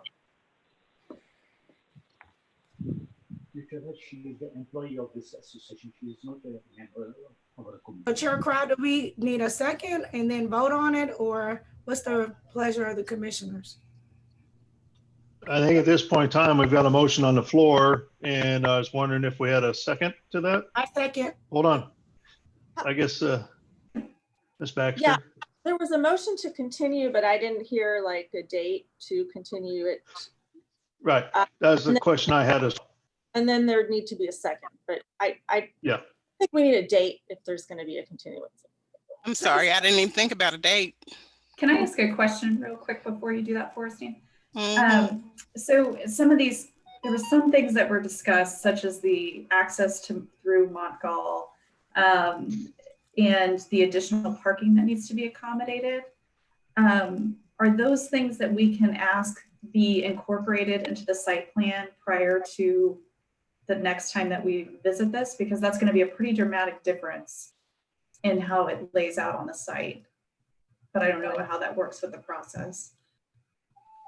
Well, it appears that we're adding the one condition, should we move the project forward, which would look at the additional parking, and it would make sense to go ahead and tie that into Montgall, because that's where they head to add those extra spaces. So they're getting pretty close there anyways. Why not do the tie-in? Okay.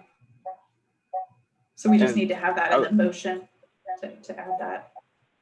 So we first got to get through the motion whether or not to continue the case. Okay. So I believe we have a motion on the floor, and it sounds like it needs to be amended to add a date to that. Ms. Beasley? Okay, I need to look at a calendar. So we're at the 16th. Yes, sir. August 18th. That's you're talking about, no, July 7th would be our next meeting. Oh, July, Lord, I skipped all over a whole month. Okay, so let's do the second meeting in July. What's that, the 21st? Be the 21st. So I have a motion to continue this case to July 21st. Yes. Is there a second on? There is a second on this. So any further discussion on to continue this case to July 21st? So Lisa, if you don't mind taking roll call on this motion, please. Okay. Commissioner Allender, Aye. Commissioner Baker, Aye. Beasley, Aye. Corral, Nay.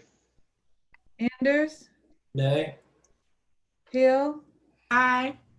Rojas, No. Sadowski. Aye. Okay, so it appears that we have 5 yeses and 3 nos to continue this case to the 21st of July. So it looks like motion carries.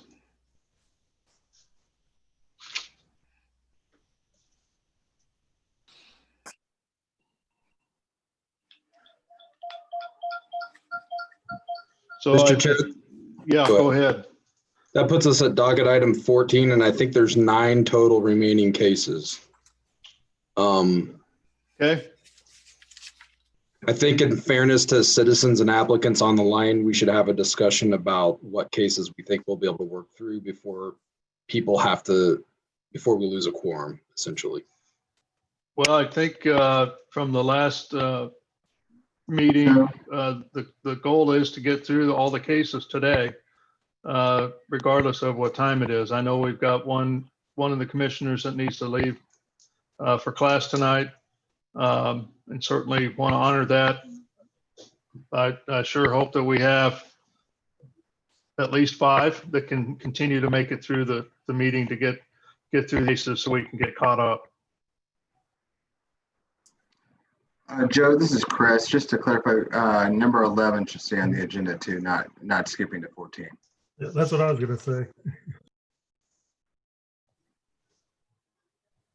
I'm sorry, say that again. About number 11? Yes, I skipped over 11, sorry. Yeah. So that's what my hope is as we continue going through. So hopefully we'll find that we might get some of them done a lot quicker than what they have been going. So let's move on to 11. Yes, please. 2 companion cases started with 11.1's case number CPC 2020-00018. Request to approve a preliminary plat for the second Delaware project on about 5 acres located north of the intersection of West 2nd and Delaware Streets. Docket item 11.2, case number final plat 2020-00004. Request to approve a final plat for the same. Chris Huey is the staff planner. Good afternoon, everyone. Bear with me as I share my screen here real quick.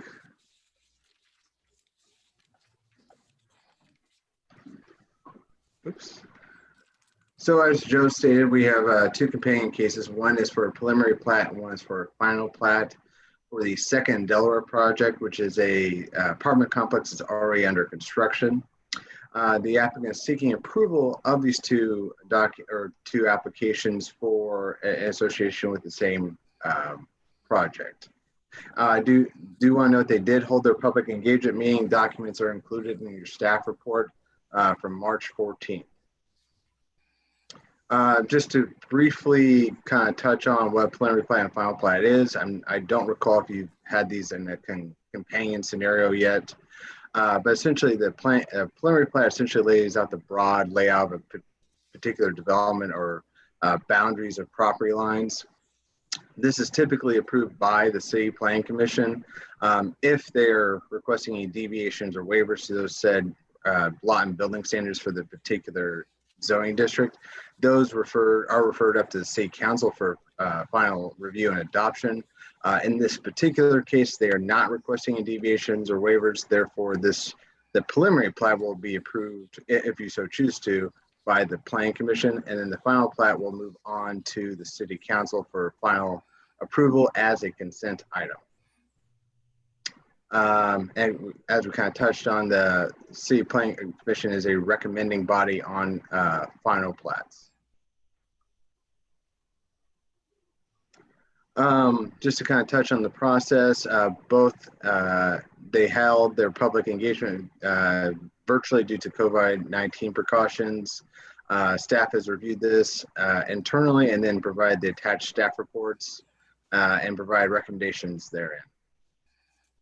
So Second Delaware is in the city market area. It's quite literally at Second Delaware, as the project name kind of states.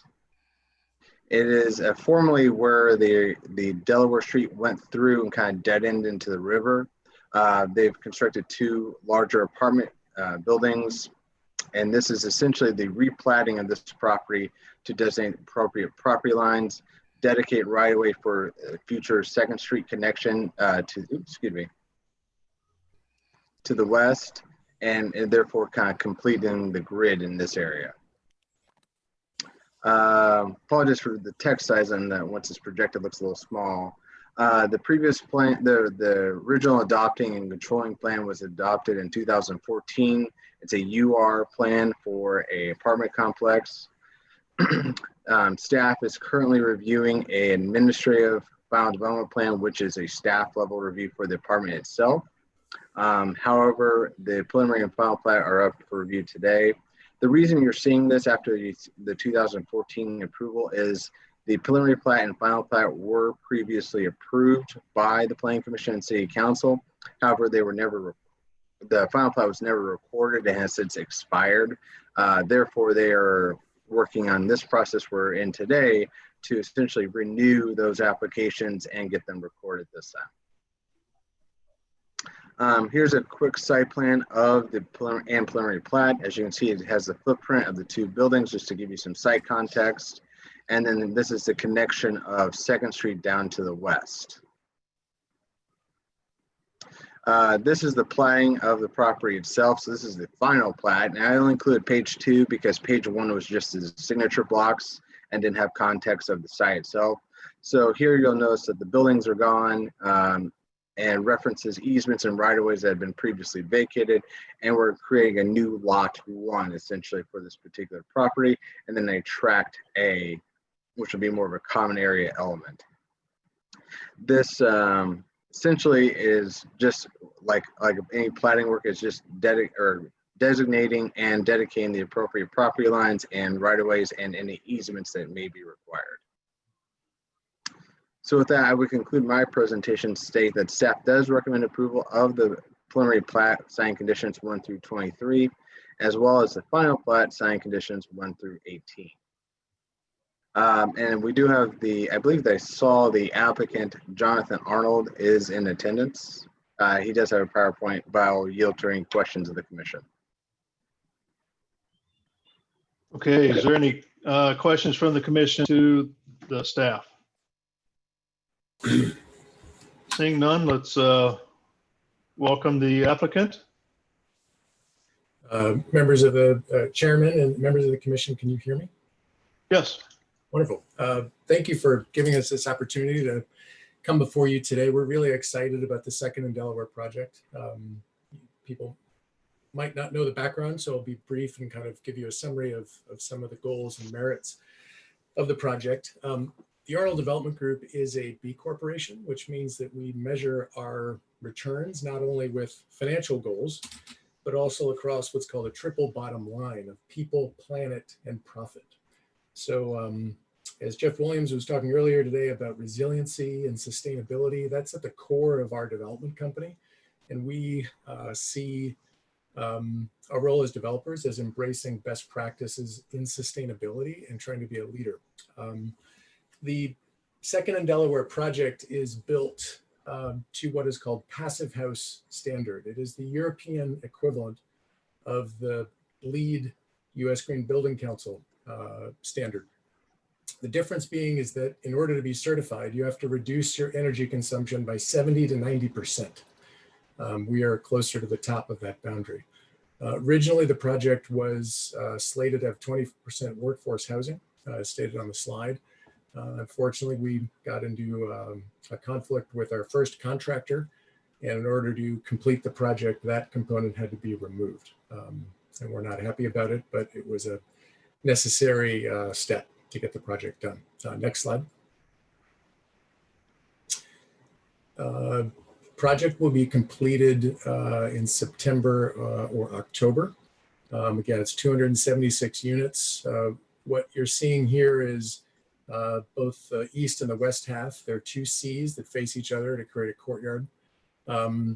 What hasn't been added yet are the green roofs, which will be a great amenity and best practice. Next slide. Easiest way to describe Passive House is kind of comparing it to what standard buildings are. Standard buildings have very thin walls, very large air conditioners that run all the time, and you have a very large heating bill. What the Europeans figured out is if you put a sweater around the building, you can get away with a much smaller air conditioner and heating unit that hardly ever needs to run, because your body heat of the residents actually are practically enough to heat the building, resulting in a significant energy savings. Our walls are also not only energy efficient, but they are built to last 200+ years. So the outer width is 4 inches of concrete, and then the inner section is 6 inches of foam, and the inner width is 6 inches of concrete, meaning that this building will outlive all of us here. And because of the way that it doesn't have a lot of load-bearing walls, it can adapt and change and accommodate different uses, which is a great best practice in sustainability. Next.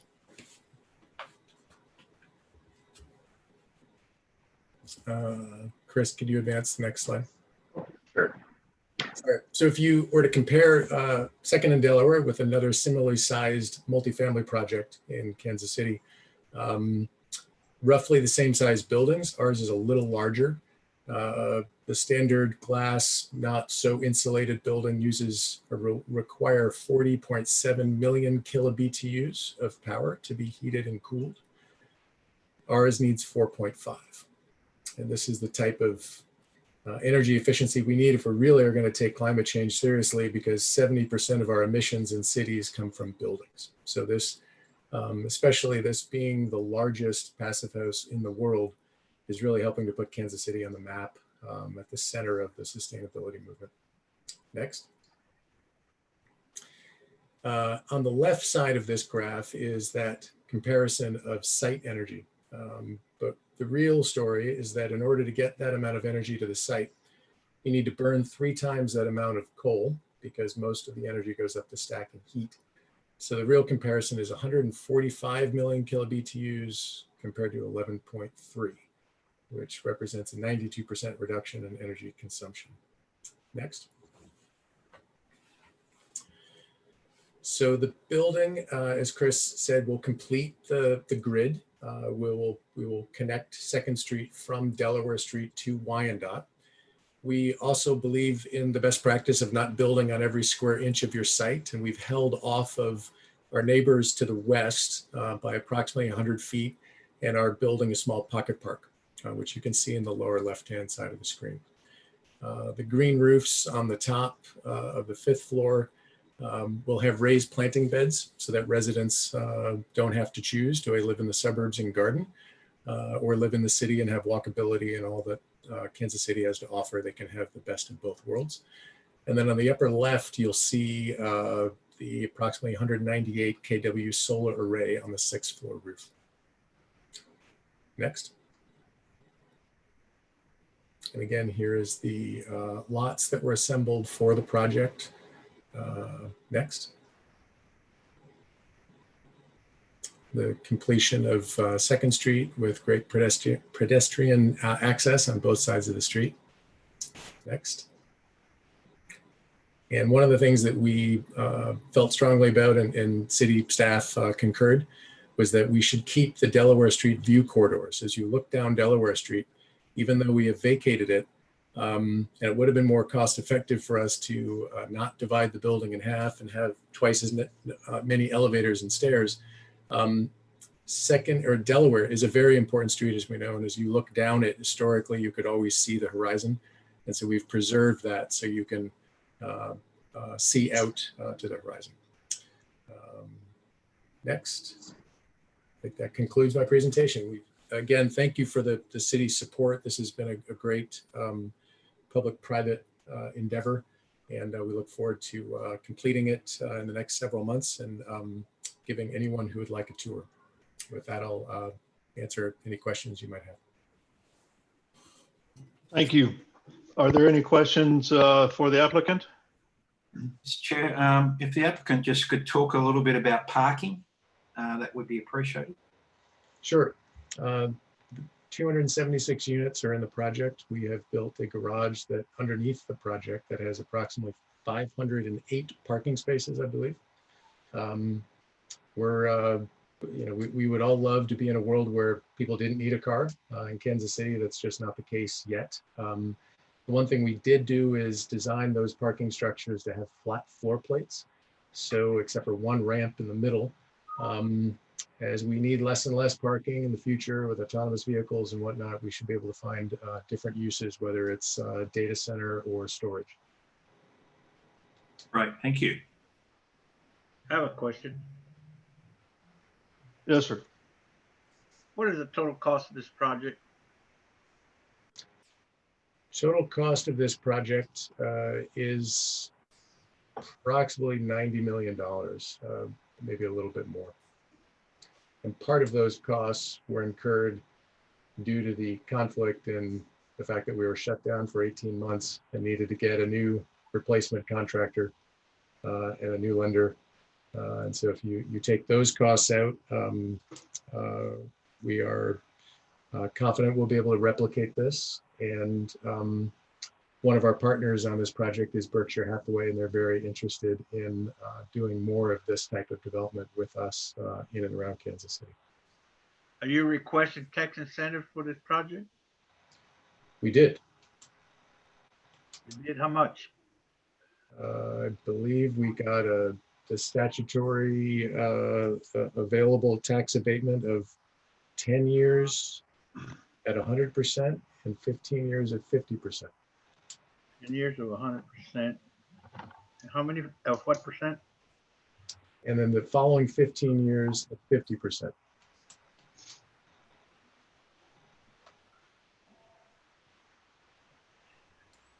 So I have a question. When did that time period start? You know, I don't have the tax abatement documents in front of me to answer that at 100%. I believe it is that clock starts when the project is placed in service.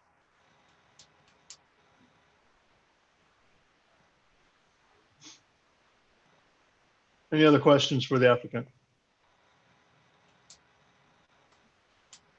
Okay, let's. How much of the project can you do without tax incentives? If I can jump in, I hate to do this, but the incentives have already been granted. There's not anything you can do with the plat. I mean, I understand the curiosity, but there's no, plats are a completely separate animal from whether the property's been determined blighted, which it has already. They're a completely separate animal for whether there's sufficient parking. That's been evaluated already with the development plan that was approved by the prior commission 3 or 4 years ago. It's very common for a plat to come in down the road. And even if this plat hadn't expired in the past, as Chris explained, did occur, it's common for you to see them a year or two after a development plan has been approved and all of those questions have been answered. That's typical. So I understand you might not be aware of that, and that's why you're asking these questions, but there's nothing that the commission can do about, you know, I don't know why you're asking the questions, if it's just curiosity, if you're trying to, you know, leverage something or make some sort of decision. You can't do that with a plat. Those decisions have already been made.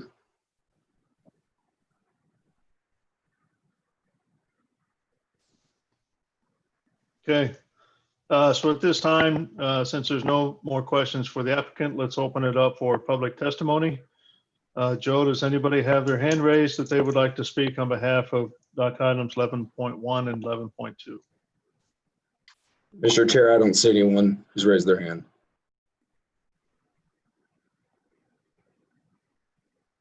Okay. Seeing that there's no public testimony, we're going to go ahead and close the public testimony for this case. And anything else you'd like to say, Mr. Arnold? No, I thank you for your time today. Okay, thank you. So at this time, we'll just leave the meeting open for just the commissioners to speak. About any comments, if there aren't, then I would entertain a motion.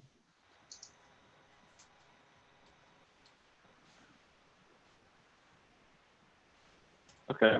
I'll motion to approve case 11.1, 11.2 with the conditions detailed on the staff report. So the 23 conditions on 11.1 and the 18 conditions on 11.2. Second. So I've got a motion and a second. Any further discussion? Lisa, please take roll call. Commissioner Allender? Aye. Baker? Aye. Beasley? Aye. Rao? Aye. Enders? Aye. Hill? Rojas? No. And Sadowski. Aye. Okay, it looks like the case approves 7-1. Mr. Arnold, thank you for your development in the community with such a great project. Look forward to seeing it in person and having a tour. So thank you very much. Thank you. Okay, Joe, I think we're ready for the next case. Okay, the next case is docket item 14, I believe. Yep. Yeah, and there's two companion cases. 14.1 is case number CPC 2020-00075. A request to approve a preliminary plat for the Glade Phase 1 on about 17 acres located generally at the northwest and northeast corners of East 87th and Drury Avenue. Docket item 14.2, final plat 2020-00012. Request to approve a final plat for the same. Christopher Huey is the staff planner on this one.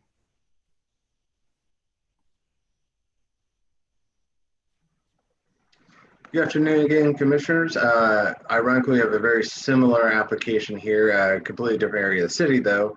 This is for the Glade Apartments first plat. This is part of the previously approved Oxford on the Blue project on East 87th Street and Drury Avenue.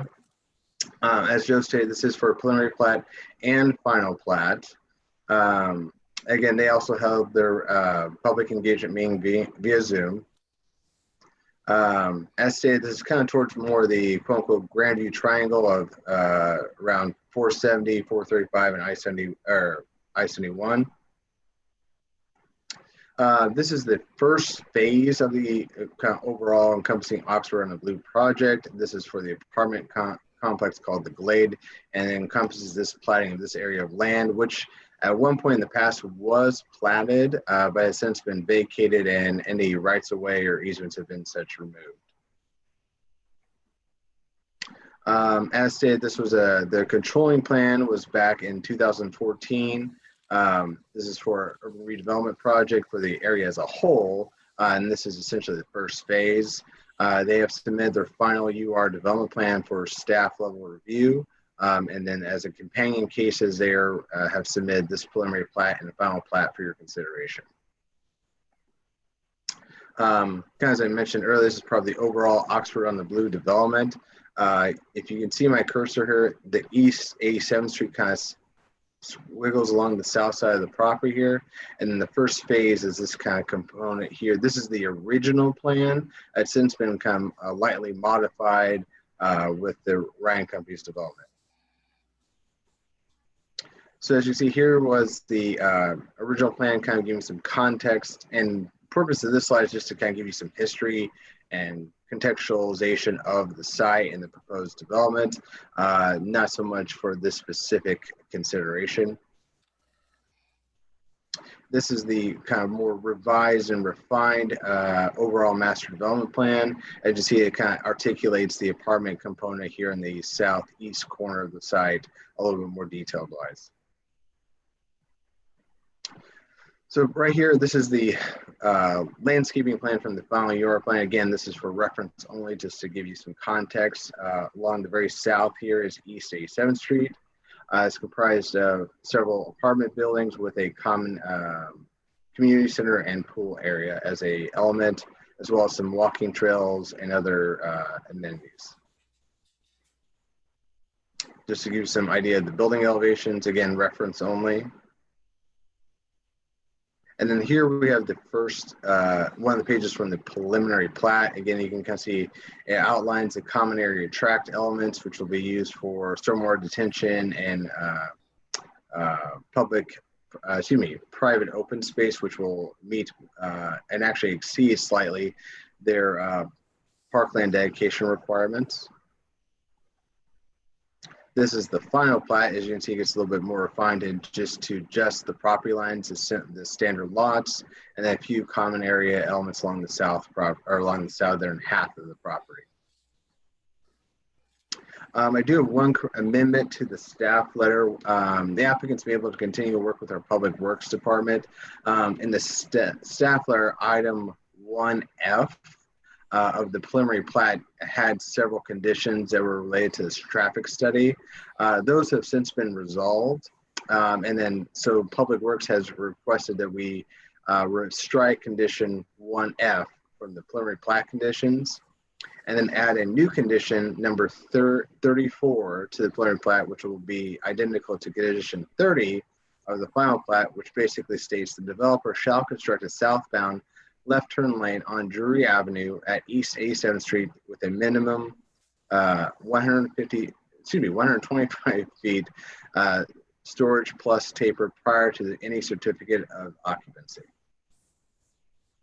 And with that, I would conclude my presentation, state that staff does recommend approval of the preliminary plat, signing conditions 1 through 34, and the final plat signing conditions 1 through 30. I know the applicant has a presentation, but I'll yield to the commission for any questions. Okay, does any commissioners have questions for staff? Okay, seeing none, can we go ahead and promote the applicant and an applicant? Welcome.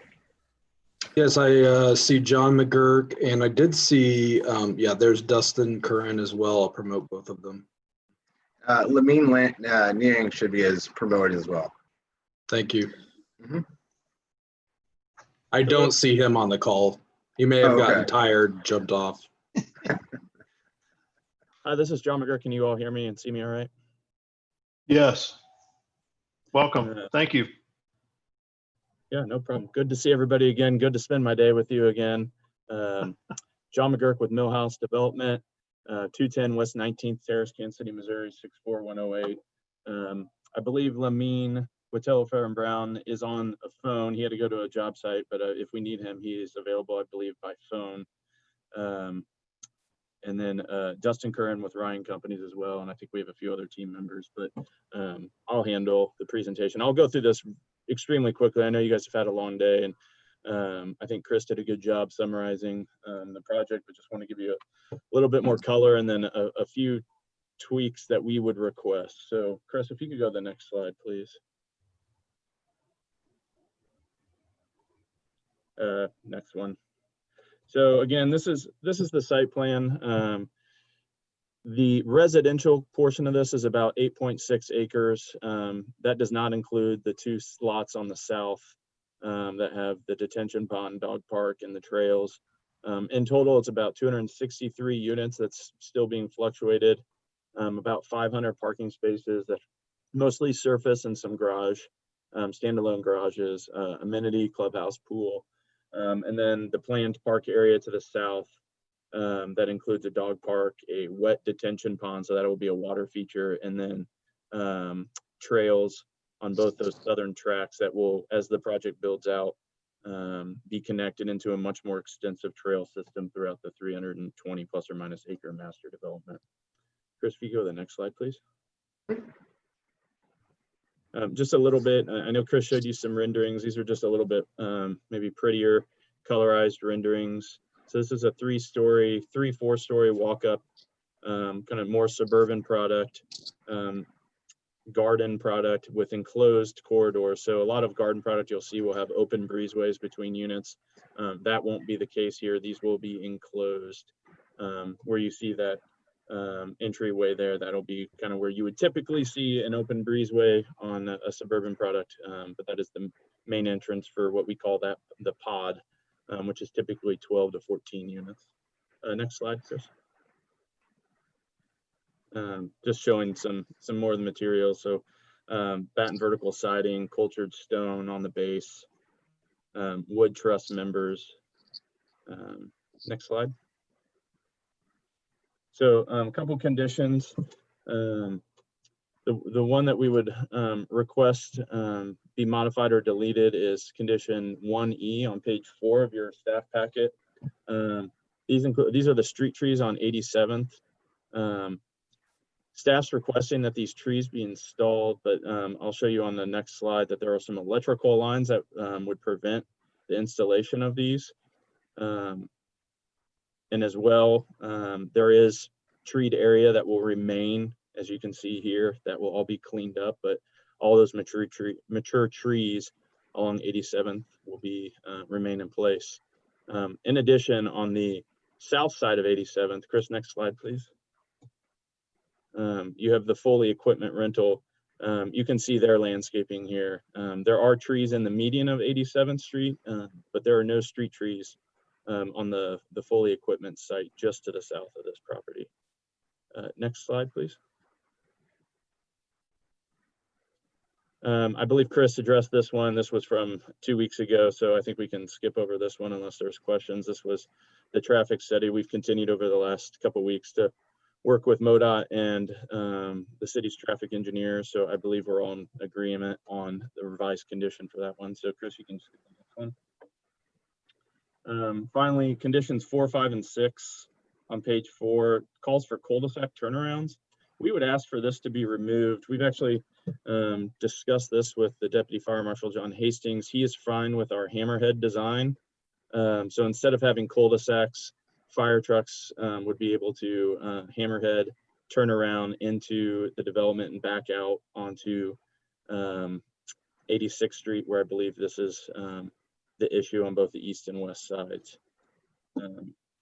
Next slide, please.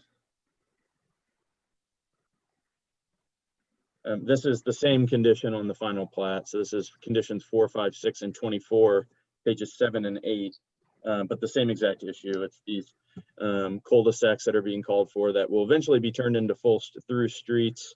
But you would city staff would have you need fire access. So you would have a turnaround, but typically you wouldn't have an entrance to where a fire truck can pull in and back out. So there's the necessary movements provided for fire department. I believe they've agreed that those were sufficient. So we would ask that those conditions be removed. Next slide, Chris. So with that, I'll take any questions, but very excited about this project and would really appreciate your all support.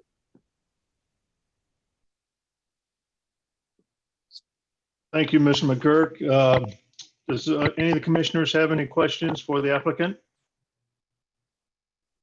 Sure. Yeah. Could you summarize the things that you want struck? It's cul-de-sacs, street trees, and was there a third?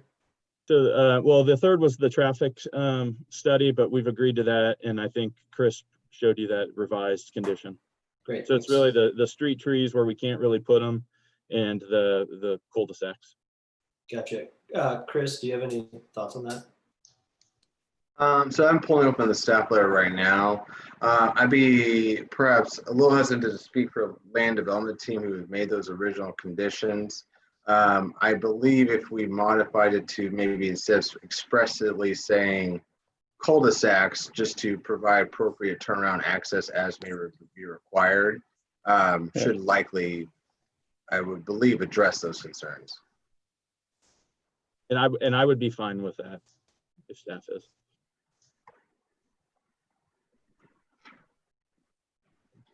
I see Lamine on, so if he disagrees with me, I'll let him chime in.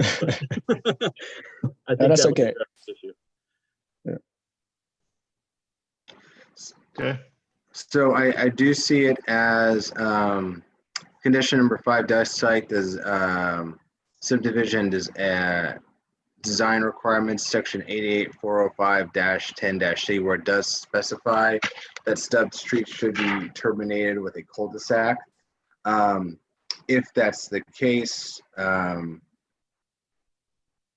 I believe that we would just need to modify it for appropriate turnarounds and then potentially carry the preliminary plat forward for waivers and deviations instead as well. Yeah, I agree. Procedurally, the commission would instead be acting to recommend on this preliminary plat instead of acting to approve it, because only the council can grant that waiver. If the code specifies cul-de-sac is required, then it's a waiver would be required. Do you think it would be better then for us to recommend without mentioning that part and then let that be brought up with council?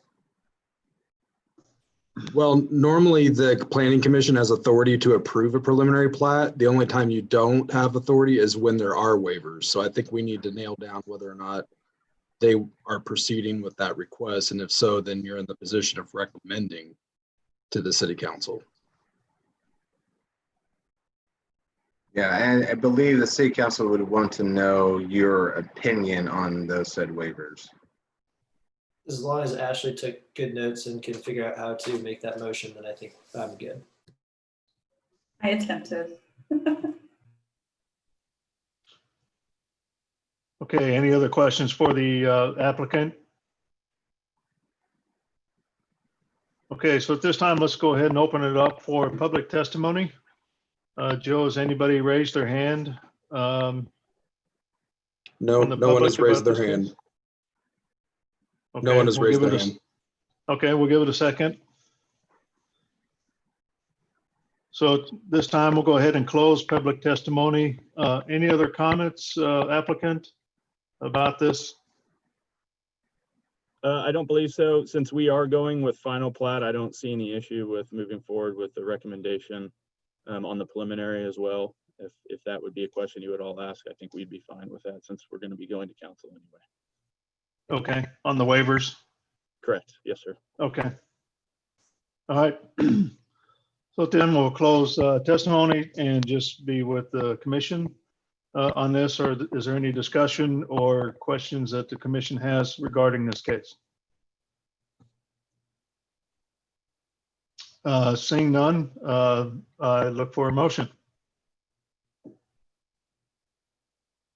Okay, I'm going to attempt. So, Chair Prowl, I move that docket item 4.1 and 4.2, would I say be recommended for approval? Yeah, 14.1 and 14.2.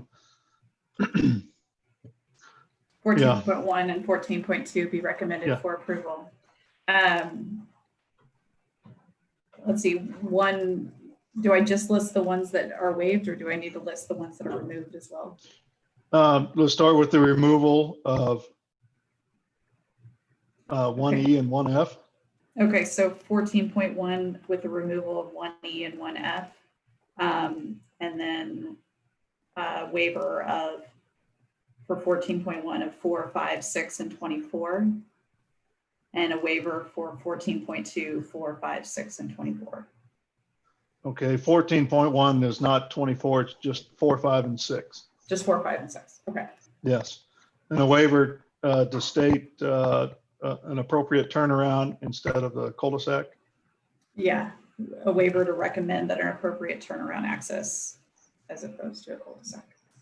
Okay, so got a motion on docket items 14.1 and 14.2 with removal of 1E and 1F from 14.1 and modification of 4, 5, and 6 of 14.1 and 4, 5, and 24 of 14.2. And then Chris, I think Chris was asking for the addition of a condition. That's right. 30, right, to 14.1.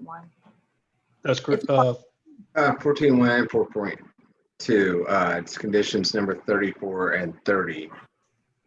What would be technically new from that are not listed in the staff layer currently? And do you mind stating that language so that Ashley can say as stated by Christopher? Sure, bear with me. I'm gonna pull up the PowerPoint again here real quick.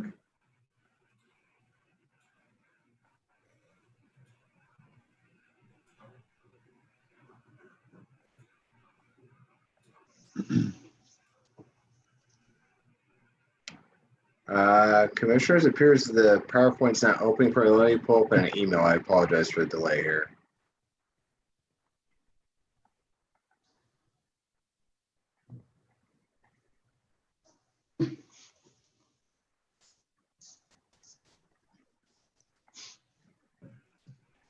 I have it here. If you want, I can read it, Chris. And you can Oh, thank you, Jeff. Appreciate it, please. up anything, but the number 34 and 30 would be the developer shall construct a southbound left turn lane on Drury Avenue at East 87th Street with a minimum 120-foot storage plus taper prior to any certificate of occupancy. Okay, so that condition 30 would be added to 14.1 and 34 to 14.2 as stated by Mr. Bryan.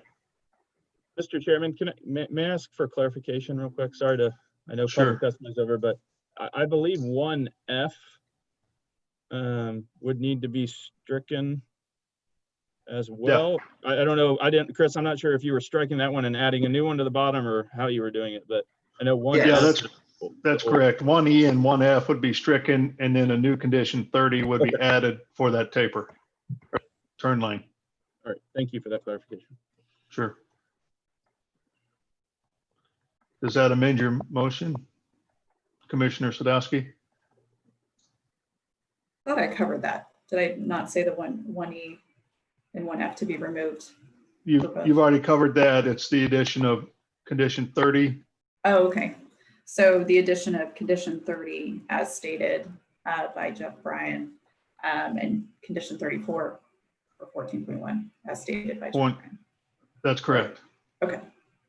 So I've got a very lengthy motion. Do I have a second in there? A second. And who seconded that? Baker. Okay, thank you. So I got a motion and a second. Any other discussion? So with that, Lisa, do you mind taking roll call, please? Yes, Commissioner Allender, Aye. Baker, Aye. Beasley, Aye.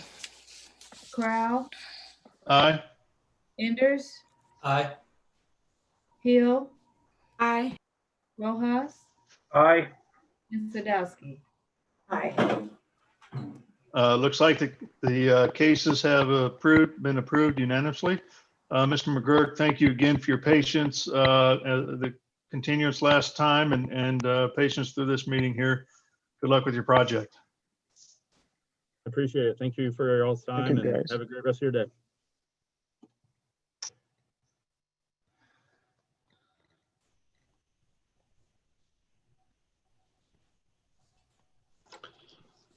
Are we moving on to docket 15?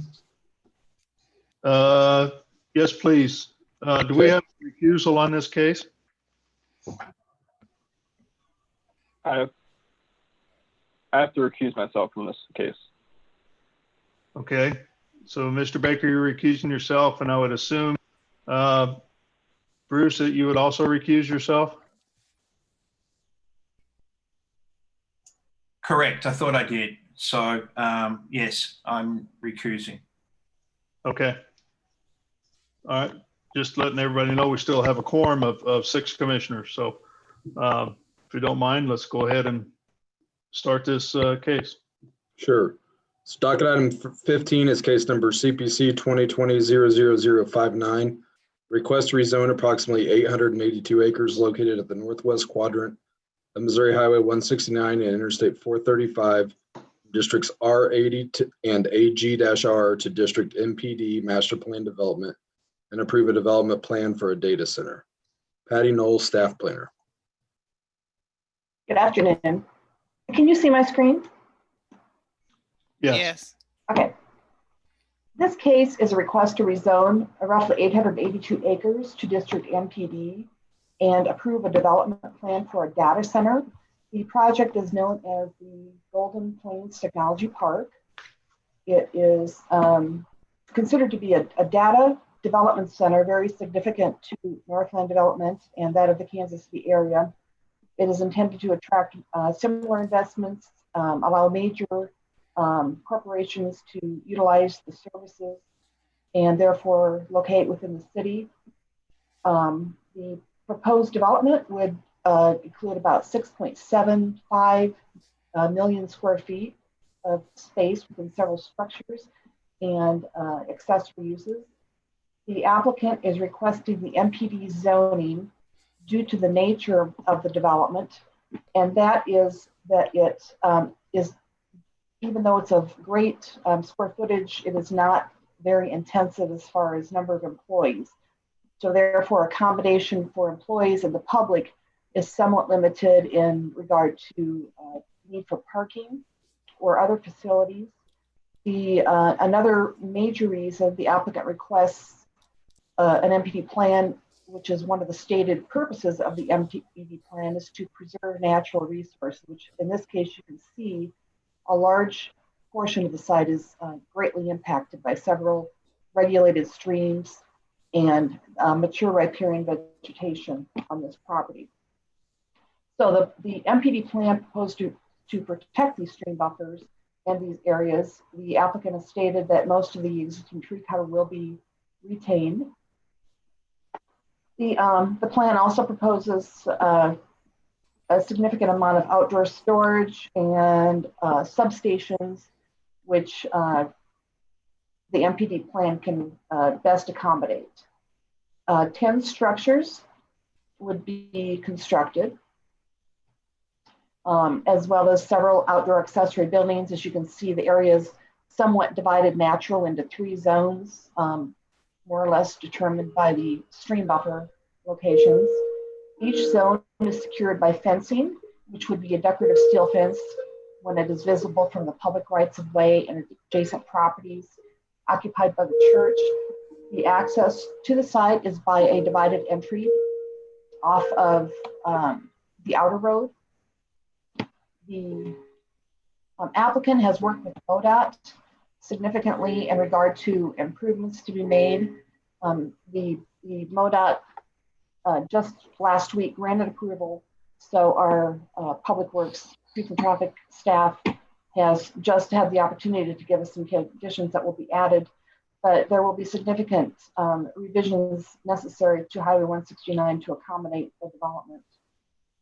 The developer has worked with Parks and Recreation Department, which requested provision of a 10-foot wide concrete public trail with access through the site. Of course, the certain areas of the development will be secured by fencing. It is a highly secured campus, but the trail will be constructed on the property in accordance with the Trails KC plan.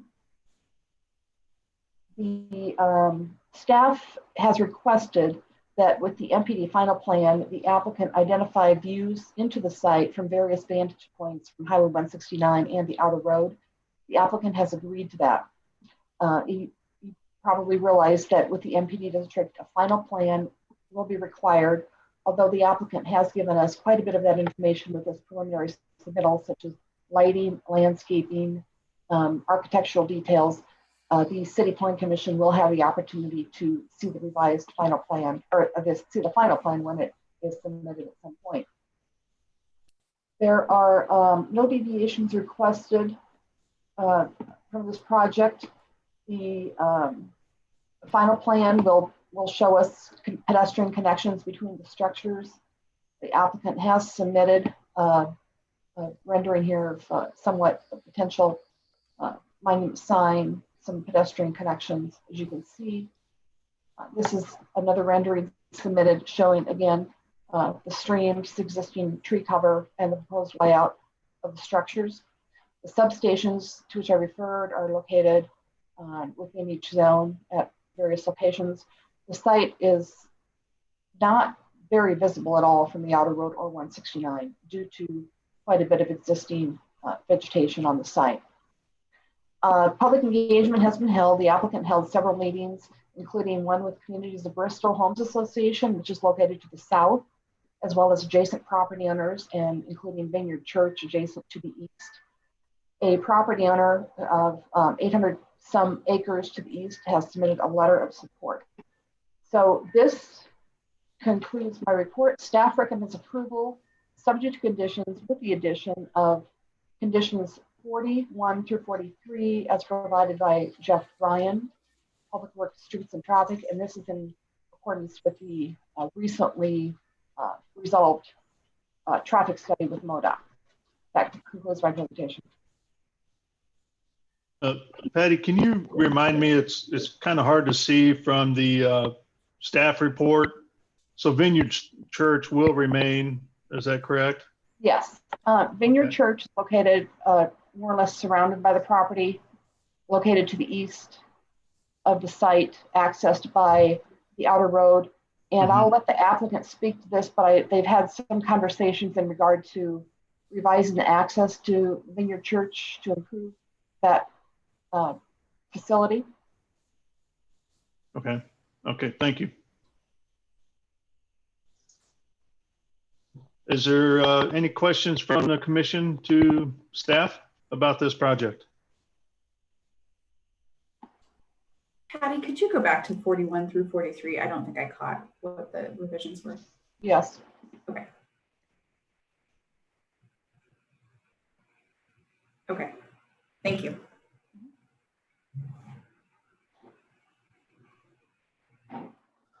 Okay. Any other questions for staff?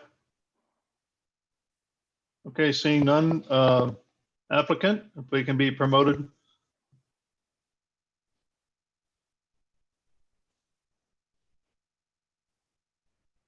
I need to know who the applicants' names are. And I did have to step away. Patty, you may have mentioned it, but I still. Yeah, Ashlyn Horace, I believe, has just raised her hand. And I know that John Hambley is online, as is Will Knowlton, the attorney. There may be others. Bradley Harden. Do you know if, I'll go ahead and push him over. Right now, if you could call on Ashlyn, because she has raised her hand. I believe she's willing to speak on behalf of the applicant. I've already moved the first three. There's a fourth person who's raised their hand. So Ashlyn should be able to speak. Do they have a presentation to give, or are we working off the one from staff? They do have a PowerPoint. I can pull that up. Okay. Can you see that? I see yours still. I may need to go back in then. Would it be possible to promote Bradley Harden? His hand is also raised.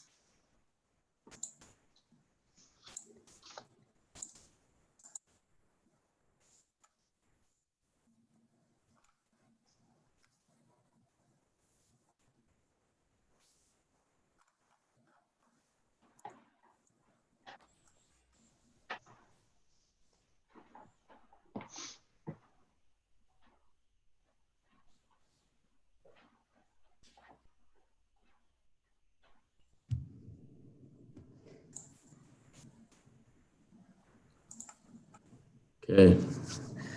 Jeremy, can you hear me all right? Yes. Okay, great. Patty, are you going to drive the slides, or should we on that one? Do you mind introducing yourselves with your address, please, before we get started? Sure. Yep. Bradley Harden. Address is 11401 Lamar Avenue, Overland Park, Kansas 66221. Okay.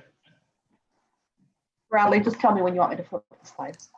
Okay. I think if you could go to the very top there, I think we're kind of starting in the middle. There you go. Thank you. I will also introduce myself quickly. This is Ashlyn Horace, and same address for our business. Okay. Thank you. Thank you. Well, thank you, Chairman, City Commissioners, and City staff, and Patty for the time today. We're excited to walk you through the proposed development that we've been working on for the last year and a half here in Kansas City. For reference, I think this was sent out to the commission as well, but we'll be cruising through it here in the Zoom meeting as well. So the name of this development is Golden Plains Technology Park. The site is located at the northwest quadrant of the intersections of 169 and 435 highways. The site is within the bounds of Kansas City, Missouri, and it is between the counties of Clay and Platte, so that county line runs through the site. Over the last year, we've been collaborating closely with the KC ADC, Evergy, KC Water, MoDOT, City Planning, Vineyard Church, as Patty mentioned, and the site's neighborhood development groups, or neighborhood groups, as well as others. It's really helped develop and give feedback on this project, and just a really good amount of positive feedback and very engaging process. Our team is local to Kansas City. It consists of our group, Diode Ventures, which is a wholly owned subsidiary of Black & Veatch. We also have B&IM Architects as our local architecture firm. Patty, I think the slide went to Reed View again there. I don't know if you can see that. There we go. Okay. We have B&IM Architects as our local architecture firm. They focus on the site layout, sustainability, and the preliminary design and layout of the site. Olson and Black & Veatch on the civil and utilities design, trans systems on the access roads, and ultimately the MoDOT approved traffic design, and McClure as well as part of the design team. Next slide, please. Try to go fast, understanding it's been a day. So this development consists of 3 zones, as Patty mentioned, with the intended use as a large-scale hyperscale data center facility. Each zone would contain about 5 buildings each. In total, this would be about 200 megawatts of critical IT load for each zone. Well, I'm sure many of you know what a data center is, which is really just a facility that houses large arrays of servers and other networking and communications equipment to store and process data. This site is somewhat unique in that it is intended to be developed to attract large-scale cloud infrastructure providers to the Kansas City area. Many of these are Fortune 100 companies that would really put the Kansas City community on the map in regards to being a technology and innovation hub from a significant infrastructure standpoint. Diode develops data centers in other markets. We've seen some of the positive impacts this type of asset can bring to a region. Selfishly, as a Kansas Citian, would like to see this type of infrastructure come to our community. So after looking at other sites in the Midwest for a few years, we really found this site to be ideally suited for use as a data center. So in regard to power availability, it's pretty close to the Nashua substation, just east across 169 there. It's got good water resources, fiber, and highway access, which are all things that are required to run a data center of this scale and magnitude. Additionally, the availability to tap into some of the local IT talent was a priority. The site being located about 5 miles from Smithville, about 20 minutes from downtown KC, about 8 miles east as the crow flies of the new airport, really has a large pool of resources to pull from. Site is currently zoned AGR. We're seeking approval to change to an MPD, as Patty said. We're not seeking any incentives at this time. We'll be having those discussions at a later time, pending this zoning approval, as those requests will in all likelihood be really specific to each operator or tenant on the site's needs and specific requests. With that, I'd like to hand it off to Mrs. Ashlyn Horace, Senior PM on the project. She can walk you through some of the further details on the site and the project. Ashlyn, please go ahead. Sure. If we can look at the next slide. This gives a pretty good rendering of zone 1 of the project. This is a good way to see Outer Road there on the south and the project driveway. And this also does a good job of showing the existing tree line that runs along the stream buffer. We're going to preserve more than 90% of the existing trees. We can move on to the next one, please. We focused a lot on public engagement. We started reaching out to the church as a main neighbor more than a year ago. We held our public engagement meeting via Zoom. On April 21st, we had about a dozen neighbors attend. They asked a lot of questions on what the data center will look like, how site access will work, what it would do to nearby traffic, which we'll talk on next. And they also wanted to know about safety, and we were able to address all of those concerns. And we also were able to get a letter of support from one of those neighbors, as well as continued discussions with the church and multiple neighbors that will be impacted by this development. What you see here on the slide is the guardhouse and the surrounding landscape. So we have planned a landscape that features native vegetation. It's really important to us to minimize the site impact from an ecological standpoint and retain as many natural features as possible. This is good not only for neighbors, but also for the data center tenants and operators. They can use the natural tree line as a security and maintain private operations that way. If we can skip ahead to the site plan. Okay, what I would like to highlight here, we worked with Black & Veatch to perform a jurisdictional water determination to identify jurisdictional streams and set the stream setback delineation in compliance with KCMO code and with FEMA floodplain limits. We are not proposing any construction within the floodway, and we've included extensive stream setbacks to make sure that the stream is not impacted by construction. We've been working through our utility connections, so those are shown in our site plans.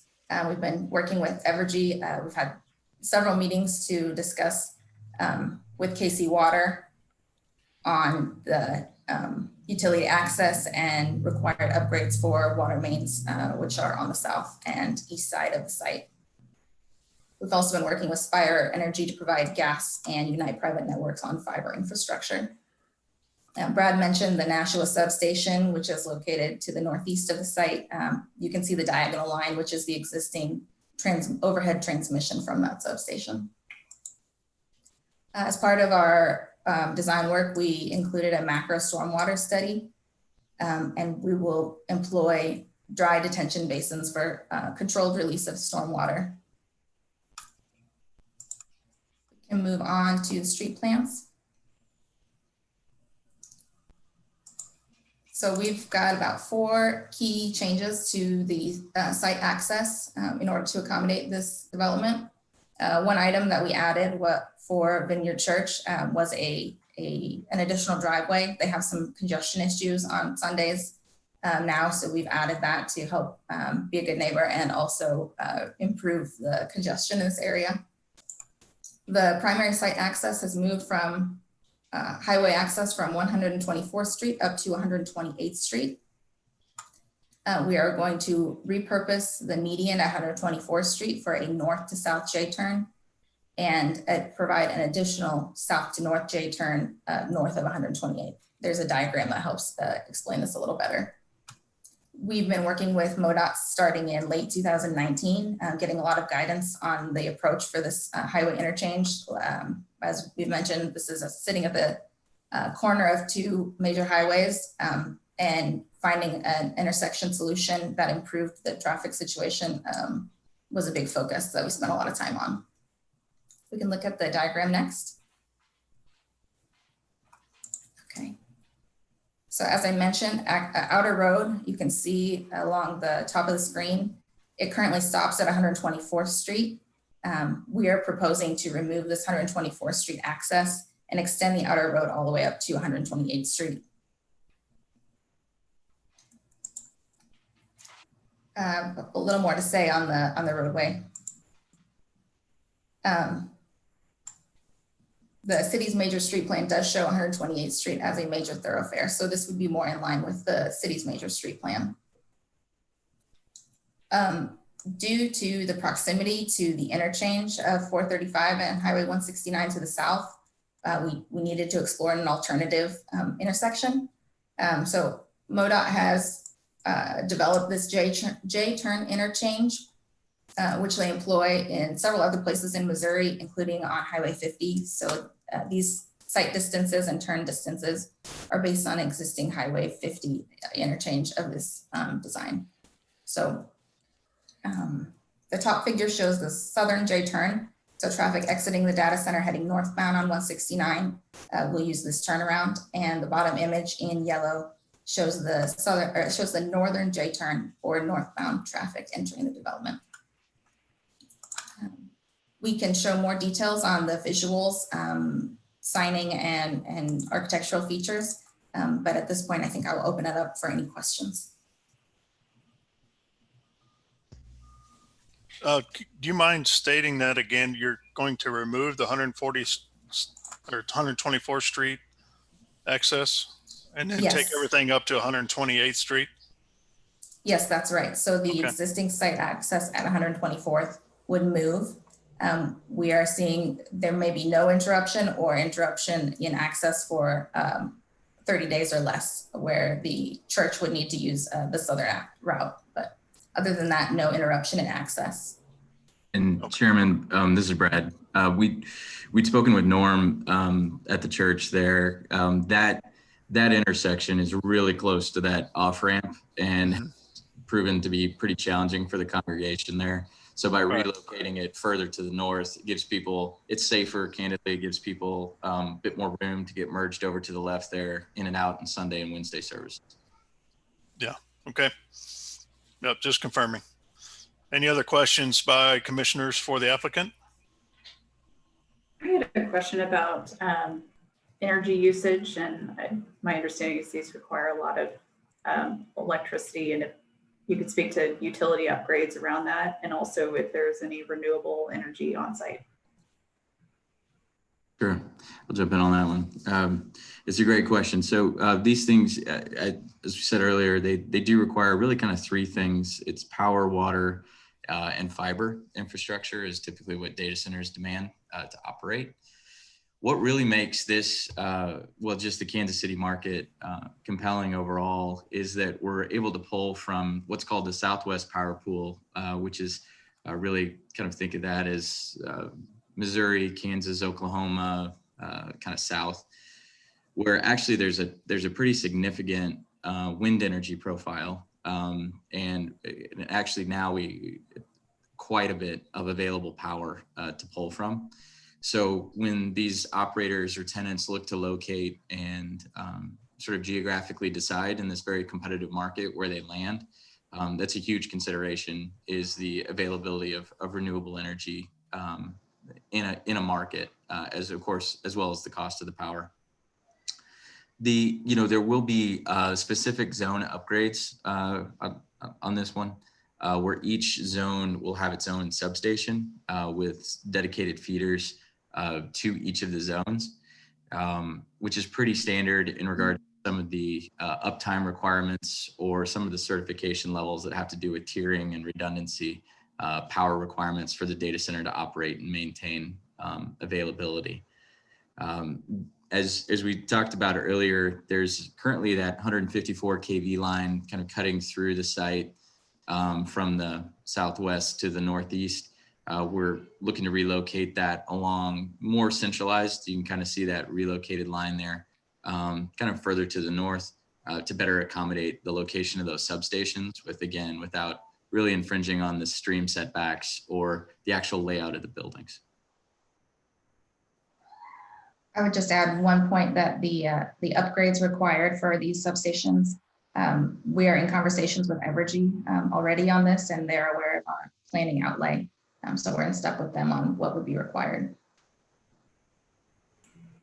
Out of curiosity, is there any reason that you don't utilize PV panels, considering it's just a large area, roof area? Yeah, no, it's a great question. We've looked at it on the roof of these facilities, and depending really where we put the cooling equipment, candidly, that may or may not be an option for the project. Unfortunately, here in Kansas City, we don't really have great irradiation. I wish that wasn't the case. We also develop renewable energy projects as Diode, and I'd love to have a big renewable energy component to this project. So we're still evaluating some of those cost benefit analyses on that, whether we can put these on the roof or not. But at this point, we're not anticipating PV on the site.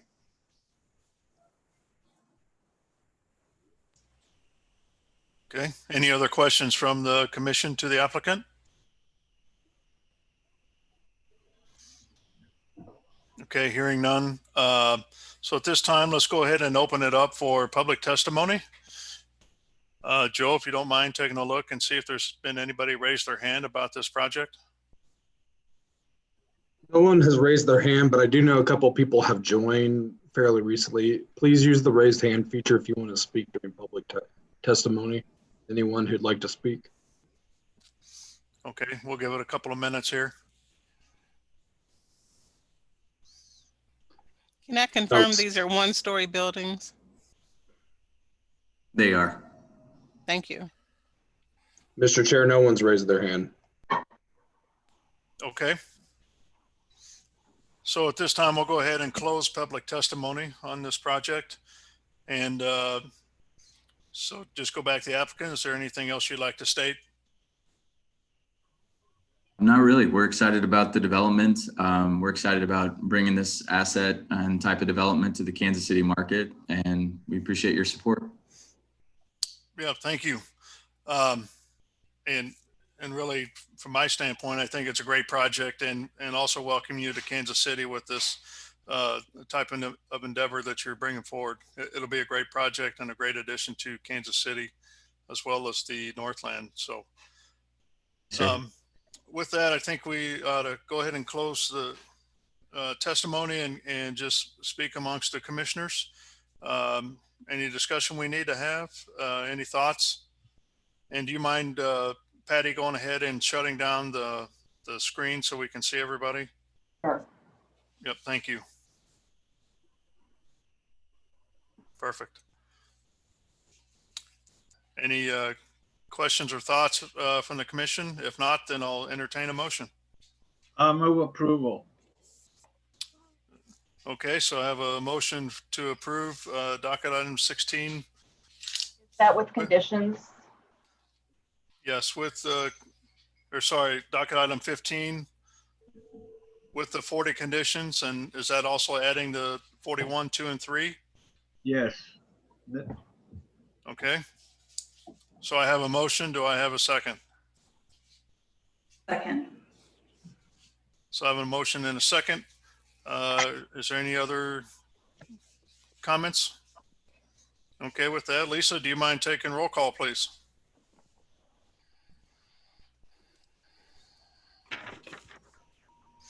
And don't forget, we have 2 recusals on this project. Yep, I just looked back at that. Okay. Commissioner Beasley, Oh, aye. Crowell, Aye. Enders, Aye. Hill, Aye. Rojas, Aye. and Sadowski. Aye.